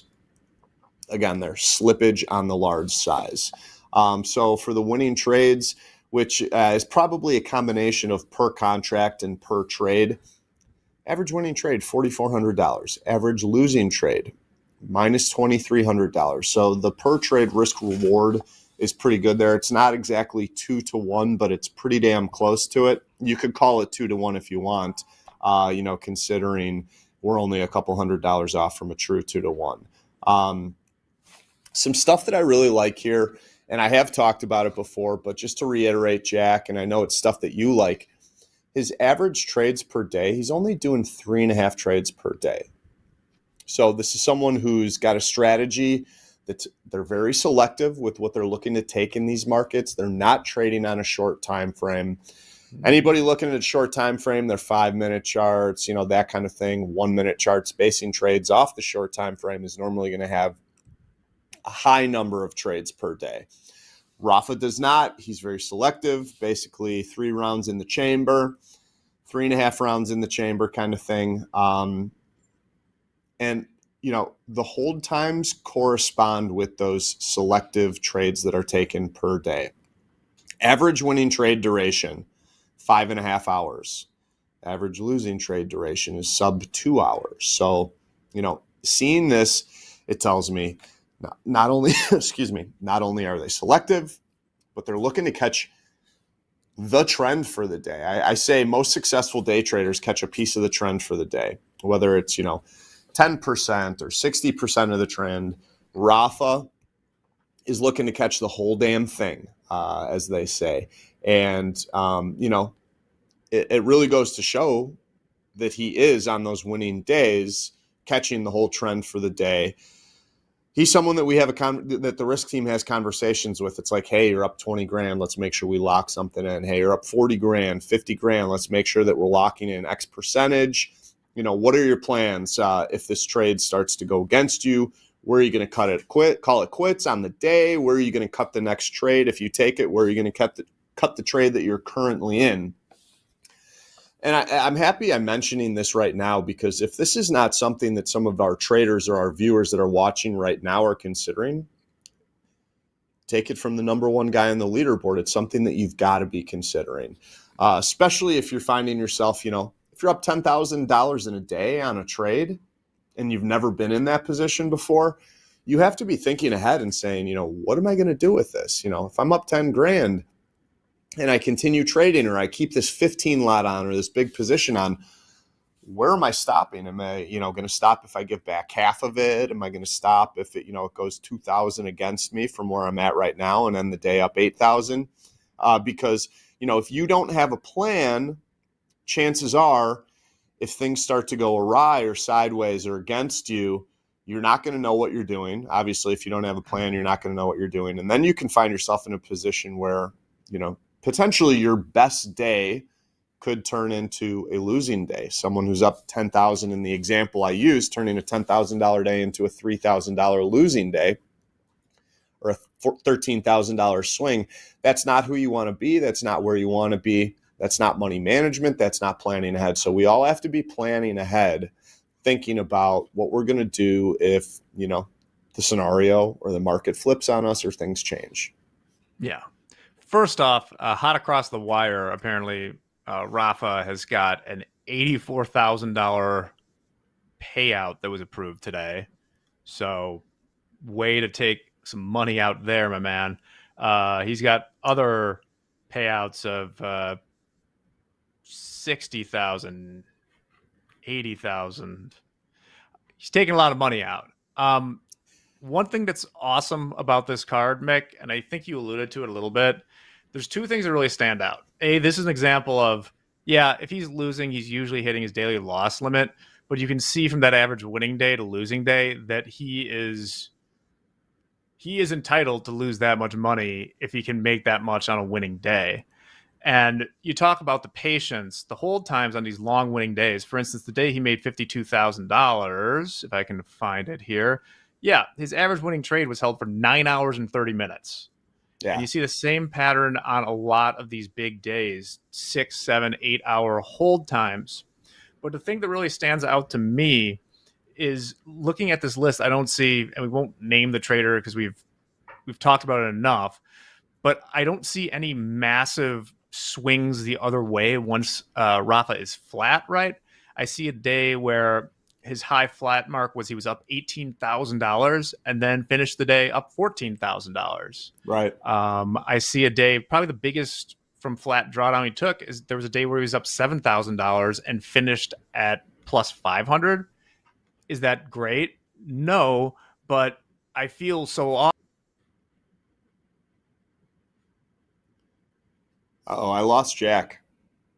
And there goes Jack. Piper down. We have a Piper down. Okay, I'll try and pick up where Jack left off.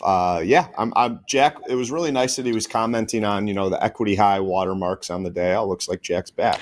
I'm back. I hit a button on my mouse on the side, and it just disconnected me from vMix, which is delightful.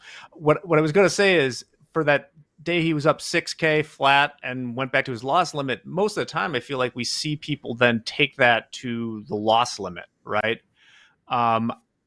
I don't see a lot of that here. When he's right big. He doesn't give back a huge portion of it, and he's making enough that the loss limit is a fine daily loss limit for him. So, wow, incredible patience, man. It takes a special something to hold a trade for 9 hours.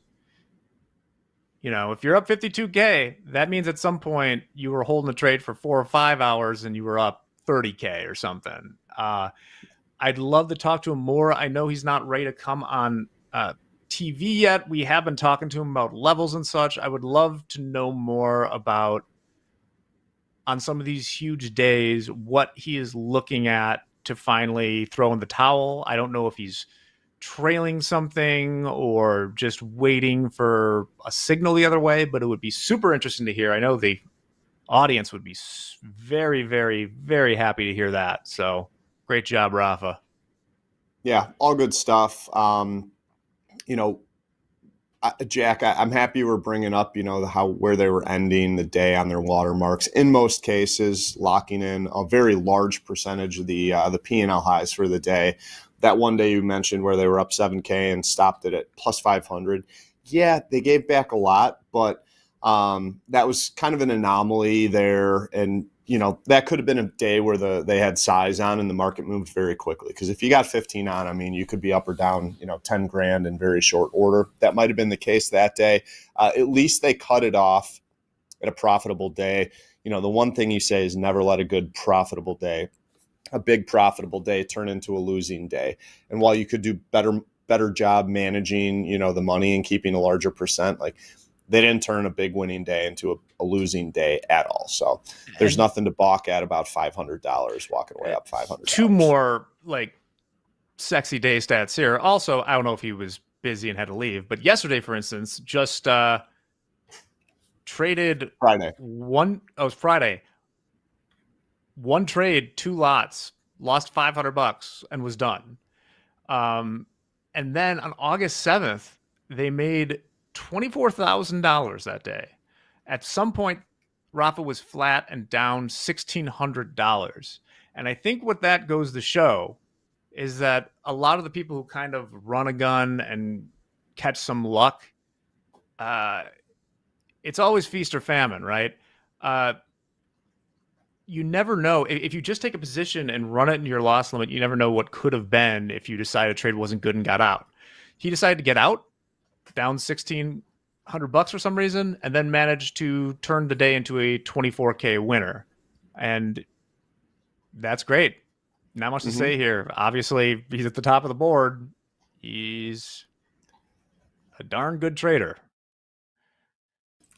darn good, and he's taking that $84,000 payout, which I can confirm I'm seeing on my end of things. And that along with the loss limit remaining at 3,000, he's still maintaining a very, very high account balance, even with pulling 84 grand out of that account. So this is something that we definitely need to see for traders that are trading big. Granted, he doesn't have the large swings to the downside, which is amazing. For somebody who can have 5-figure winning days and only risk 3,000.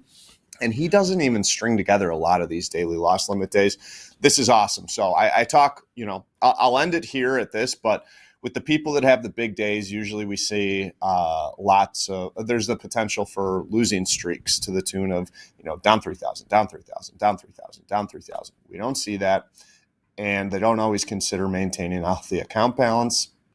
Rafa's doing things very well here, number one, and probably going to maintain that unless, some things drastically change. But seems like he's in good control. Speaking of good control and big P&Ls from last week, if we could, Jack, I want to move over to Liam, one of our other live traders who had a banger of a week last week. Liam, what did he make last week? I think he was up $20-something thousand on the week. I must have miswriting that down, but he had a killer week last week. He's trading in his live account. He's only been in the live account 12 short days. Today's 13.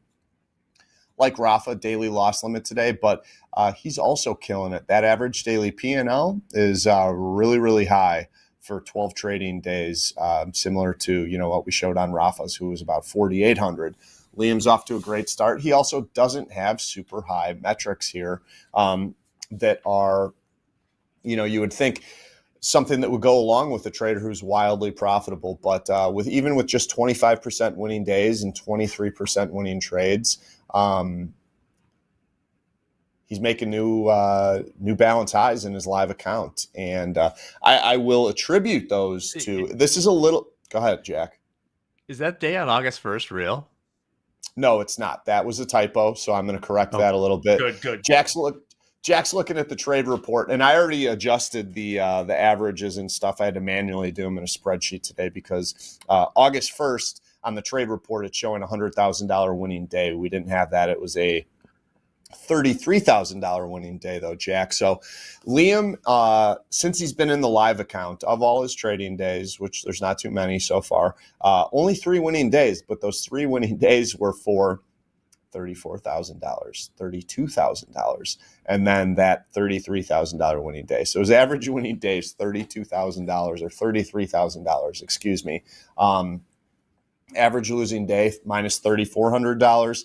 And unlike I was talking about with Rafa at the end there, Liam is someone who is hitting the daily loss limit when they are having those losing days. So 9 losing days, daily loss limit hit, 3 winning days, north of $32,000 to $34,000. So this is really good stuff here. I'd love to see more winning days, but I don't have really anything to scold him too much on in regards to the trading because of those 9 losing days, they're more profitable on 3 of those 12 days. So all good stuff here. Yeah. For the chat asking, his account size is 150K. He's doing this with a 3K risk limit. And when you get on multiple times, that's what we talk about earning it, is if you can make over 10 times your loss limit, that's going to buy you a lot of bites at the apple, so to speak. But it's only 12 days. I'm sure at some point Liam might want to increase the loss limit, but once again, it's if you're going to trade the same way, just remember that if you want to keep these same stats, you're going to need to make more to justify that. So something to think about, but really great trading. I like what you said there, Jack, with the 10 days at 3,000 to wipe out one of those winning days. That's where you want to be. 10 losing days to wipe out one winning day. You don't exactly have to be there. If it took 5 winning days or 4 winning days to wipe out one winning day, that's good. 10 losing days to wipe out what you're making on average, and we'll see what happens. That average winning day of $33,000 is probably going to be tough to maintain, but that's what he's showing us right now. What's a little different here from Rafa, what we were talking about, I want to go back to the account balance maintenance levels because there are larger number of the daily loss limits being hit here, that Liam is going to need to consider, when he does go to put in for a payout, what he needs to maintain, for an account balance level, because he doesn't want to put himself in a position where, hey, wildly profitable here in this live account right now and everything that we're sharing is awesome. But if he's to go and, cut his account balance in half with a payout, he wants to be darn sure, and anybody watching in a similar position wants to be darn sure that you're not putting your back against the wall and you can still weather, several losing days or even losing weeks. So that's kind of what I would leave it at there. Liam, by the way, is number 7, JD is telling me, on our live leaderboard, trading a single live 150K account. Great job, Liam. Speaking of JD, I know you mentioned it earlier, Jack, did you hear we were anchored up for the Air and Water Show on a boat next to Paige Sporanic? That's what I heard. How close you get? Well, that's the boat right there behind us that she was on. She was sitting on the bow all day. I think Maxim had her sexiest woman alive for 2022. Actually saw her at a golf charity event at my golf club last year. It was supposed to be Beauty versus the Beast, her and John Daly. John Daly backed out at the last minute. I found out that morning that John Daly wasn't going to be there. They had a Wisconsin pro, I think John Kelly stand in. But that was kind of interesting. And once we found out that was actually her, we were like, oh yeah, it's definitely her. So it was a good day out there on the water. Hard to miss. Well, nice. I'm glad you had that. Well, Mick, do you want to save this last card or burn through it real quick? Because we're running short on shoulder tapping time. Let's burn real quick. Ronald. I was disappointed to see Ronald today lost his live account after 7 short days, 8 days in the live account. Not good trading. They had about 3. And the point I want to drive home and skip through all the metrics here since we're short on time is he had about 3,000 in his account left today, and he risked 3,000. Not so bueno. Traders, you could be on a cold streak, you could be this, that, you could be struggling, but if you have 3,000 left and you go to $3,000 account balance left in your live account, if you're going to risk that 3,000, I'll just say that's unwise. I don't know why you would risk your live account, over a single trading day or even a single trade. I'm not saying it was a single trade, but you could frame that out a lot better than Ronald and say, oh, I got $3,000 left. If I'm going to risk 1,500, it buys me 2 days. If I'm going to risk 1,000, it gives me 3 swings at the plate. That's what you need to be doing. I know. And I would imagine Ronald's like, oh, I can sign up for a new trading combine. Maybe I'm already profitable in another trading combine. That kind of mentality is not going to help you in this business. Saying I can bail myself out by signing up for another evaluation and going through and earning a live account again. Yeah, sure, you can earn a live account again. But are you going to become a better trader risking 100% of the equity that you have left? Or are you going to be a better trader kind of grinding it out, as I say, and managing your account and your risk. So this was a really too bad for Ronald today. I'm sure he'll be back because he had good stuff in the XFA, but not something that we on the risk team like to see from a trader we call up to live. So take it more seriously. I think the mistake was already made in that this, today it was the 100%, but with around $9,000 or $10,000 in equity, lost 3,300. That's too much. Then with about $6,000 left, lost 3,000 again. That's half the account. And at that point, he had the 4 winning days in the account. I think it's 6,000 right there. At least focus on getting the 2 winning days and just take it out. I would rather see him take out that last 3,000 than just try and send it, right? And it does. Let me see. I can't see the stats for today, so I don't know what Ronald did there. But yeah, risking too much of your account. That's a common thread here. But hopefully, It's putting it much more nicely than I was going to phrase it. But so I'm glad you said it and not me, Jack. Yeah. Send with discretion. All right, Mick. Well, welcome back again.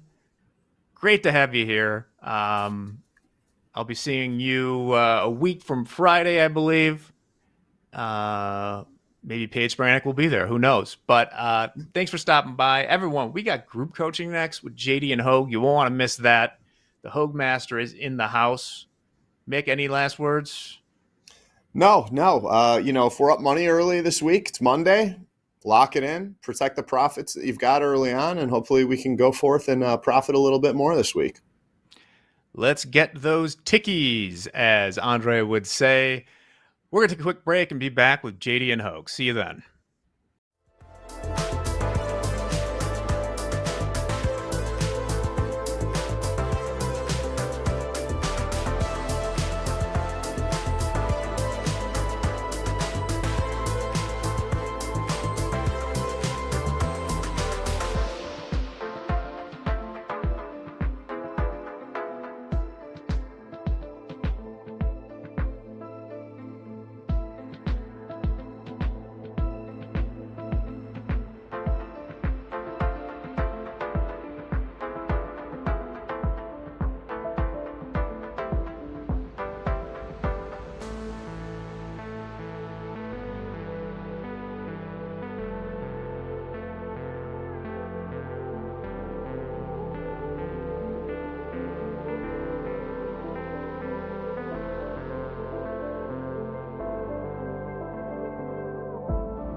Good afternoon, friends and traders. Here we are for group coaching. We're crushing 2024.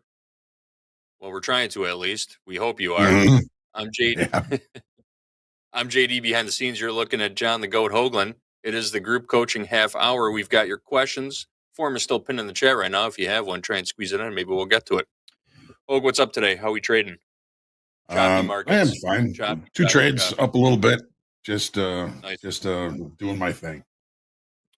Yep. Right back to last week's high in the NASDAQ again, just a few tickies beneath that. And trading sideways. You got a nice Dolby Dorito formation happening. Yeah, there is. Yeah, there is. Textbook. All right. Well, we've got your questions again. So without further ado, you ready to go, Hoag? Absolutely.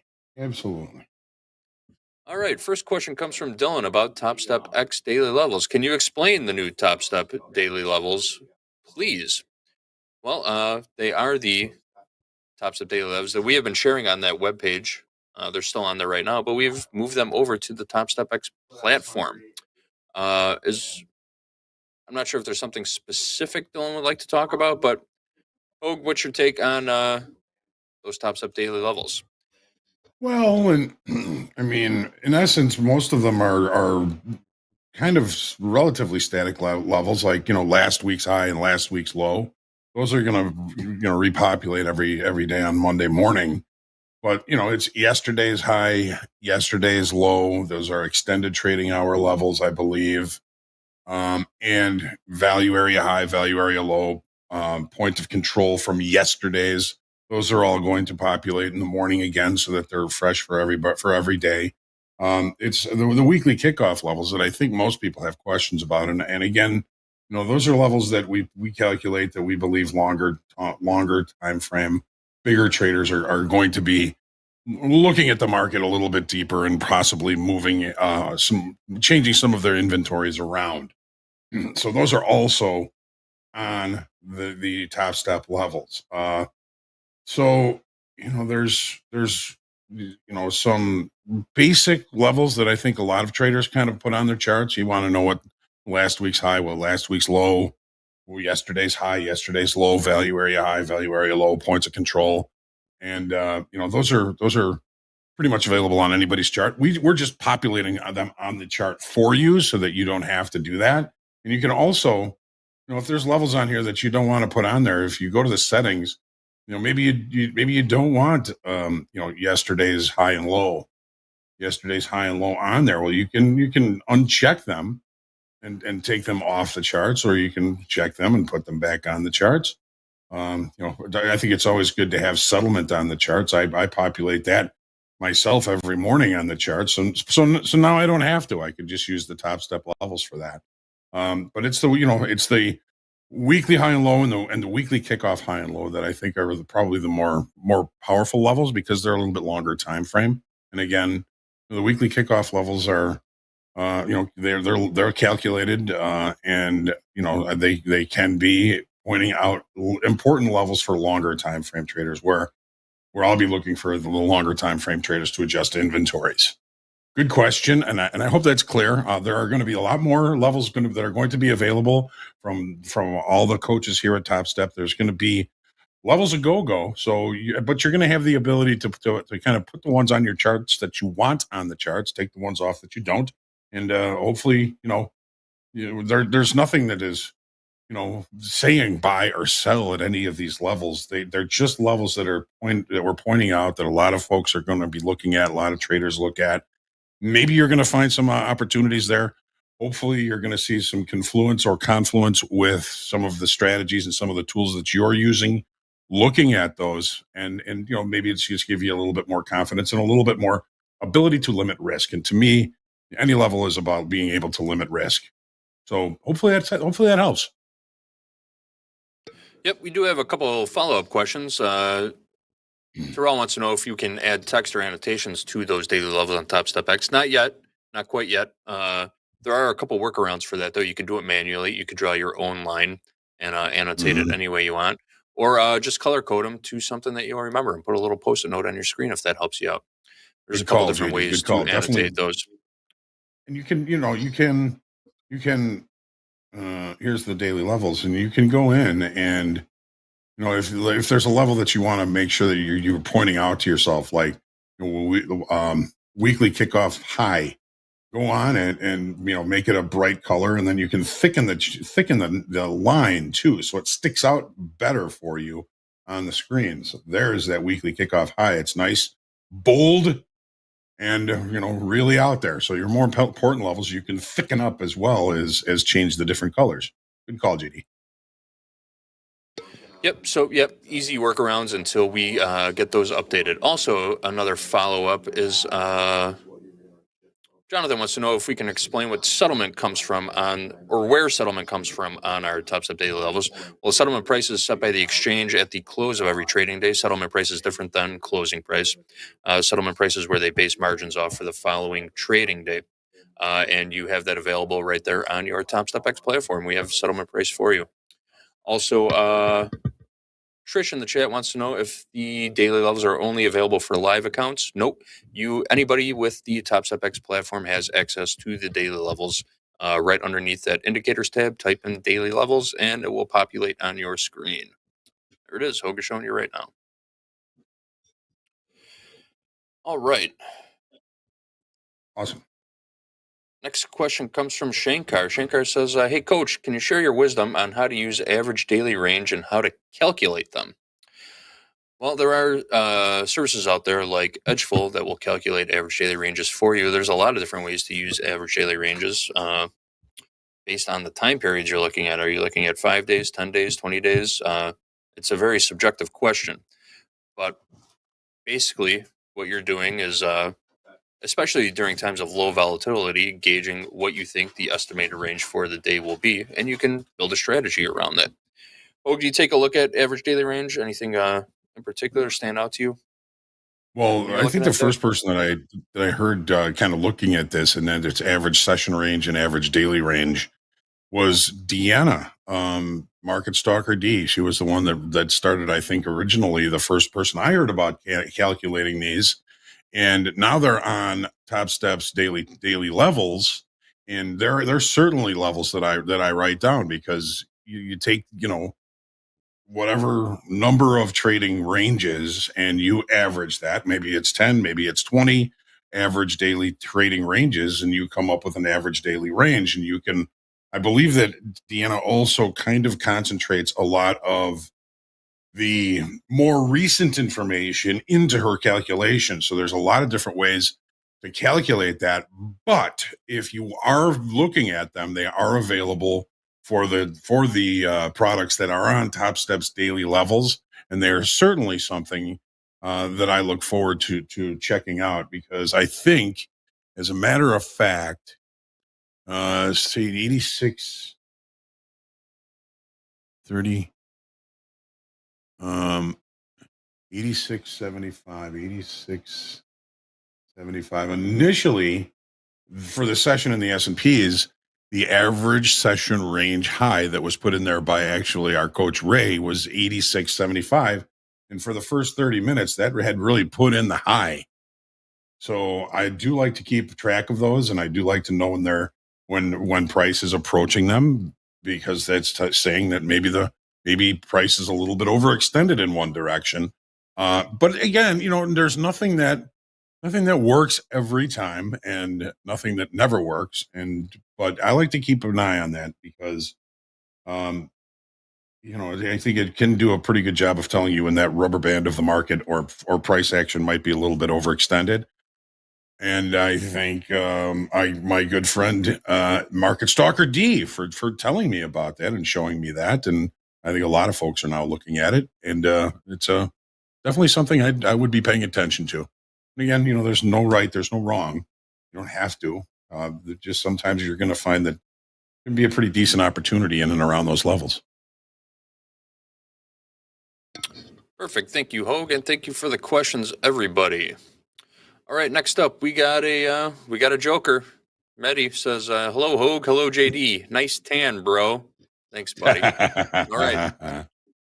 Do you guys think Topstep could manage something with Bookmap so we get access? It's the Rolls Royce of market depth. Yep, we're all familiar with Bookmap here. Rips uses it on a regular occasion when he's on for fast markets, or Power Hour whenever he's on. I believe that's on a roadmap, some type of Bookmap integration. We do offer level 2 data on TopstepX right now, so you do have access to that. Hoag, anything you got to say about Bookmap and its value, possibly? Yeah. I'm pretty sure it's on the roadmap to integrate into TopstepX at some point, hopefully in the near future. I do like it. I'm familiar with it. I'm not an expert with it by any stretch. That would be Rips would be the expert so far that I know on Bookmap. But I love the idea of bringing more tools that have proven to be helpful to a lot of traders to TopstepX, and I'm pretty sure it is on the roadmap. Great question.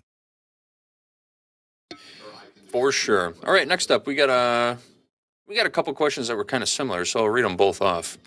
First one from John W. says, Hoag, I read through the excellent weekly kickoff linked post. Can you talk more about open interest? I track it daily, and since July 5th has been declining and is sitting at its low. Is this considered a lack of longer-term buying interest and or shorts in the market, and the bias remains to the downside, at least with this piece of info? So there's a question about open interest, falling open interest, while prices are sort of hovering around recent lows. Next up from Dan Trader. Dan Trader's pretty popular in the chat. Thanks for the question, Dan. But he says, hello, Hoag. Just want to say how much I appreciate you sharing your experience and knowledge with fellow traders. My question is, I hope it's not a waste of your time. I'm sure it's not, about open interest. I know you look at open interest every day, and I agree with you that it's an important aspect to help determine possible market sentiment. So I was wondering if you have ever seen an open interest profile similar to volume profile. In my opinion, I think it would be helpful to see open interest in a visual format similar to volume profile. That way a trader can see what prices have higher open interest compared to lower open interest, and it could be helpful to pick out longer term key levels. What is your opinion, if any? Thank you, Hoag. Appreciate you taking this into consideration. Is that even possible? Well, I know you can't get open interest in real time, but setting it up on a profile, I don't think you can even get it price by price either, right? No, you can't get it price by price, and it is not available on any platform in real time.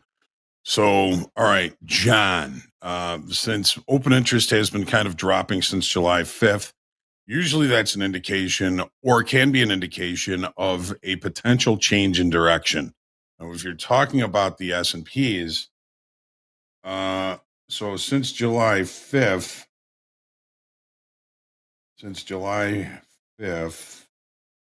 well, let me get the daily on here. What's the market been doing? Hello, daily. It's giving me a hard time here. Hang on a second. Okay, yeah, okay. That is the daily. All right. So I thought it was a 30-minute.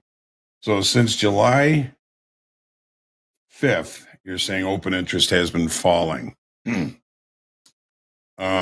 What I would be more focused in is what has happened in the past few days here with open interest.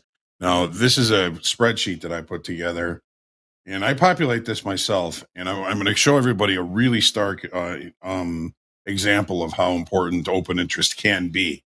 So July 5th, yes.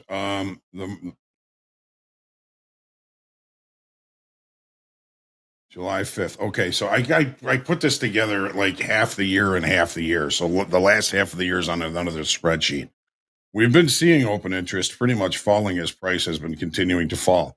That to me is indicative of a pullback, not a bigger issue, not a bigger problem. If we were seeing open interest increasing overall over the past couple of weeks on this pullback, I would say that's more people barreling into continuation to the downside. So the fact that we're seeing lower open interest at lower pricing indicates potentially, there's nothing finite, that a lot of traders have just been kind of getting out and they're maybe sitting on the sidelines waiting for the next information. Well, when there's a lot of money and a lot of traders sitting on the sidelines waiting for new information, that money is sitting there idle. That money is now available to come back into the marketplace in one direction or another. But seeing that the open interest overall, I mean, this is since the 22nd of July, seeing that open interest largely has been dropping as price has been dropping, says this is not necessarily doing all that well as far as a downside auction is concerned. Okay, that said, anything can happen. So when it says, when we're seeing price moving lower on lower open interest, I'm looking for more of a change in direction or falling into some sort of balance more than continuation to the downside. I want to take this now and I want to show you, Dan Trader, how, and of course, John, I want to show you guys something that was one of the most stark examples of open interest increasing and price increasing and delta showing negative. So Dan Trader, here is your volume profile for open interest. Okay. I've got the volume here. That's the total volume of all of the contract months of gold. In this case, this This example happened in gold, and it happened at the beginning of 2022.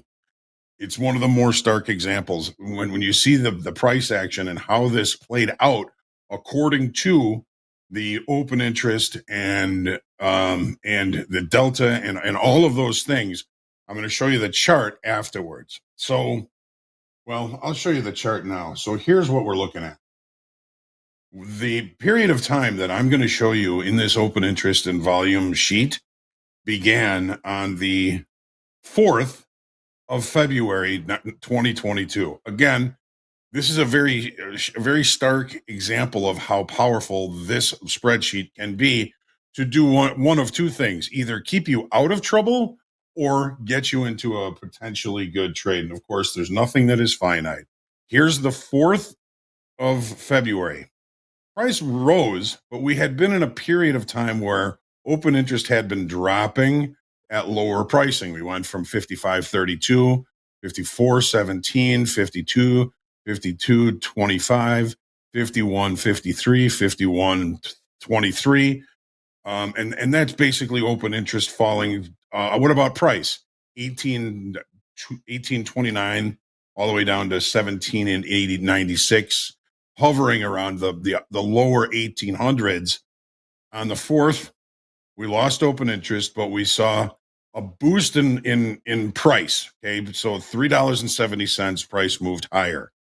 This is the price. This is the change. I'm focusing on the change in open interest, the change in price, and the delta in regular trading hours only. At the end of the day, this is what delta was telling us. So the 4th, we rally. The 7th, which is a Monday, we rally again. We were up 14 points on a little bit of open interest positivity, but we had negative delta the whole day. Well, that says if we're moving higher and delta's negative and we add open interest, there was a hint of some maybe longer, stronger buyers coming into this market. Now look at the price we're at here. We're at 1807, 1808. Let's just call it 1808 for shits and gigs. We rally the next day. We add 3,400 in open interest with negative delta. Well, the shorter time frame traders are still selling into more powerful buyers. The buyers are putting in bids, letting the short time frame traders hit those bids, and then they're replenishing those bids. These are daddy iceberg orders. The next day, we add 7,700 in open interest. We rally another $8.70, and we have negative delta again. Day after day, here's 9,800. We only rallied 8 cents, 80 cents, but the negative delta again was against longer time frame buyers that were just placing bids, and scooping up whatever the short time frame traders would sell them. So now we're already from 1808, we're already up to 1838. The next day, another move to the upside, big positive open interest, negative delta. Negative delta on the following day. I must have missed or been off that day, whatever it was. All right, so now we come to the 15th. We're already trading almost $50 higher than when we started on the 4th. We lose a little bit of open interest. Okay, well, we get a little bit of relief for our short sellers on that day, but the very next day, we have positive open interest, positive price action, and negative delta. Positive open interest, positive price action, negative delta. Positive open interest, negative price action with negative delta. You give them a little bit of hope there. Positive delta, positive price action, negative delta. Positive open interest, positive price action, negative delta. Now we start to take a little bit off. We lose a little bit of open interest here. And so we're at 1926. We started at 1806. So we're $100 higher by the 24th, $100 in a couple of weeks in gold. Then we start to see maybe some of the longer time frames start to peel some off. So price continues to push higher because all of the dang shorts are now trying to get out. So now we start to see open interest drop a little bit. We start to see a little bit of positive delta. Those are those shorter time frame shorts trying to get out. There's so many of them. They push price basically a whole nother $100 higher. The settlement price on the 8th of March, the day after my dad's birthday, was 2043. So we went from 1808 to 2043. So we went basically $230 higher in a month. If we recognized that open interest was increasing while delta was continuing to be negative, we saw a lot of longer time frame traders getting into longs against shorter time frame traders, getting into shorts. Once we hit that 2043 level, open interest begins to crumble because a lot of those longer time frame traders have decided, okay, we're going to start taking profits. $55 move on the 9th. And we still added open interest. Maybe some shorts came into that. But when we look at what the chart did, here's the 4th. Here's March 8th. Just a straight shot. Open interest pushed the market higher the entire time against shorter time frame traders. With the positive open interest and the negative delta, that was, I think, enough to just tell these longer time frame traders, we've got the short time frame traders so trapped, this is going to be a big move to the upside. Then they start to come off and the market starts to balance. So when you're looking for a volume profile of open interest, think about this. Now, there are going to be times, Dan Trader, and everybody that is watching, where you're going to look at this and you're going to say, why am I even populating all this information? I don't get it. I don't understand it. It doesn't seem to do anything for me. But even if the one time that year that you saw, wow, we're getting a lot of open interest and price action to the upside, and we're seeing negative delta, I don't want to short this market because I'm going to end up being one of those short time frame traders who is feeding this entire rally to the upside. So if you want a volume profile based off of, the open interest and the net change, you got volume.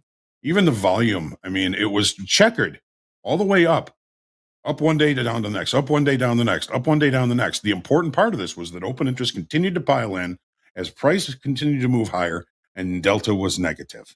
And there are going to be periods of time, probably long periods of time, where you're going to wonder why you're calculating or collecting all this information every day, where it's not going to make a whole lot of difference. But when it does, believe me, it's really important. Just like any level, just like anything else in futures trading, it's important when it's important. So there is a way there, Dan Trader, to kind of watch open interest almost in like a volume profile, because you're going to be able to see, number one, the levels, right, where open interest was piling in, where open interest was piling out, and paying attention to the delta at the end of the day too. If you have delta, I know it's we're still working on bringing it to Topstep X, but there's your volume profile for, or we could call it the open interest profile. Just do it on a spreadsheet. And I get all that information off of the daily bulletin from the CME group. Oh, there you have it, folks. We are going to clip that episode of group coaching today, so you have something to reference when you have questions about open interest. Thanks for that, Hoag. That was very insightful. I'm sure the chat enjoyed it also. Well, with that, we are out of time for group coaching today. Always a pleasure. Thank you for joining us. Stick around, though, because we have a strategy lab coming up with Anne-Marie, and you're going to get another full hour of Hoag and myself. Yep, strategy lab with JD, Hoag, and Anne-Marie coming up next. All right, Hoag, what's today's dad wisdom? The beatings will continue until morale improves. What the heck does that mean, Dad? It means, if you're not enjoying this, if you're not, enjoying the challenge of being a trader, it's going to be a lot harder for you. Happy traders make much better traders. So don't let them beat you down. Keep a smile on your face. Stay centered, and there's nothing you can't get through. So hopefully that's going to help everybody. Blessings to you all, JD. You know what I look for on Sundays? I look so forward to the weekly kickoff email that you put together. It is so good. It's like, I can't even think about looking at the markets till I look at that. Well, that's a great compliment. Appreciate it, Hoag. And yeah, if you haven't signed up for the weekly kickoff email, just go to our website and you can sign up for it right there. Pretty simple. Goes out every Sunday at about 6 o'clock p.m. Central Time. All right, folks, we're going to take a short break and we're going to be right back with Strategy Lab with Anne Marie. See you in a minute.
What's up, traders? It is Strategy Lab time. We've got Anne-Marie here and John the Goat Hoagland. I am JD, fresh back from the bathroom, applying a new layer of aloe to my precious sunburnt face. How is everybody doing this afternoon?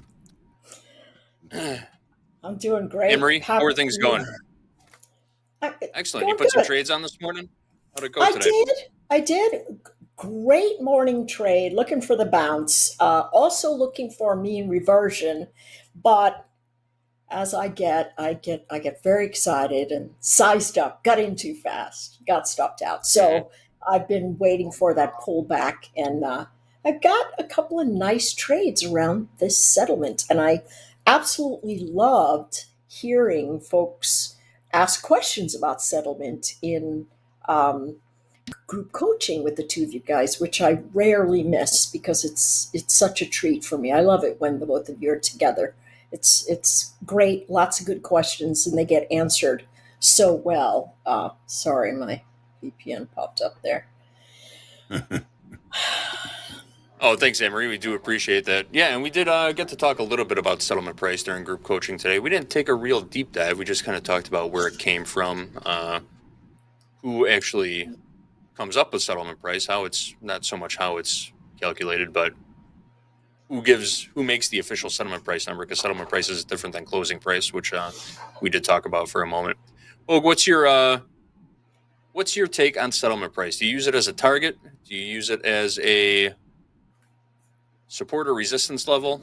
What's when you're looking at settlement price and you see, I guess, price action rotating back towards settlement, how do you include that number into your trading strategy when price starts approaching settlement again? More of a target than an entry area, right? Just about everybody I knew on the trading floor, my dad included, I mean, he had a little card in his hand, and he would basically put the weekly levels that we put on the chart, the Topstep's levels. He would look, he'd be looking at last week's high, last week's low, yesterday's high, yesterday's low. He was a little bit into the profile, so he was watching value areas, and he always had settlement on the card.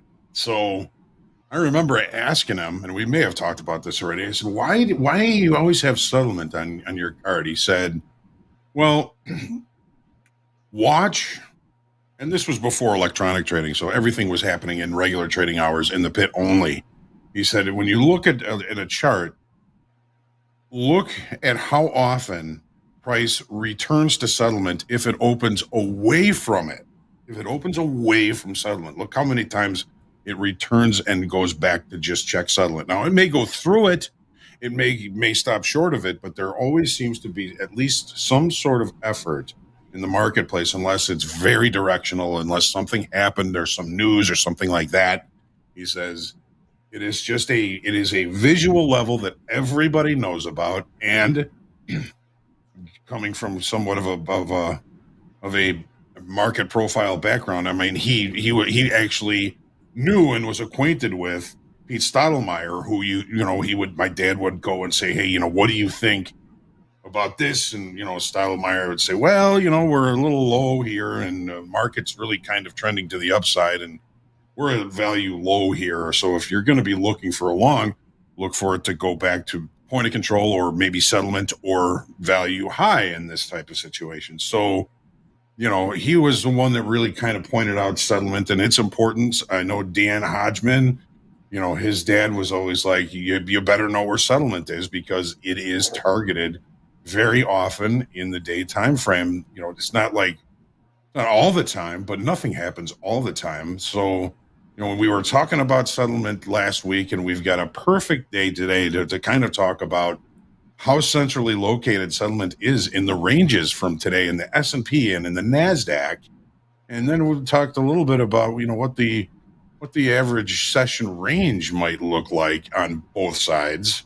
So, settlement to me is not an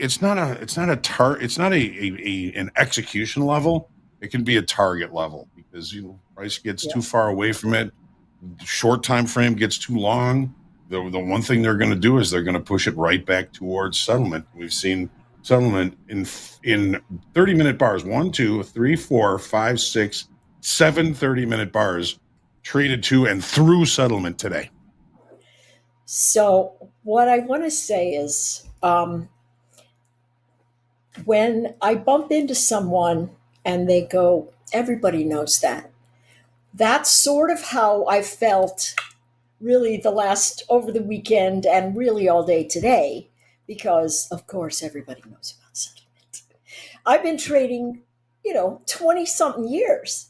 And as I'm listening to you, it actually came up in last week's group coaching where somebody said, hey, how come you guys don't talk more about settlement? And I'm like, I've never even looked at settlement. And now that I look at it, all of a sudden this great big thing is opening up. And I certainly know why people are looking at it, but it's sort of like a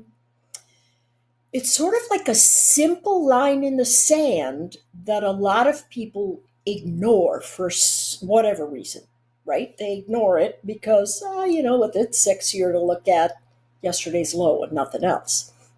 But the key thing to me, like right now, I've made my settlement lines pink and I've made them fatter than any of the other lines for the day. So you can see literally all day long, we've been sitting right at settlement, going up, pulling back, moving up, pulling back. And it's just been, literally all day long, because I have a really tight time frame on here.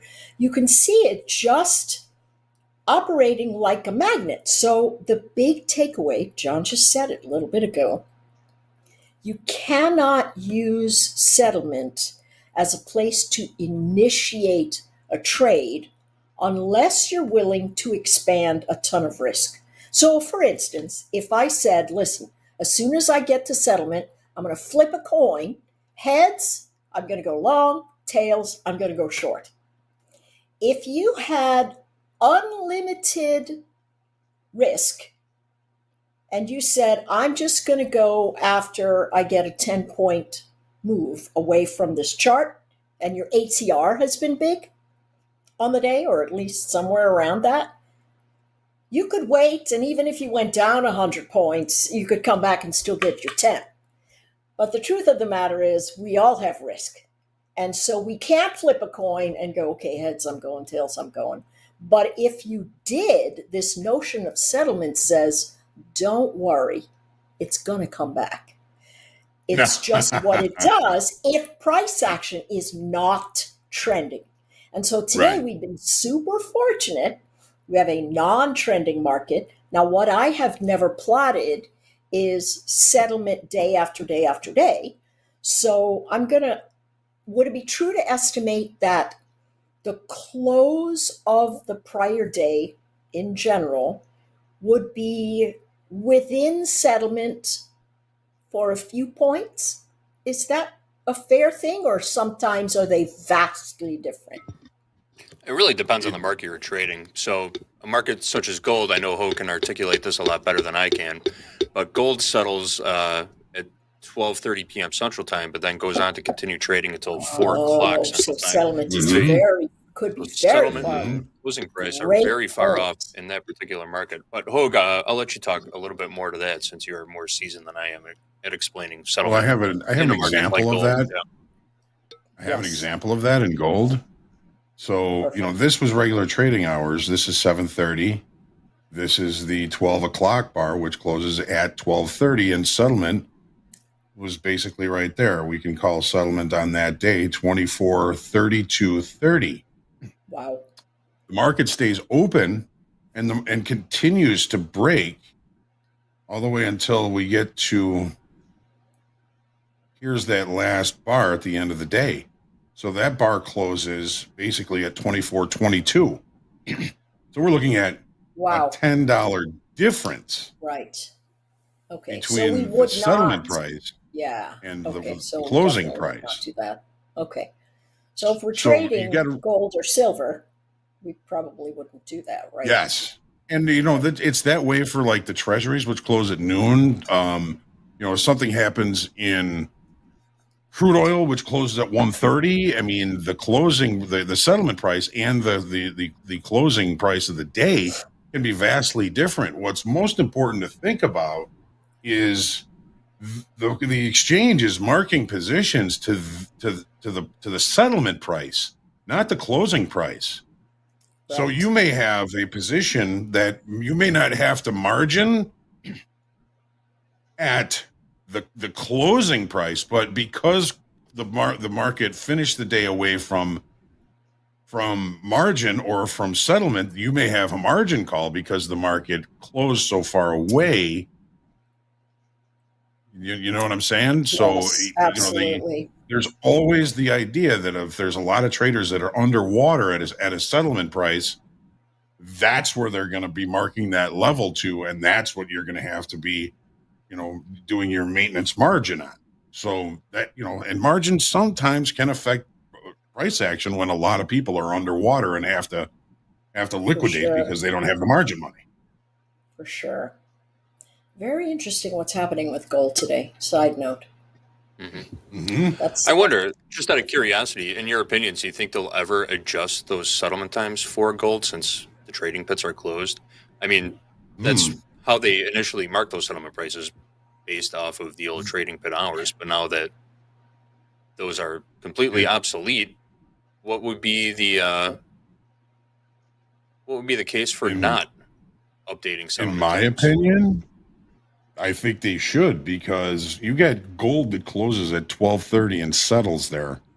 Then you've got, the FOMC meeting at 1:00, and we've seen, JD, you and I have seen where, the settlement price and the end of the day are $60 apart.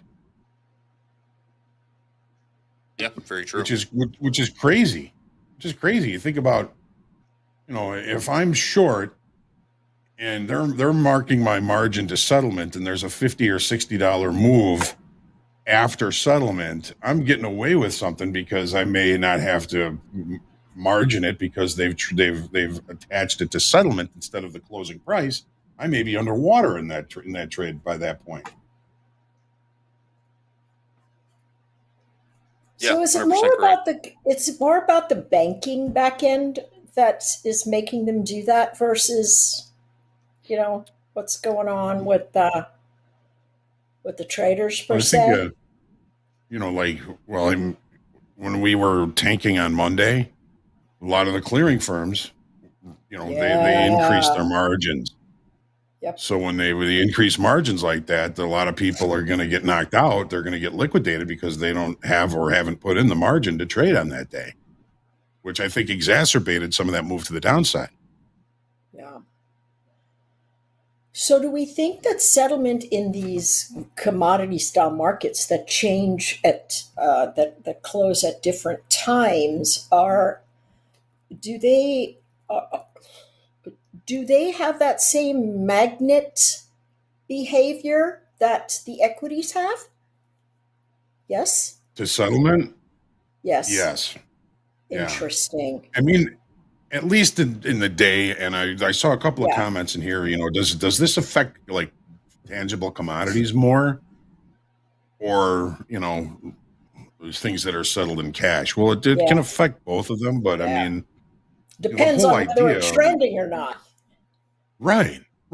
Context is a big part of that, but I mean, this whole idea, when I was taught, it was taught to me by a seasoned grain trader.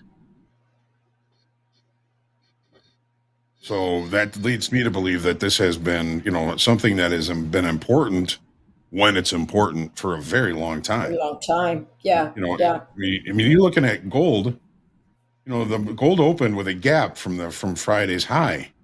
We never closed the gap, so we never approached settlement. That is a day where, you might be expecting some pretty serious upside potential in that, because, as the rule says, we can't close the gap or we don't trade the settlement. We're looking for opportunities in the direction of that, and that's exactly what we're seeing in gold. The market opened above range, of course, above settlement. Market opened, looked a little bit lower, and said, nope, we're going higher. And let's go, boys. I wonder the bottom. So there's also, it's one of those things where it's important. What doesn't happen is equal as important as what does. We couldn't close the gap, couldn't trade the settlement in gold. It's been all buyers all day. All right, very good. So my next question was, all right, so now that we have all these top step levels, which are amazing, really. So what I'm going to replicate at the end of the day is the settlement for the prior day to see if there's something to be said about how one day settlement responds to another in the near pocket of what we're looking at. Because I think we have choppy sideways mess for a while. Even though volatility is compressing, the volatility of the volatility indicator continues to rise. So that's the VVIX, the volatility. That's well over 100. And it normally is sub 90 and has been for a lot. And so even though the VIX is falling, that VVIX is staying elevated, which tells me we're going to see things that go like this. So just a side note there. What I wanted to do is put our heads together and see, hey, we've got this amazing set of indicators that's got put up by the Topstep team. And now that we've got these lines, we really don't need to add any of the lines except maybe one or two that might be exciting for us to look at. But then how can we look at the ATR to tell us, all right, what is my ATR here where I can say what's reasonable for me to anticipate during a trading day? So I was looking at the NQ, and the ATR from the indicator list is, let me hide this right here.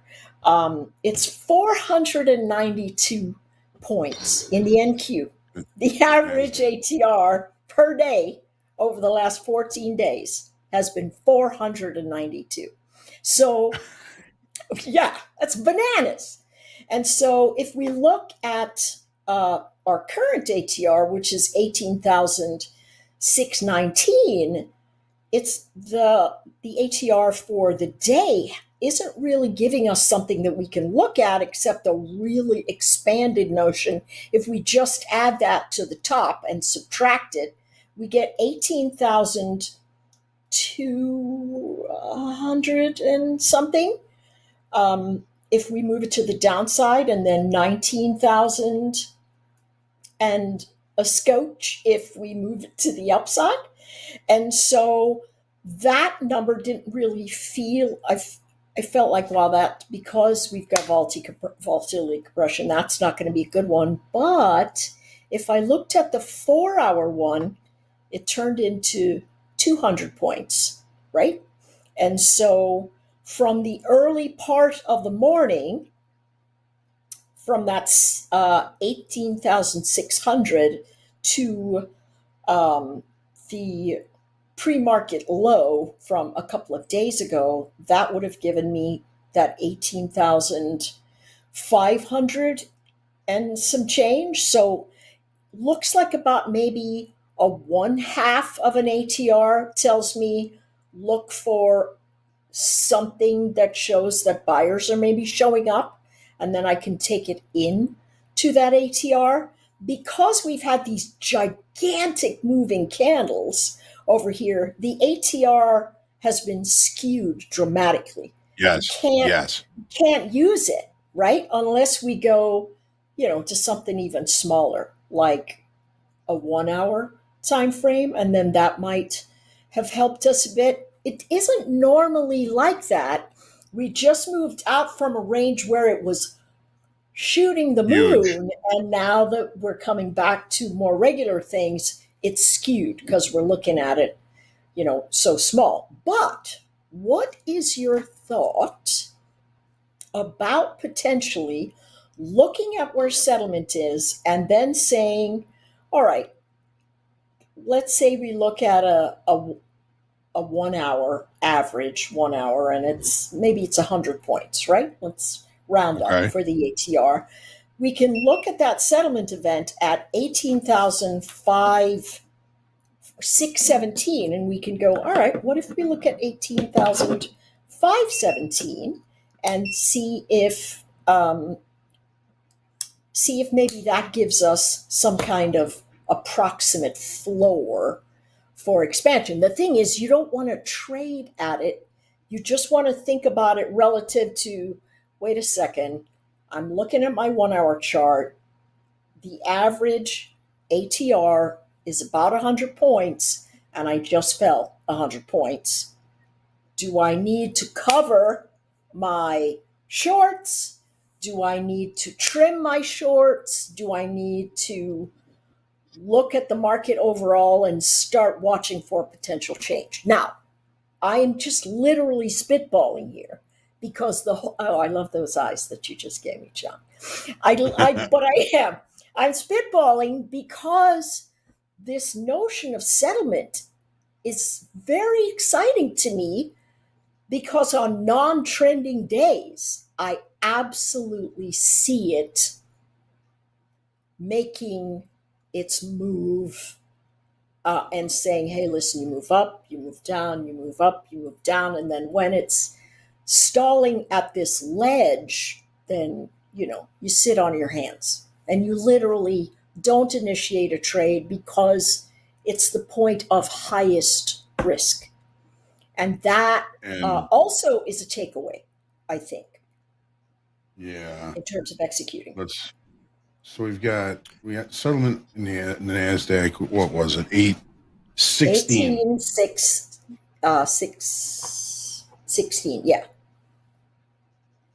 Emery, I do have a quick clarifying question for you. When you're scaling your average true range, is it more dynamic throughout the day? Are you setting it to settlement price, or are you doing it based off of candle closes throughout the day? No, I'm doing Does it off move around a lot? settlement. Yeah. Okay. I'm just holding the settlement number and saying, all right, looks like it's about 100.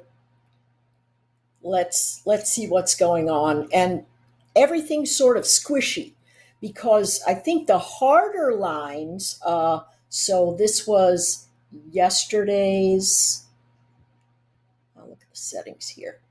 This was yesterday's high. And so, yeah, I will look at those levels more importantly, but if they expand over it, then I go to my calculation and go, okay, I'm looking for 100 points higher because that ATR is about 100. So easily 712, which is what made me jump into that short a little bit too early. And then, like I do very often, I sized up.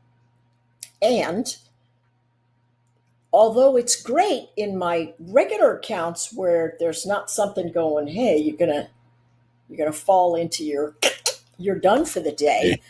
I had to get stopped out, right, from that risk perspective. But it was telling me, okay, here's that ATR. You're up about 100 points off of that level. Watch for this price action to start rolling over. So yeah, from the settlement, not the open or close.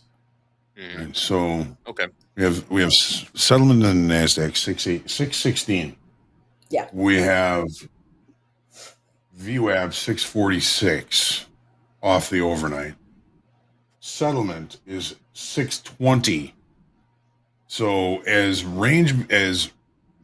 balancing, if you will, as this day has been, everything seems to be lining up, keeping the settlement area as the most popular place. Now, your idea about the ATR, are you using extended trading hours for that, or is it just regular trading hours on a 1 minute on an hourly chart? I would venture to say, because I'm looking at it standard from the indicators, that it's just off the hourly chart. And so it's going to take the last 14 hourly candles and calculate the ATR. So for me in the NQ, I'm going to round up, because traders at the edges of NQs blow things out over the top. They shake and shake and shake until all the weak hands are gone, and then the real move will start. And so I always just round up to the rounder numbers, or this is what I am thinking anyway. But it's it's looking like it's a really nice area to use. Now, could it be that it shifts back and all of a sudden we have the ATR and it starts expanding up into 200, whatever? That part is not for those of us looking for strategies that are hardwired, in the wool, statistically solid. This is going to give you a little bit of trouble because this is full of squish factor. Because at any point, we could continue to expand out of the trend. So even if you're looking at that ATR and you're saying, oh, all right, I'm up ATR from this settlement area for my hourly candlesticks, it could easily begin to trend and then it blows all those numbers out and they don't matter. So like you said, it matters when it matters, and when it doesn't matter, it doesn't matter. But it gives you a space where you go, what about that? So what I'm hearing is you're looking at 100 ATR, the market opens, or the settlement is 616. Yeah. So here, let's just look at this on the profile. Yeah. So Perfect. 616 is there's settlement right there from Friday. That's where settlement was. You have 100 ATR. So if we're going to be looking at that theory, so we need to go 618 to 718. Yeah. To 518. There's the IB high. Oh, okay. What about the other? What about the other way? I don't think we hit all the way down there. 523. Is that close enough for rock and roll? I think so. I think so. So the idea of moving 100 or whatever the ATR is away from settlement in either direction, I would say, particularly if it's going to be a balancing day, which we have, would be a really interesting theory to try and edge full. Oh my goodness. Yes, yes, and yes. I'll pop a note to Andre. Yeah, I'll pop a note to Andre and see if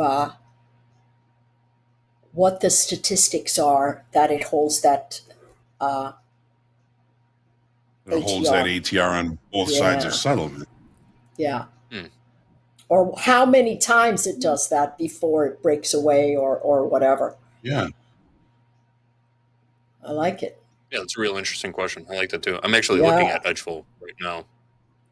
Yeah. And we cut through the VWAP today like it was butter.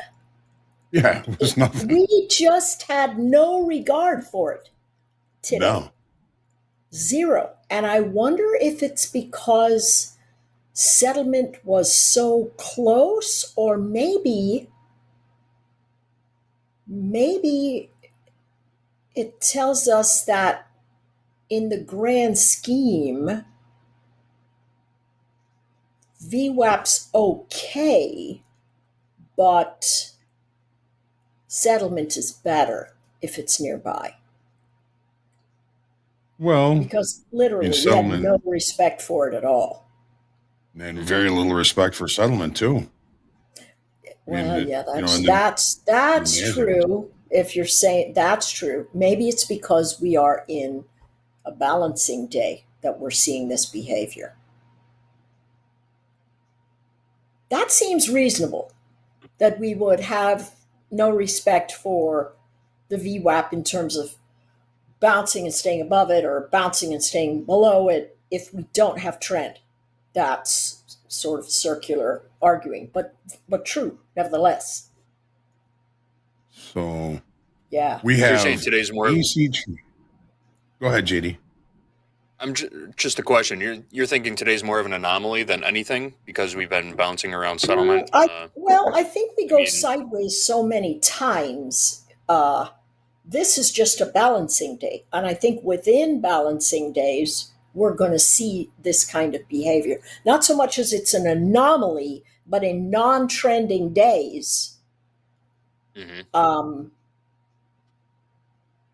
we're going to see breaks of these levels. And I mean, if it's a non-trending day, there's probably fewer longer time frame participants involved that even care where VWAP is. So true. So true, because what they're trying to do is find value at whatever particular space that they're sitting in. I had to, if nothing changes today, I would have to say that open interest will change very little today. That open interest question in coaching was also excellent, because I'm sort of a macro geek, so I try to study all the macro coffee talk stuff over the weekend. Yeah. And one of the guys that I listened to is a guy named Darius Dale. And he called this bullish pressure for the last 2 quarters. And today, or this week, was the first week that he came in and said, hey, my regular members knew this, but now I'm telling you guys for free. What we're sitting now in is a space where we probably are not going to see as much upside as we thought we had. And we're going to see some more sector rotation and rebalancing that's going to make the markets be a little bit choppier. And I think that open interest comment that person said in group coaching might be another data point that gives credence to how many people are wanting to participate on the long side of the positions, or even the short side. I mean, exactly. Not at all. Was falling on the way down, so it's not encouraging for continuation. And we do have to remember we have CPI and PPI the next couple of days. That's so right. There's probably a lot of positioning and hedging for that, because that's all we have to focus on now. Earnings are pretty much over. Another week or two, and we got NVIDIA, but pretty much earnings are by and large over. So now the focus is going to be back on the Fed and the economic numbers. Yeah, which could get either positioning or just flat out non-participation. I think. Yeah. Yep. Mm-hmm. We're seeing a real lack of volume today. There's no doubt about that. Oh, what is the total volume today? So I'm going on Dalton's website, and he's got a New York Stock Exchange volume where he tells you the percentage difference from the previous day to where we are now in real time. We're about 5% less at this time than we were on Friday at this time. Interesting. Okay. Total volume in the NQ right now I have at right around 390,000, 391,000. Wow. So very, very low. Yeah, that is very tepid. So my homework assignment that I've given myself is figuring out how to maybe use this concept of the ATR and the settlement to see if more than not we have this opportunity to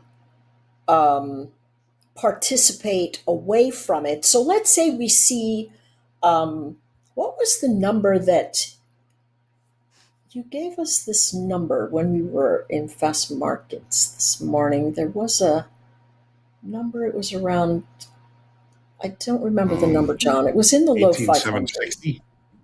Oh, okay, low 500. No, yeah, it was one of your lower numbers. Say again? 18,510. Yes.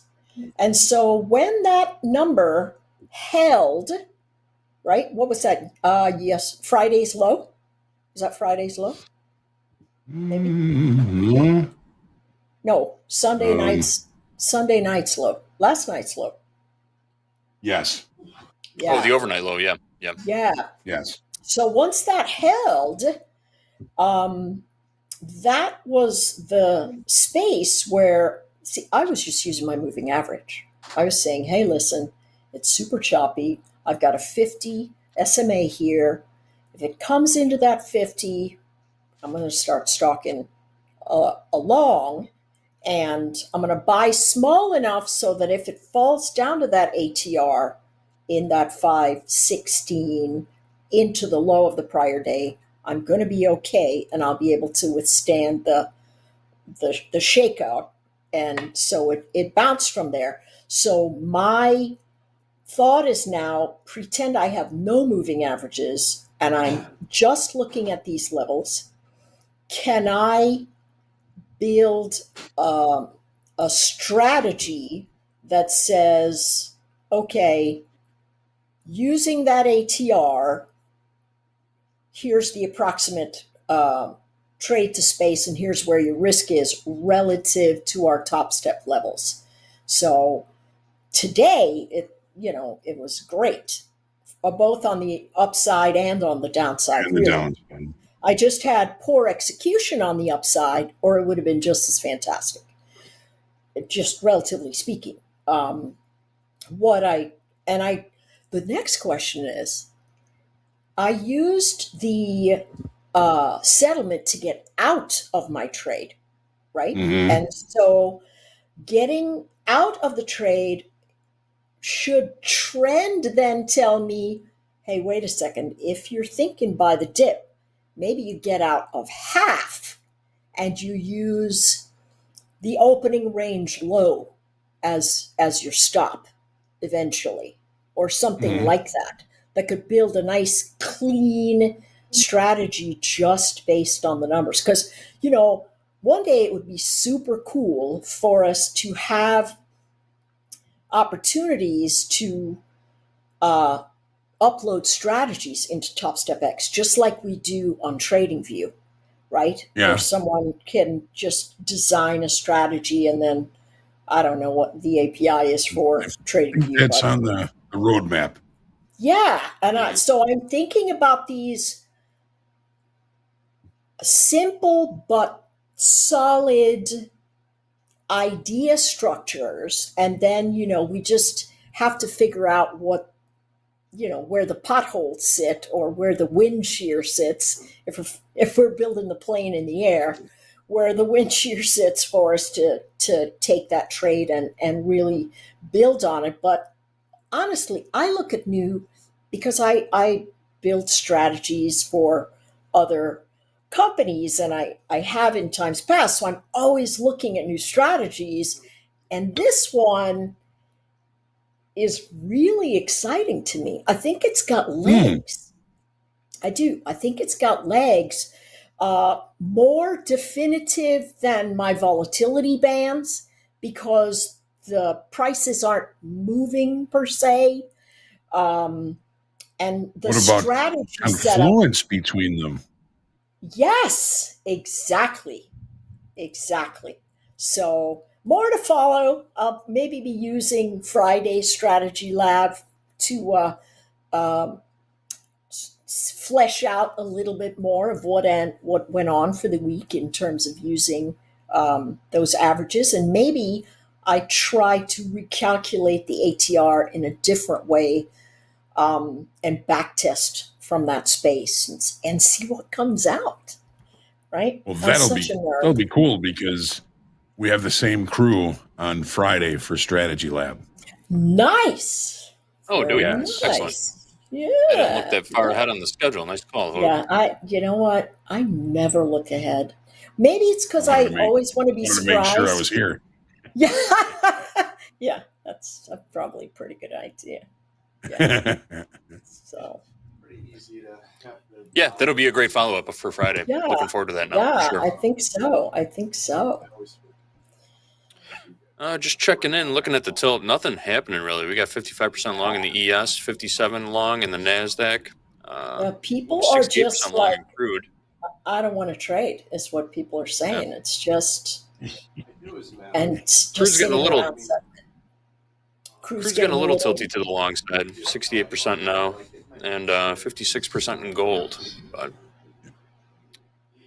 yeah, we spent a lot of time just hovering around settlement price today. If you look at my chart, like I'm looking at a 3-minute chart right here. Oh, lot I of like time that. bouncing up and down around settlement price. What has made you draw the? Oh, you're just drawing different trend line connectors. Okay. Oh yeah, first move down, connecting. Second move down, connecting. Third move down here, connecting. Just Almost looked like a GAN fan. It yeah, does. It does. That's what. Yeah. That's what happens.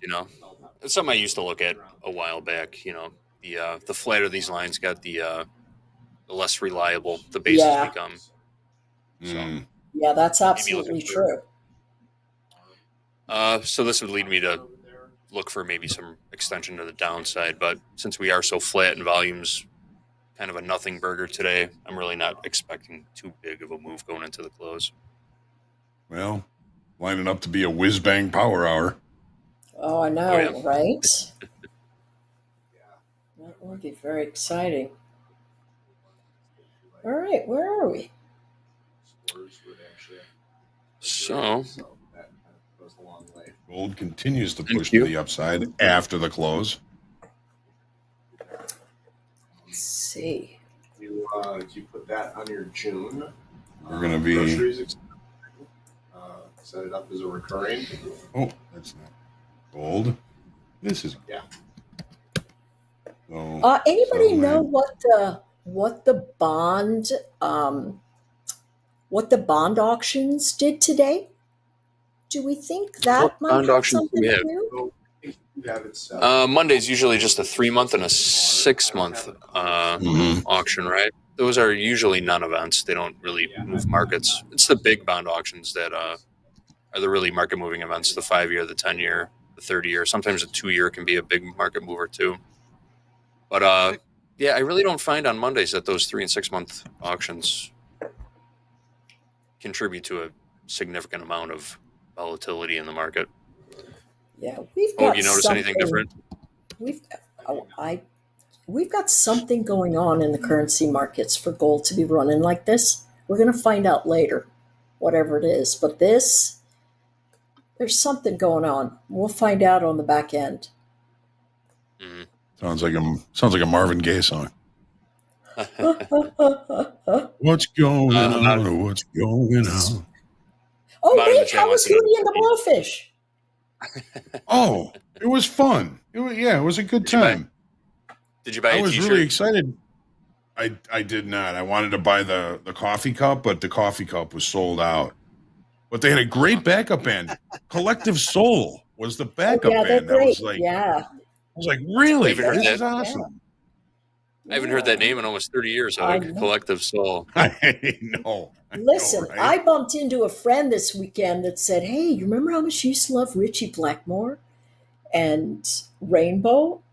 And I thought to myself, I hadn't thought of the band Rainbow since the early 80s. Do you remember that? Right? Oh, for sure. Richie Blackmore? Yeah. I mean, Ronnie James. I was crazy. I was like, oh my gosh, I did used to like that band.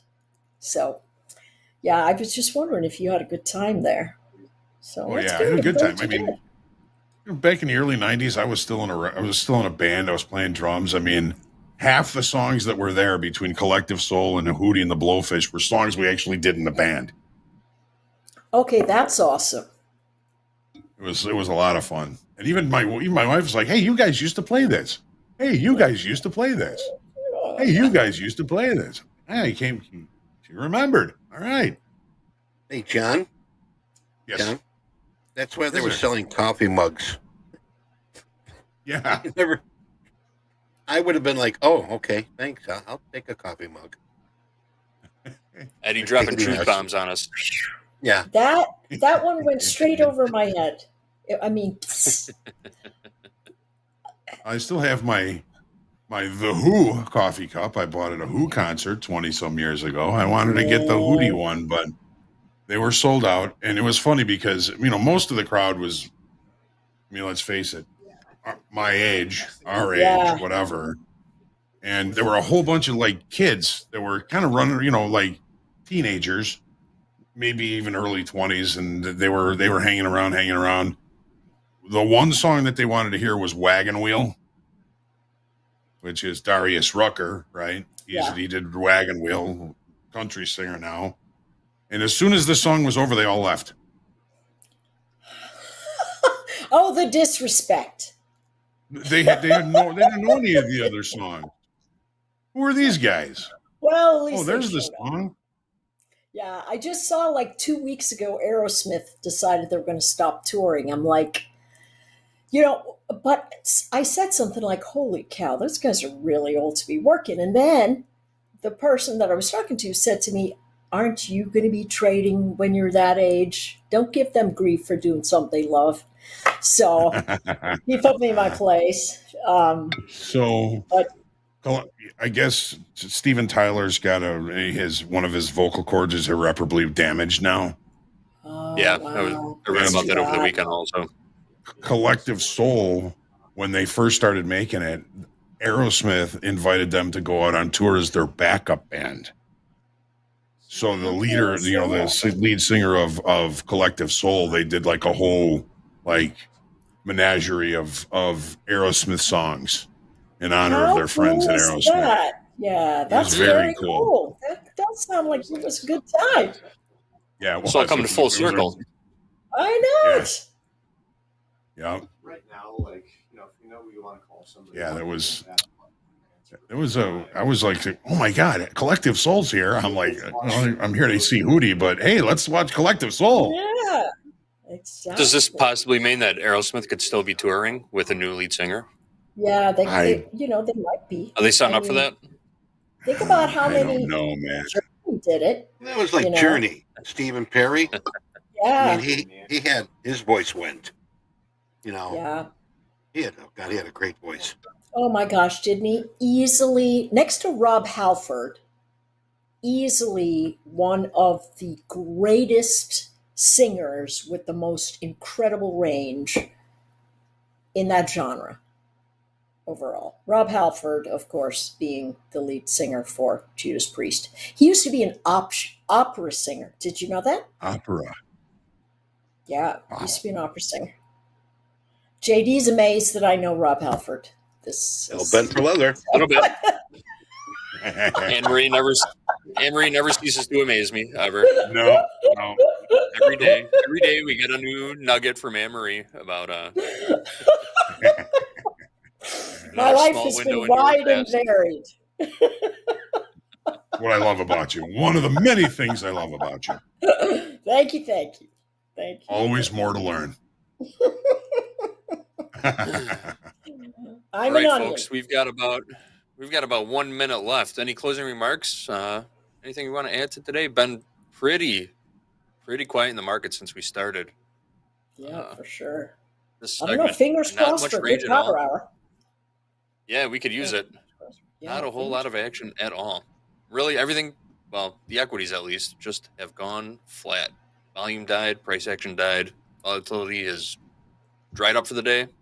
Well, at least for now. So maybe we'll get an interesting MOC reading or some kind of action going into the close. But how chopped up do you think we could be during the reversal challenge today? We would just get chopped up. Wait, you guys are doing it today? No, that's a Friday thing. No, okay, yes, I thought it was a Friday thing. Friday. Maybe you could do it if it's really slow, just to see how it goes. But it could be interesting. We got Flyer Jim coming on.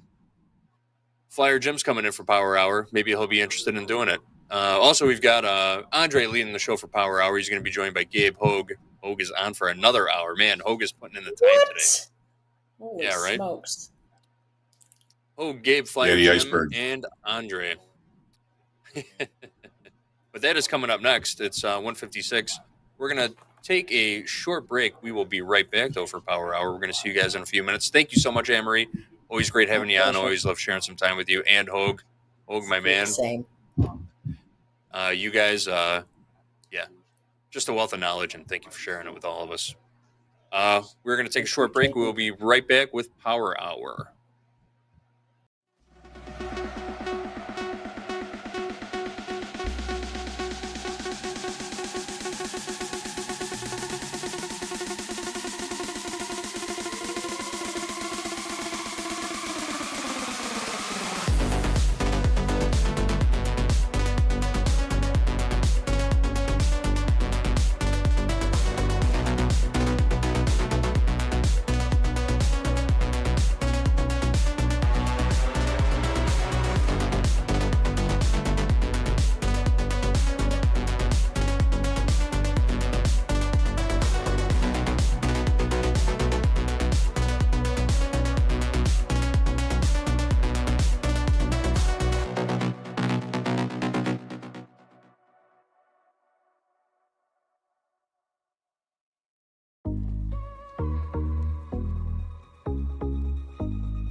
All right. Well, I think this is a new group. I'm not sure we've had this foursome before. We got the man in the upper right. We got John Hoagland in the house. Lower right, you guys know him. Jack. Lower left, Flyer Jim in the house. Welcome to Power Hour, Flyer Jim. How's it going today? Good, good. Andre, thanks for having me in. Hoag, Jack, nice seeing you guys. Good to see you. Absolutely. All right. So it's been a minute since we've seen you last year on Power Hour, Flyer Jim. Tell us how have things been going? How's the trade been going? How are things in general? Well, it's been a crazy couple weeks. Thank goodness for my Topstep family. Some bad news, some rough times. My best friend of 50 years passed away August 1st, and he was my trading mentor. A really strong, good battle with cancer, but he's gone. And then this past week, we had 2 tornadoes rip through our neighborhood and put my business out for a while. Fortunately, my home's fine and everything's fine, and we got it back together. So I've had my... I haven't been focused on the markets like I should be. I've got a lot of other things going on. And I'm going on a nice long golf vacation this weekend starting Friday. So I'm looking to get out and get away from the screens for a while. So, but otherwise, hanging in there. Trading's been, okay. Win some, lose some. Okay. Well, yeah, personal, obviously there's more important things than trading, trying to buy low and sell high, of course. Family first, but we're glad to have you here. Where are you going to play golf real quick before we get moving here? It's called Gull View in Michigan Resort. There's 5 different courses up there, and we're scheduled to play all 5 over 3 days. So it should be a lot of fun. Wow, it looks gorgeous. Very cool. Awesome. Yeah, Okay. it's a nice area. All right, and you did tell us in the green room you do have a trade on, so please update us with that. What's your position and how many what price and how many times? I do. I just was seeing kind of a flaggish type of pattern right about the middle of the range there. And at 53.68 and a half, I put in 1 micro long just to test it and see how it goes. And it's been sitting there a while. So we'll see what happens. Just risking a little bit, 33 ticks as a risk, and then a little bit more for profit. We'll see what happens. Excellent. All right, Jack, I'm going to throw it to you. Jack, what will you be trading here in Power Hour? I will most likely be trading today the MES, as it were. Still going to give it another week to shake things out here before I go back to trying to sling minis like Mr. Hoagland. Sounds like Hoag. Is that true, Hoag? You're slinging minis over there. Yeah, if I get something, I'm going mini, even if it's just one. Things seem to be pretty rat-holed into the middle here a little bit, but yep, we'll see. Jim, I am sorry to hear about your friend. Thank you. That's never easy, and know that I'll be praying for yours and everybody that know him and his comfort, and take time to get over that. You know, those things do affect decision making and trading, and so definitely 100%. Trade micros. 100%. Really appreciate it. Thanks, John. Good to have you. He's the one who introduced me to trading. He got me into trading, so he was big. Here we are. And now you're on Power Hour, Jim. How about that? Now you're on Power Hour. Crazy. Let's get after it. Hoag, actually, he had Topstep on his phone while he was on his bed in the hospital. So really, he was watching it. Wild, he was watching it. Man. Yep. Incredible. Yes, that's heavy. That's awesome. We appreciate hearing that. Yeah. All right, Hoag. Let's talk about fast markets, man. You had 2 trades this morning. 1 winner, 1 loser. Talk us through those. Both longs, right? But one got stopped out. One were able to ride to the upside. Shorts, I think. The shorts? I think they're longs. Okay. Longs? I don't know. So long ago. You Dakota and Captain all had each took a long. Got stopped out the first try, then took a long again, I believe, and rode it to recapture. Oh yeah, that's and right. then some. That's right. That's right. Yeah, I was looking against this afternoon pullback low yesterday. Mm-hmm. Got in one, got stopped out, got in, and just kind of made my money back. And Dakota was like, "Hey, see money, take money." So I took it, but that was pretty much the best trade location of the day when we got those longs down there. And I've just been busy working ever since. Haven't done anything else. Just looking forward for Power Hour, see what I can see what I can find, see if anything jumps out at me. Because those tend to be the best trades for me, the ones that jump out at me and say, "Hey, try this." Right here. Yep. Come get this. Come Everyone- get it. Yes. Everyone's doing it. Everyone's doing it. Yes. Yeah. Check out Everyone's this doing it. All the trade. I cool love kids. it. All right. In the upper left-hand corner, Jack, I don't know if you've seen this before, but in the upper left-hand corner of the screen, it says hashtag Power Hour. Those that are new at TopstepTV, all 113,000 subscribers. For those that aren't subscribing just yet, what is hashtag Power Hour, Jack? Hashtag Power Hour is the hashtag you can use on X or Twitter, one and the same. And if you post it using that, we'll take a look at it and we'll show the tastiest posts and S-post or images of Andre doing something weird. We'll take those and we'll show them on air towards the end of this segment. Not too weird, though. We won't show that. Man, it's catching strays already. Incredible. It's good to be back on a Monday. A little shout out to Jack. First 8 minutes of fast markets couldn't be heard or hear. Jack troubleshot in real time. Simply just did you unplug and replug in the USB. Sure enough, we're back. Here we are. Hey, by the way, keep an eye on crude here, Hoag. Crude and gold just keep drifting higher. High of the day in crude, we did top above $80. High of the day, $80.16. Hoop was calling for this in the chat. Coach Hoop, I should say, was calling for this in the chat. And as well as gold, we're well above 2,500, trading 2,511. Seems like an orderly just kind of drift higher. Obviously, it's a trend day. Do you see anything on your profile or levels, perhaps for some targets? I mean, look at Topstep daily levels in the crude. We are now into zone 1. Only upside target we have from here is $81.40 in the crude, Hoag. What are you seeing over there? Yeah, so I mean, the market opened up above range and value. 77.25 was weekly kickoff high left over from last week. There was a little bit of a little 10-tick gap up here between 78.45 and 55, or 50 and 60, wherever it was. And it ran right through that. You see, there's still some visual targets above here. We've got a naked point of control at 80.49. We got another one at 81.48. We got another one at 83.808. But for all intents and purposes, crude oil is largely finished for the day as far as volume and participation is going to be. I'm not really thinking about any opportunities there, but the fact, we talk about it a lot, Andre, and if we can't close the gap relatively early, we were holding above weekly kickoff high. The opportunity, I think, was certainly to the long side today. And that, of course, in hindsight, capital has proven to be right.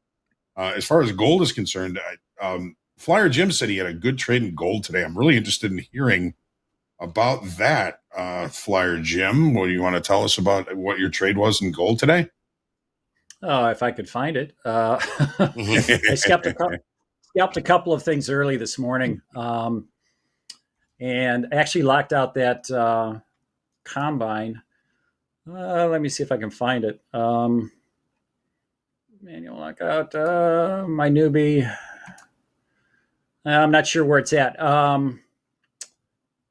But yeah, I locked it out with $507 on micros.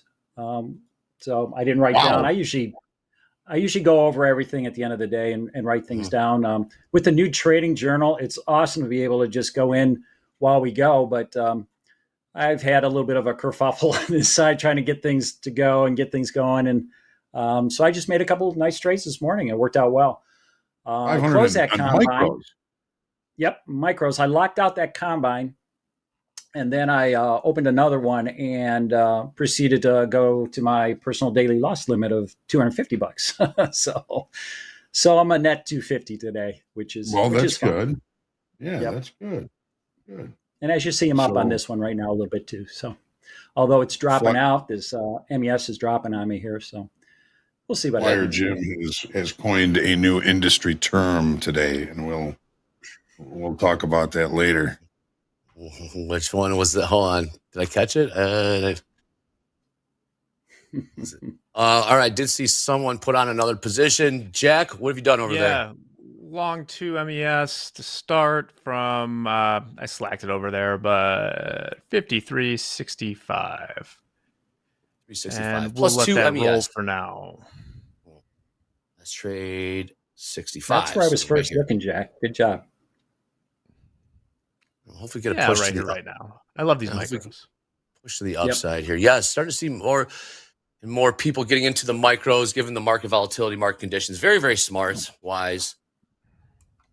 Also, you can learn how to scale in and scale out, build into a position, shave off some of your positions. So when you do see some volatility, kind of level off and calm down a little bit in the market, you can take that into the minis and perhaps, execute some of those same strategies you tested and learned in the micros. So that's really good.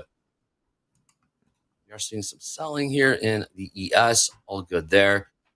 Did get a Delta update from Hoag in the green room. Last we checked it about 13 minutes ago, we saw plus 2,600 in the ES, minus 1,000 in the NQ. What are we looking at now, Hoag?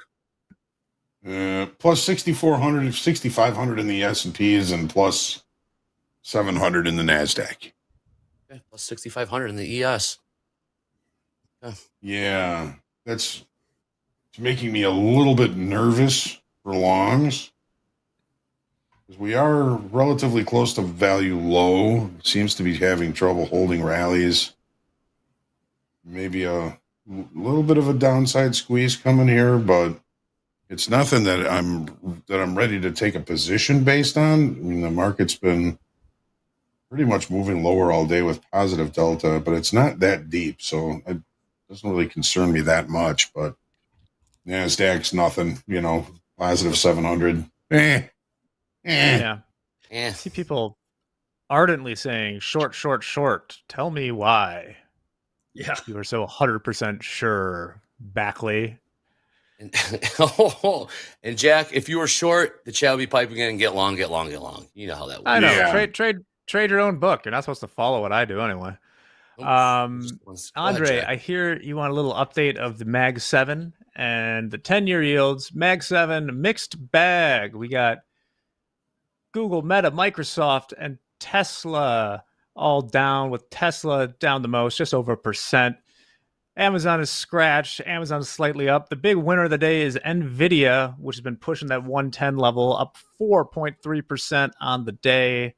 No matter what happens anywhere, the chips still are needed. So that's where we're at there. And the 10-year yield is currently at 3.909. Really? Not much movement. Yep, not much movement on there today. It's a pretty good amount, under 4%. Interesting. Yeah. I mean, that's kind of got smushed a little bit. 10 years are looking pretty strong today. Could be a flight to safety, perhaps, seeing how gold's up so much. Maybe it's flight to safety there in the treasuries. Of course, you have to have some geopolitical risk coming out of the Middle East. You will see a flight to safety, gold, bonds, what have you. But equities didn't sell off so much, so you never know. Crude is up a little bit. Oh. Jack, if you don't mind, take a look at the Fed Watch tool. What are we looking at for in September? You still 50-point basis, 50-point cut still? It was 50-50 this morning. As it sits now, 48.5% of a quarter point, 51.5% of a half point cut for the September 18th meeting. They're going to do this, 50 points. Hmm. It seems like Flyer Jim, if you were in a flight to quality, what would be your aircraft? Great question. A flight to, I'm sorry? Flight to quality. Flight to quality. Like dump stocks and put it where? Cessna? Good. Lear? Good question. No. F-35, baby. Related, man. F-35, man. I was watching those things this weekend, Jim. Ever hear of Van's aircraft, home built? Some of the raddest aircraft out there. They're built by people in their home, experimental.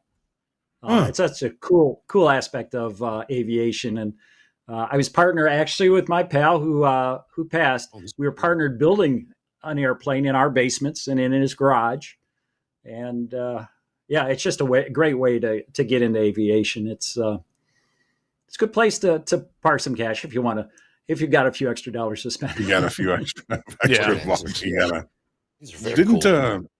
Didn't John Denver kind of crash one of those planes when he went? an experimental called a Long Easy, yes. And Yeah. he had bought it from someone who built it, and it was built with a very unusual means of changing the fuel in the tanks. You had to reach behind his seat to change the fuel in the tanks, and he had issues with fuel starvation. So, yeah, there was all kinds of. There's a whole docu-series on the John Denver crash, but it wasn't suicide like people talk about. Oh no, no, it was. But yeah, the experimental aircrafts are awesome because you can do so much that you can't do with certified aircraft, and actually make them safer, more reliable, more economical. So yeah, flying's great. It's a great hobby if you got time and if you got cash to burn. It's kind of like boating, marine, classic cars. If you got some extra cash, but general aviation, like we fly. A lot of people use it thinking that it's a great way to travel, but it is if you've got the time, because you've got to plan on delays, weather, cost. So it's hard to beat flying an airliner, from long distance point A to point B. But for short trips, sightseeing, hobbies, just to it's get great flying. qualified for like instrument rating, how much does it take to cost to get qualified for that? A lot of time. That's the hardest rating to get. Basically, I've got about 15 hours of training into my instrument training. I'm not instrument certified. I just fly visual rules and such. Because again, that's a whole nother dedication. Level. It takes a lot of time, a lot of effort. Yep. And a lot of cash. Cash seems to be the common theme with all of this. It is aviation. Yeah, the boats, planes, helicopters, of course. Yep. It's better to have a friend with a boat and a friend with a pool and a friend with a plane than having yourself. You got it. That's it. I don't know how many of my friends I would let fly me in a plane, though. Even if they could, right? All right, so yes. Oh, quick update with the live P&Ls. A lot of green on the board today. Like you said earlier, Rips has been trading very, very well lately.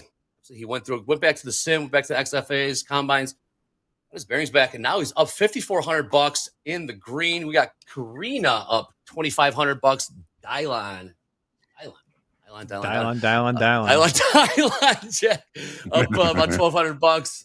Ali up $3,200. Eddie S up $4,200, and John G almost $13,000. But you named Dylon on there, $1,200. So there is some green out there. Has not been the easiest of trades, I will say, but hey, there's still opportunity. We'll take this over, summer doldrums. As you guys heard Peter Tuchman say, where's the summer gone? Well, the summer's gone to the volatility. That's exactly where it's been, and there's no end in sight. We do have Jackson Hole, Fed Symposium, like next week, I want to say. We've got NVIDIA earnings still coming out, and I guess we got more inflation numbers this week as well. So, hey, guess what else came out this week, fellas? Hotkeys. Hotkeys. I have mine set up. Click on that settings gear, set up your hotkeys. Up arrow. So what are your hotkeys? My hotkeys currently, like I said, I got up arrows, buy market, down arrow, sell market, left arrow, flatten all, right arrow, cancel all. It's really quick. No reversal button?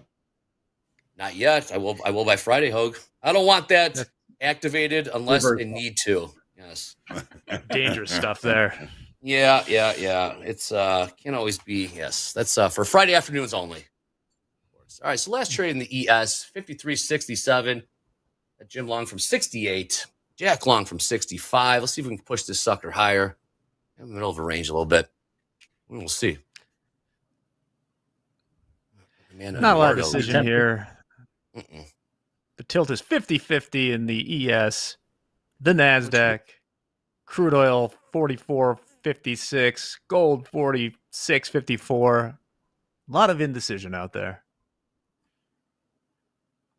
Were you trying to do your Andre impression there, Jack? Is that what that was? Was that your Andre impression? No, I don't think so. Did it resemble you? A little bit, yeah. That remark.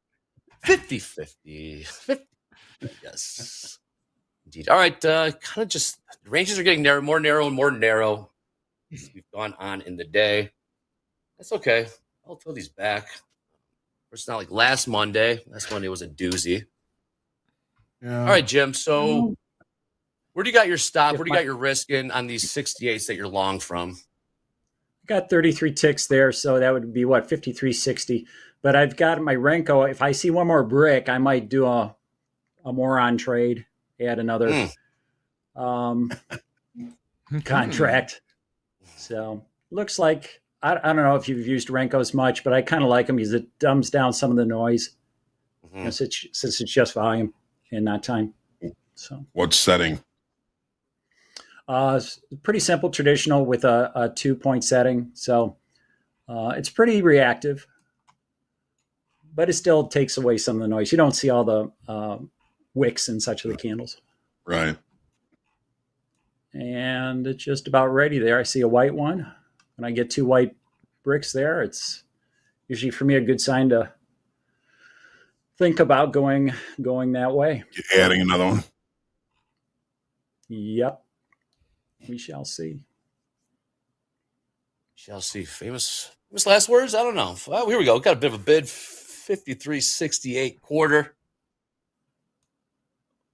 Thank you, Eddie. Eddie, what do you got there? I see you're putting something in the chat there. Get to the airwaves. What are you seeing over there on the news headlines? I'm just doing chat for now. We'll read for Quiet him. news. Biden, European leaders tell Iran to stand down its threats to attack Israel. Yeah, I had Just posted. $5.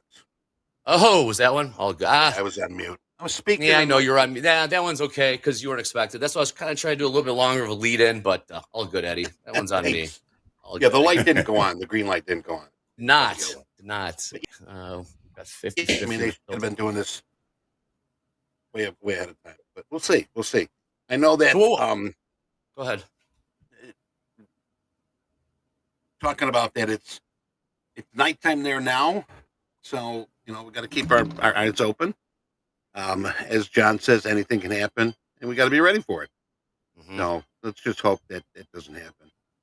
I'd like to thank C-Man for that observation. C-Man, is that Chapman? Is that our boy Chapman? Yes, sir. Yep. Yeah. Day oneer. Hey, Flyer Jim, I should probably know this. When did you find Topstep?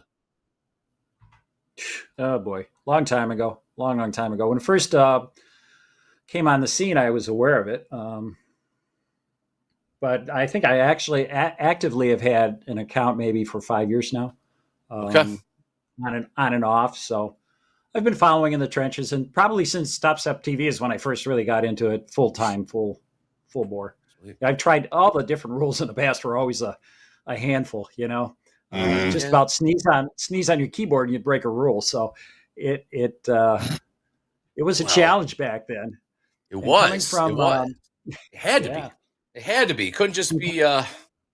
Couldn't just be the Wild West, so to speak. You had to have the guardrails in because a lot of this came from the prop.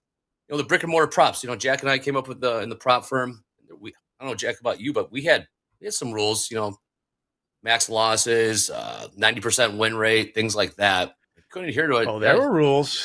Yeah, the rules, and that's kind of where it carried over. Any obscure rules with you guys, Jack? Like at the prop shop I was at? Yeah. I mean, there's nothing like that, but you definitely had a daily loss limit. You definitely had max position sizes for each of the instruments you were trading. There were times where they could limit what you were trading depending on what the number was, say a bond auction or an unemployment report. Yep. It's their money at the end of the day, and they would not let you YOLO it. And rightfully so. Yeah, and rightfully so. It's yeah, they would make you hold a lot of money. Yeah, they would make you hold a lot of money there. If your Sunday football team lost, you couldn't trade the following day. And if your shoes are on the wrong feet, you couldn't trade the day after. I've heard it. Yeah, well, I mean, yeah, I know where you're going with this, Eddie. Yes. Eddie. There were rules, man. There were rules. It was their money. There was lots of money at stake, and there was, yeah. They funded me. They funded Jack. So first we started off with a 50-50 profit split for the first 4 years. And if you're still successful after that, it would move it to 80% in the trader's favor, 20% to firm's favor. So 90-10 splits were unheard of back then. And it's amazing. Good to see where the Andre, industry what has was your gone. desk fee? $1,200 a month, which from what it sounds like was $1,200 not terrible compared. I think D was like $3,500. Jack, what was yours? I got you guys good here.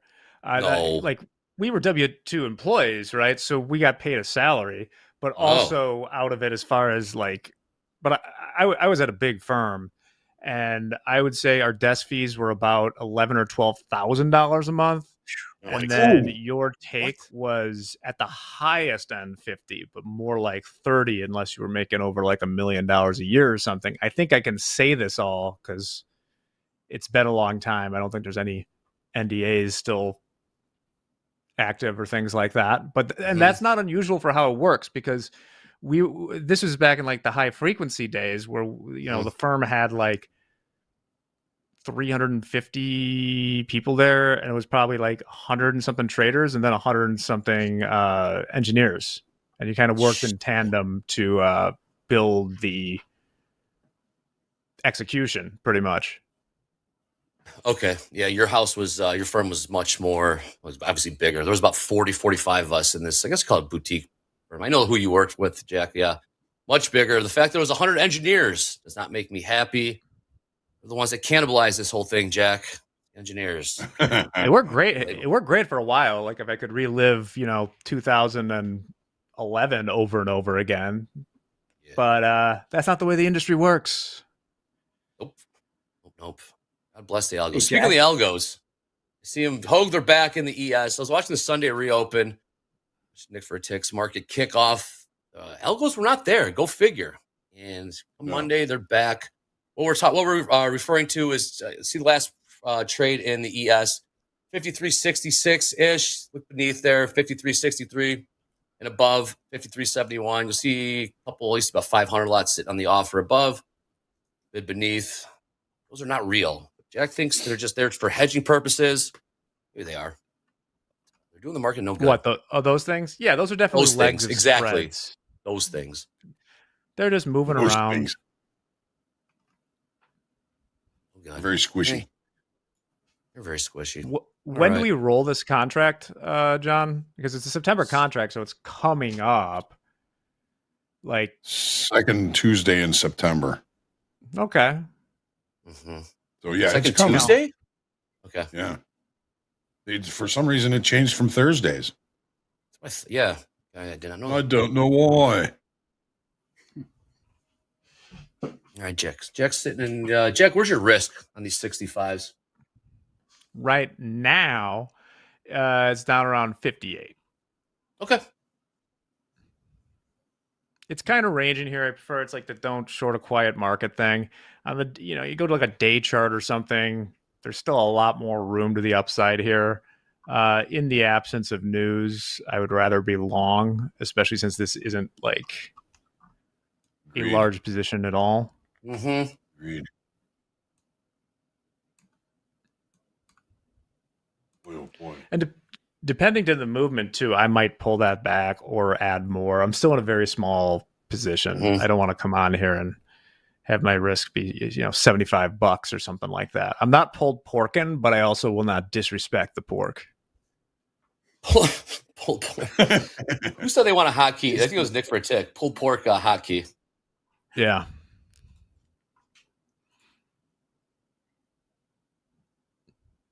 Wow, we're already 34 minutes in.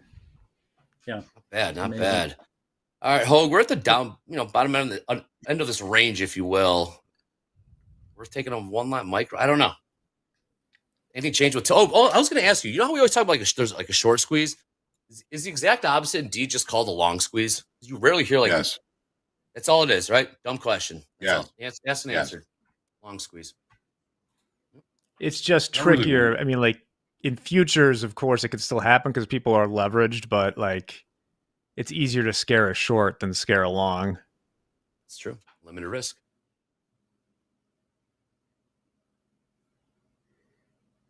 I'm in this range. So this is let's pull out the cards, guys, or something. It's this is pretty pretty tame. It's all right. Yeah. It is Monday. Hey, Jack, Go ahead, Jack. Jack, Go what ahead, was your Jim. hardest transition to futures from bonds and treasuries and things? Well, I was always trading. The place I was at was trading cash bond treasuries versus futures. So I was always trading futures, just in a very different way.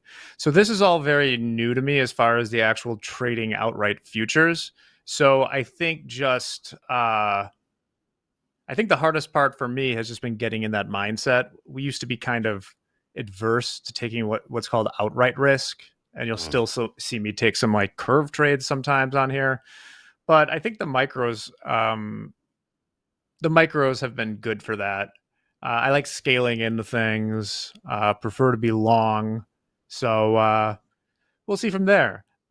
I'm not far enough in this journey yet where I've really had like a significant kick in the gonads yet, or wild success in doing this right now. But it's been a fun adventure.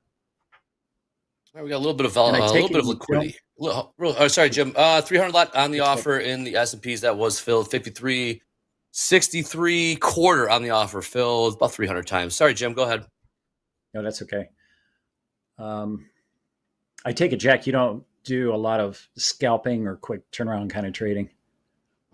No, I don't. And in all honesty, the trading that I mostly do these days is more options. I'm longer term, not day trading options, longer term stuff.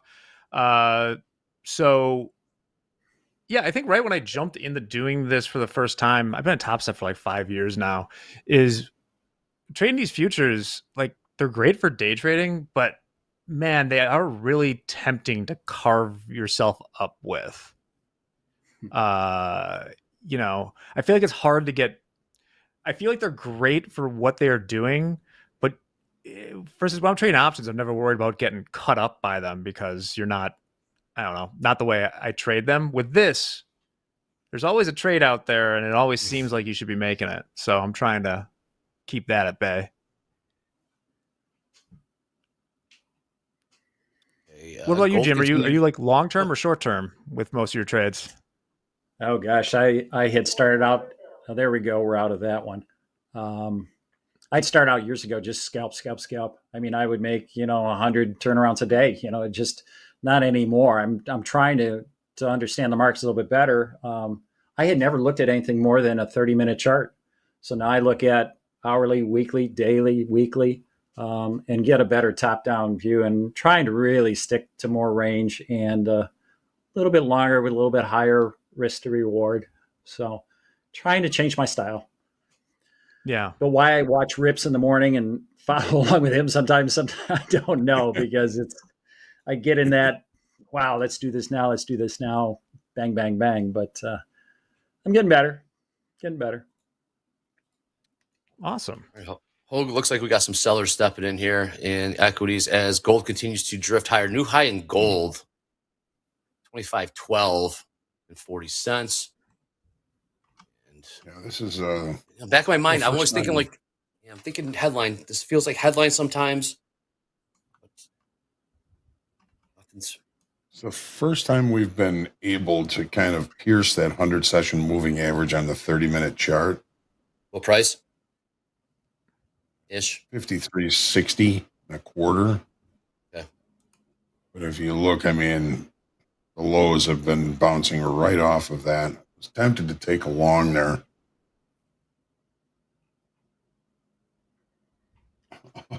Unfortunately, is good. Unfortunately, right where Flyer Jim got his stop. Yep. Because it's cheap. We have value low at 60 quarter.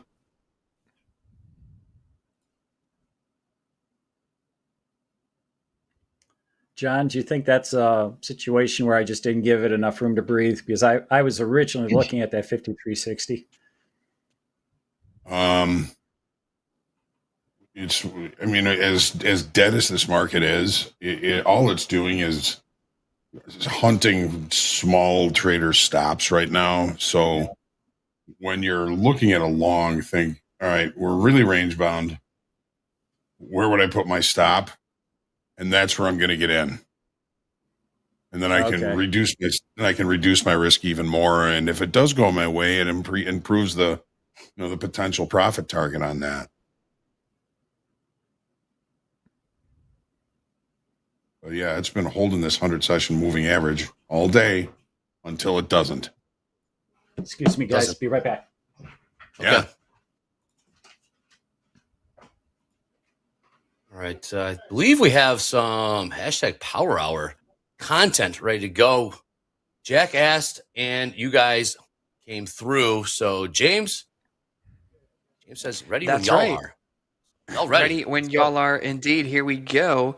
Got a couple of good Power Hour submissions, starting with Michael.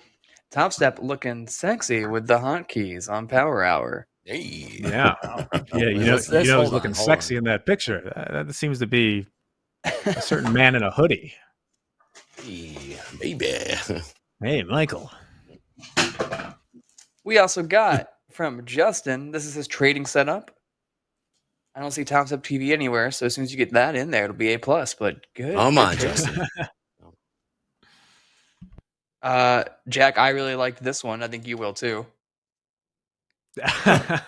Hey. I'm Lost Trader. What do? We hit personal daily loss limit? Make memes. Kahootie and the Blowfish. Mission the Kahoot my seconds. goodness. We love you, Jack. That's pretty good. And then finally, from Carl Hargis, we have today Scalping the NQ versus Scalping the NQ with Topstep X hotkeys. James Brown. Yeah. Love it. Oh, Hungus don't miss. It's your thing. So thank you to everybody for your Power Hour submissions. Huh. You got hotkeys now. You can name counts. You got a lot of content. So start creating for Fast Look at Breakfast that. tomorrow. Speaking of That's which, nice. seems like our Power Hour partner down there, Jim, is up to something. Jim, what is going on over there? We're just rearranging the room? What are we doing? New poster. Somebody just sent me a poster. There was a knock on the door, and there was a package for me. I was like, "What's this?" And I opened it up, and it's a trading poster. So, got Nice. friends at high places, I guess. Let's do a little unboxing here. Boy, unboxing seems to be big on social media. So let's do a little unboxing. Yeah. What do we got? What else is in that package there? Flyer Jim. We got the oh wow, look at that. Click like and click subscribe if you want more unboxing here on Power Hour or Topstep TV in general. Flyer Jim in the house, man. Look at that. I get unboxed every day. Oh boy. That's right. Okay, we got Santa comes to the house every day. Yeah. Every day. Excellent. Oh, it's quiet when we can do this stuff. I thought it was Power Hour. Yeah. What's going on? I know. It's Power Hour. Market's not cooperating. It's beginning. More to like cooperate a little shower bit. hour. Ah. Oh wow. Ah. Freaking them out today. Any power? Hey, Mass Trader, we just did them. Where were you? Yep. Jack, There's the loudest flying insect in this room right now, and I haven't been able to see it yet, but it's kind of like driving me slowly mad, like Shining style right now. So I'll keep you updated on my mental state. Speaking of keeping us All work and updated, dull play makes Jack a dull boy. Oh wow. Oh, for sure. All spindrift. I'm not gonna hurt you. Give me the bat, Wendy. I'm gonna bash your brains in.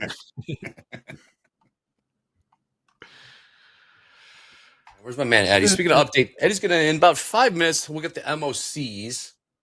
You know me. We'll get the MOC final announcement, but I think Eddie has one more announcement before we do get to the MOCs. Eddie, you do. Yes, indeed. Holler at your boy. Sure.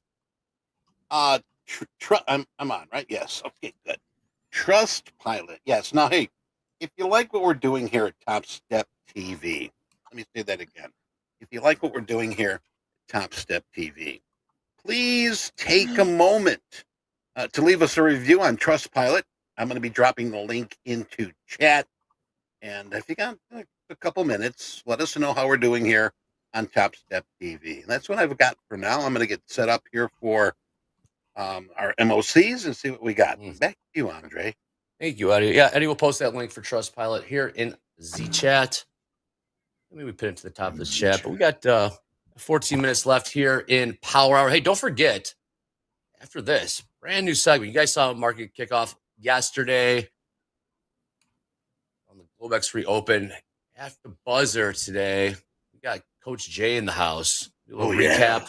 Yeah, man, we're all excited for this. We got 3:15. We'll all be there, so make sure you guys tune in. We'll all be there. Let's give him some love, give him some support. He's got some good stuff. Hey, real quick, Jack, you said you got like a bug flying around there? I do. You know what? This is what you got to get. We'll be back on again. I tell you, the wife has the garden right by the back door, right? And she likes to use manure.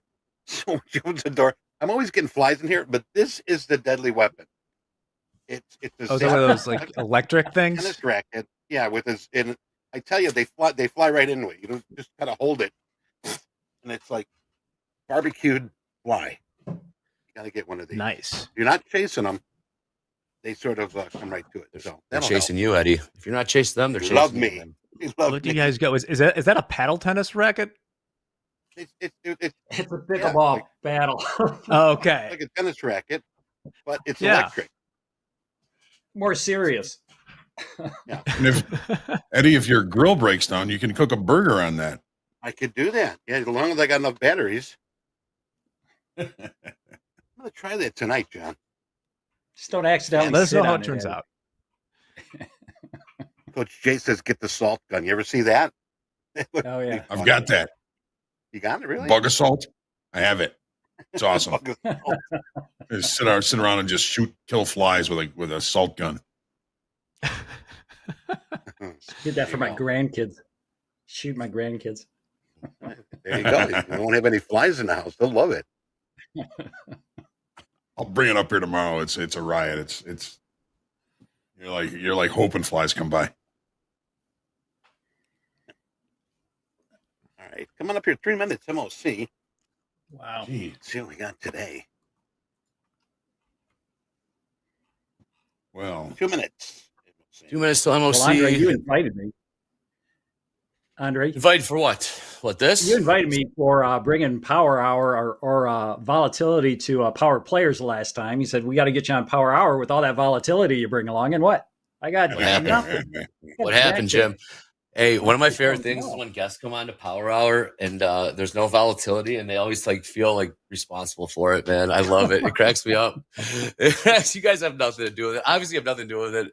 Right. Obviously, we want fireworks, but hey, can't always get them. But yes, it does crack me up. Of course, it has nothing to do with Flyer Jim, but it does crack me up a little bit when you guys feel like We'll be back on. We'll have more volatility then. if he can bring the volatility with him, you're invited 5 days a week, Jim. It's just the problem is, I mean, today, I'm kidding. Don't worry, man. You got a trade on. Controlled your risk nicely. Go to Jack. Jack, close to those 50. Oh, yeah. No sweat. No sweat. Or flat or? No. Still along the race. Still in it. Cool. Yeah. I got about a minute here. Here's a good question in chat. BWXSU is asking, what would you recommend? 350K accounts or 150K account? Huh. What do you think, guys? That's a Hoag question. I'd go 350s. Why? I go ahead, Hoag. Because I can use different strategies, trade different products on them. The nice thing about the 150K is you got all that space. You may be trading one product, but I like the 50Ks. Yeah. Hey, I mean, and if you can pass one, maybe you don't have to pass. I passed Yeah. one. All right, here we go. Eddie, All right. Eddie, Speaking what of would here you we recommend? go. Oh, go ahead, Eddie. Yeah, please. Here we go. S&P 500 down. Sell side 1 billion. Nasdaq sell side 325 million. Dow is nearly all sell side 497 million. Mag 7 sell side 151. And there you have it. All right, Eddie, real quick, just to recap.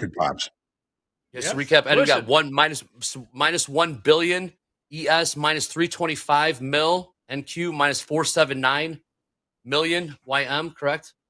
Yes, sir. Thank you. And 157 Riverside Avenue in the Mag 7. What band? What And band the is music, that, John? and the market pops. In the market pop.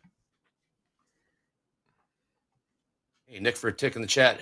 Had a lovely afternoon. Good to see Flyer Jim here. Good on you, Nick, for a tick. Thank you. Start Thank of you. market. Kick off, man, in the house. Great numbers. Great. Did a hell of a job, man. One person showed. Not easy. No technical Nick difficulties. is definitely an all-star. He's definitely an all-star. He is an all-star. He cracks me up too, man. He's funny. Nick cracks me up. He cracks me up. So yeah, you got 70. Yep. We got here on the tilt. Yeah. Not a whole lot doing. We've got 8.5 minutes left in the session on this Monday. Again, don't forget, at the buzzer coming up after this. TopstepTV expanding their programming, expanding their coverage. I don't know, Jack, what do we got? 12 hours of live coverage a day now? 13 hours of live Getting coverage close a to day? that. Yeah. If you live anywhere on Earth, there Yeah. should be a time when you can watch something that is not inconvenient for you. So no excuses, New Zealand. No excuse. New Zealand. And Wow. more coming. Auckland catching coming. a stray. Man, brutal. Auckland.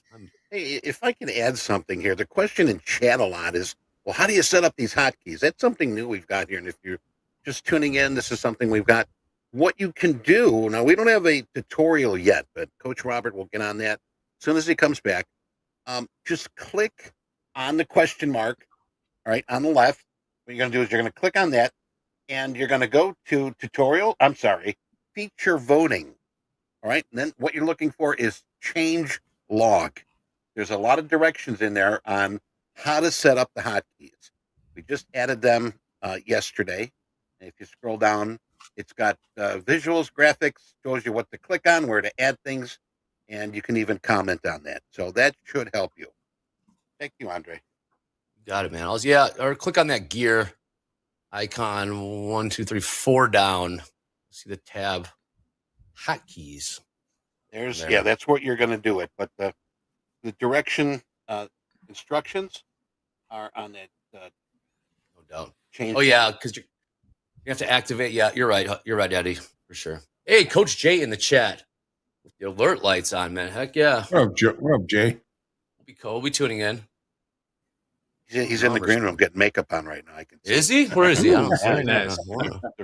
He's doing his hair and his nails. JD could have used a little makeup today. Do you see that? Do you see that look today from JD? He got a little sunburn. Yeah, a little sunburn, man. Come on, Well, JD. We're Irish, man. You gotta know better, man. You and I, we're Irish. Come on. All right, we got some sellers coming in here. We got 6 minutes left here on Power Hour. Sellers trying to make a move. Andre, Delta in the S&Ps is now 1,300. So we're seeing a little bit of a long squeeze coming into the close here, but not anything tremendous. I mean, we're looking at a $5 range there. Yes. Long squeeze. We lost maybe 4,500 in Delta since we came off that. Mm-hmm. This is that most recent high, so we may be about done with it. Getting a little cool off here on MOCs. S&P 821 million, NASDAQ 242 million. These are sell sides. Dow 457 million and 104 million in the Mag 7. Thank you, Eddie. They cool off a little bit. A little bit.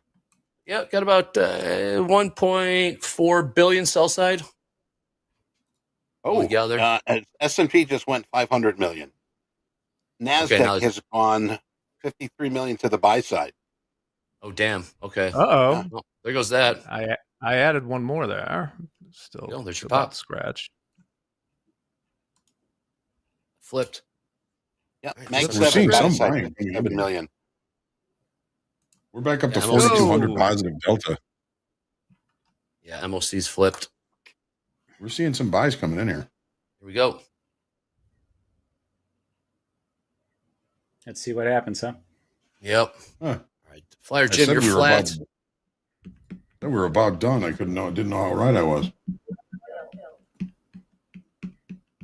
Flyer Jim flat.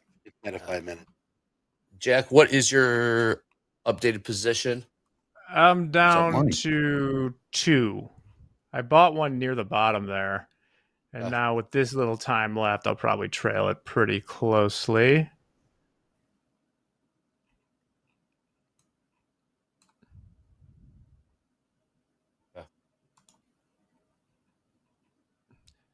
So I'm currently long 2 from 53.60. 60s, long from 60. Yep. I meant to just take off 1, but turned out to be a good idea to take off 2.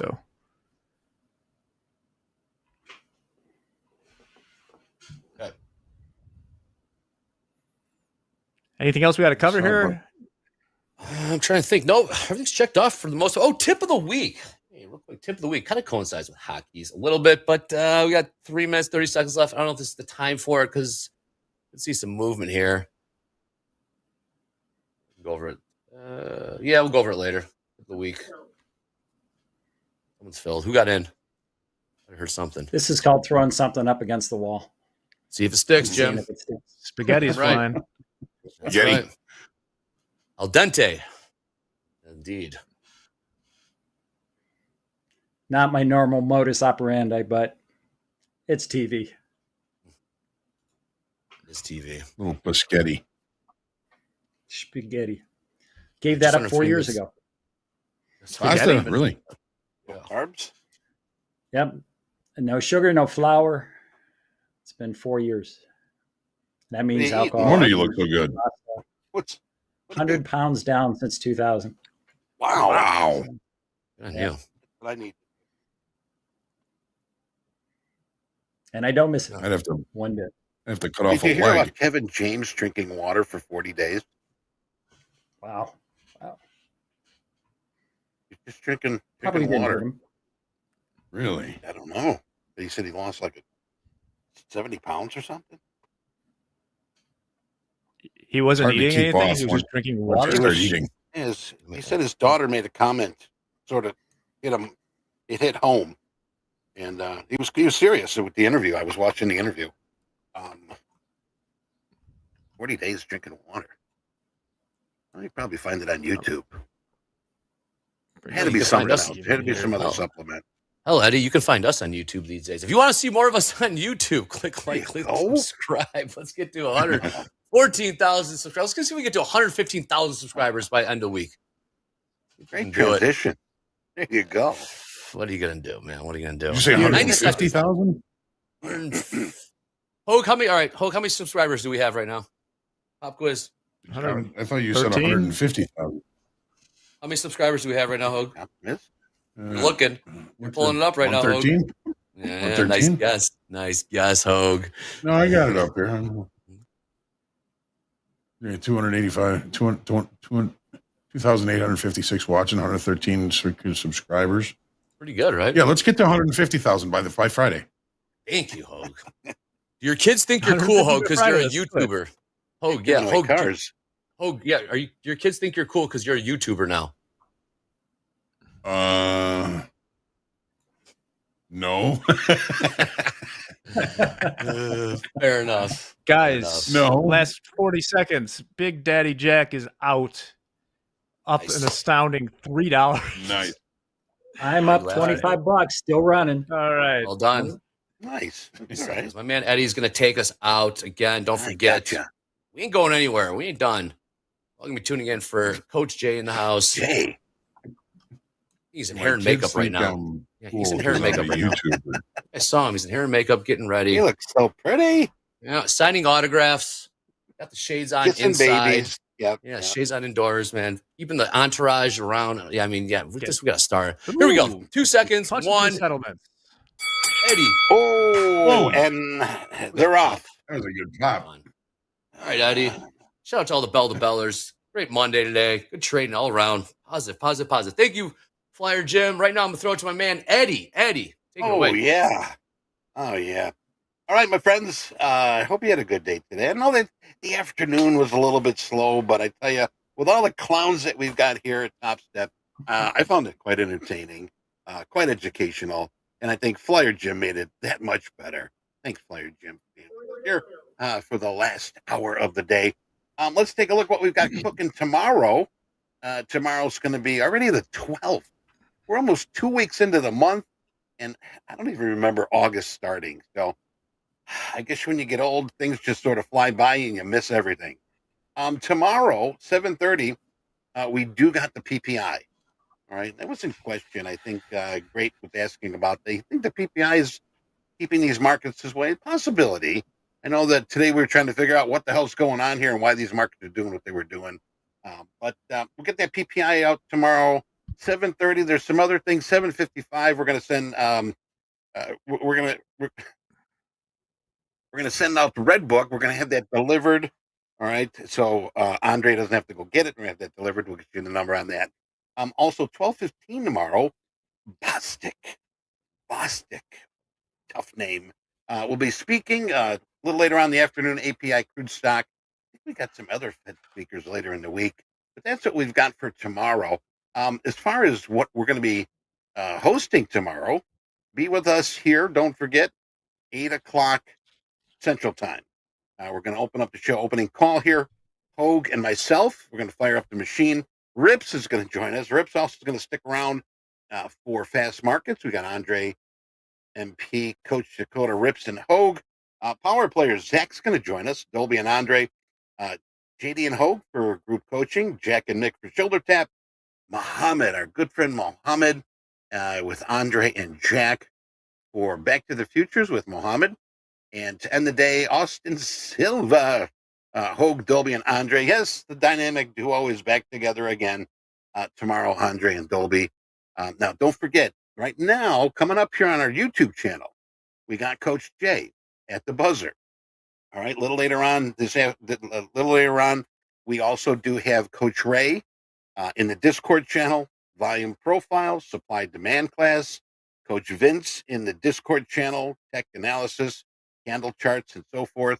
And then you're going to come back here on YouTube for slow markets. All right, slow markets with our good friend Coach Dakota. And that's going to start at 7:30 p.m. Central Time. All right. And don't forget also that we do have our 3:30 in the morning is with Deanna. All right. The Open London call will have that. But 2 new segments that we do have, and I want to share those with you here. We do have the every Sunday, 4:45 market kickoff with Nick for a tick. And if you missed it, boy, you missed a big show. Had a lot of people attending that. Monday through Friday, I mentioned the Coach Jay, so we're going to jump in there just a little bit. And also, what should we add next? I put this question out there before earlier today. What's going to help you become a better trader? We're asking you, all right? Not too many companies do that at all. They really don't care. They have their own direction and their own ideas. But we want to hear from you. I'm going to put that link in the chat here. What's going to help you that what we can add to TopstepTV? All right. Also, don't forget, mark your calendar this Wednesday. Psychology. We got Jared Tendler going to be with us. And the August 20th, Tuesday, Brett Steveharker. It's going to be Ask Anything. I do have the link for Jared. If you got a question, this is what you got to use. Okay. I know I'm hitting you with a lot of links here, but remember, Lance Link was a secret chimp. All right, there it is. Ask me anything. There's another link. So let's keep that in mind. It's been a big day today. Monday, we got out of the way. Want to make sure that as you, as a trader, can walk away today saying, you know what, I learned something very good here today. So keep that in mind. All right. So right now, it's time to sort of wait for Coach Jay. And after Coach Jay, I want you all to log off until your next segment that you want to see, if you want to see Coach Ray or Coach Vince. But it's family time right now for me. So I'm going to get some rest, re-energize. Same for you. Stay safe, stay healthy. Have a fantastic rest of your day. And until we meet again, until we do, maybe I might see you at Walmart tonight. I'm Eddie Horn, and this has been Top Step TV. Take care.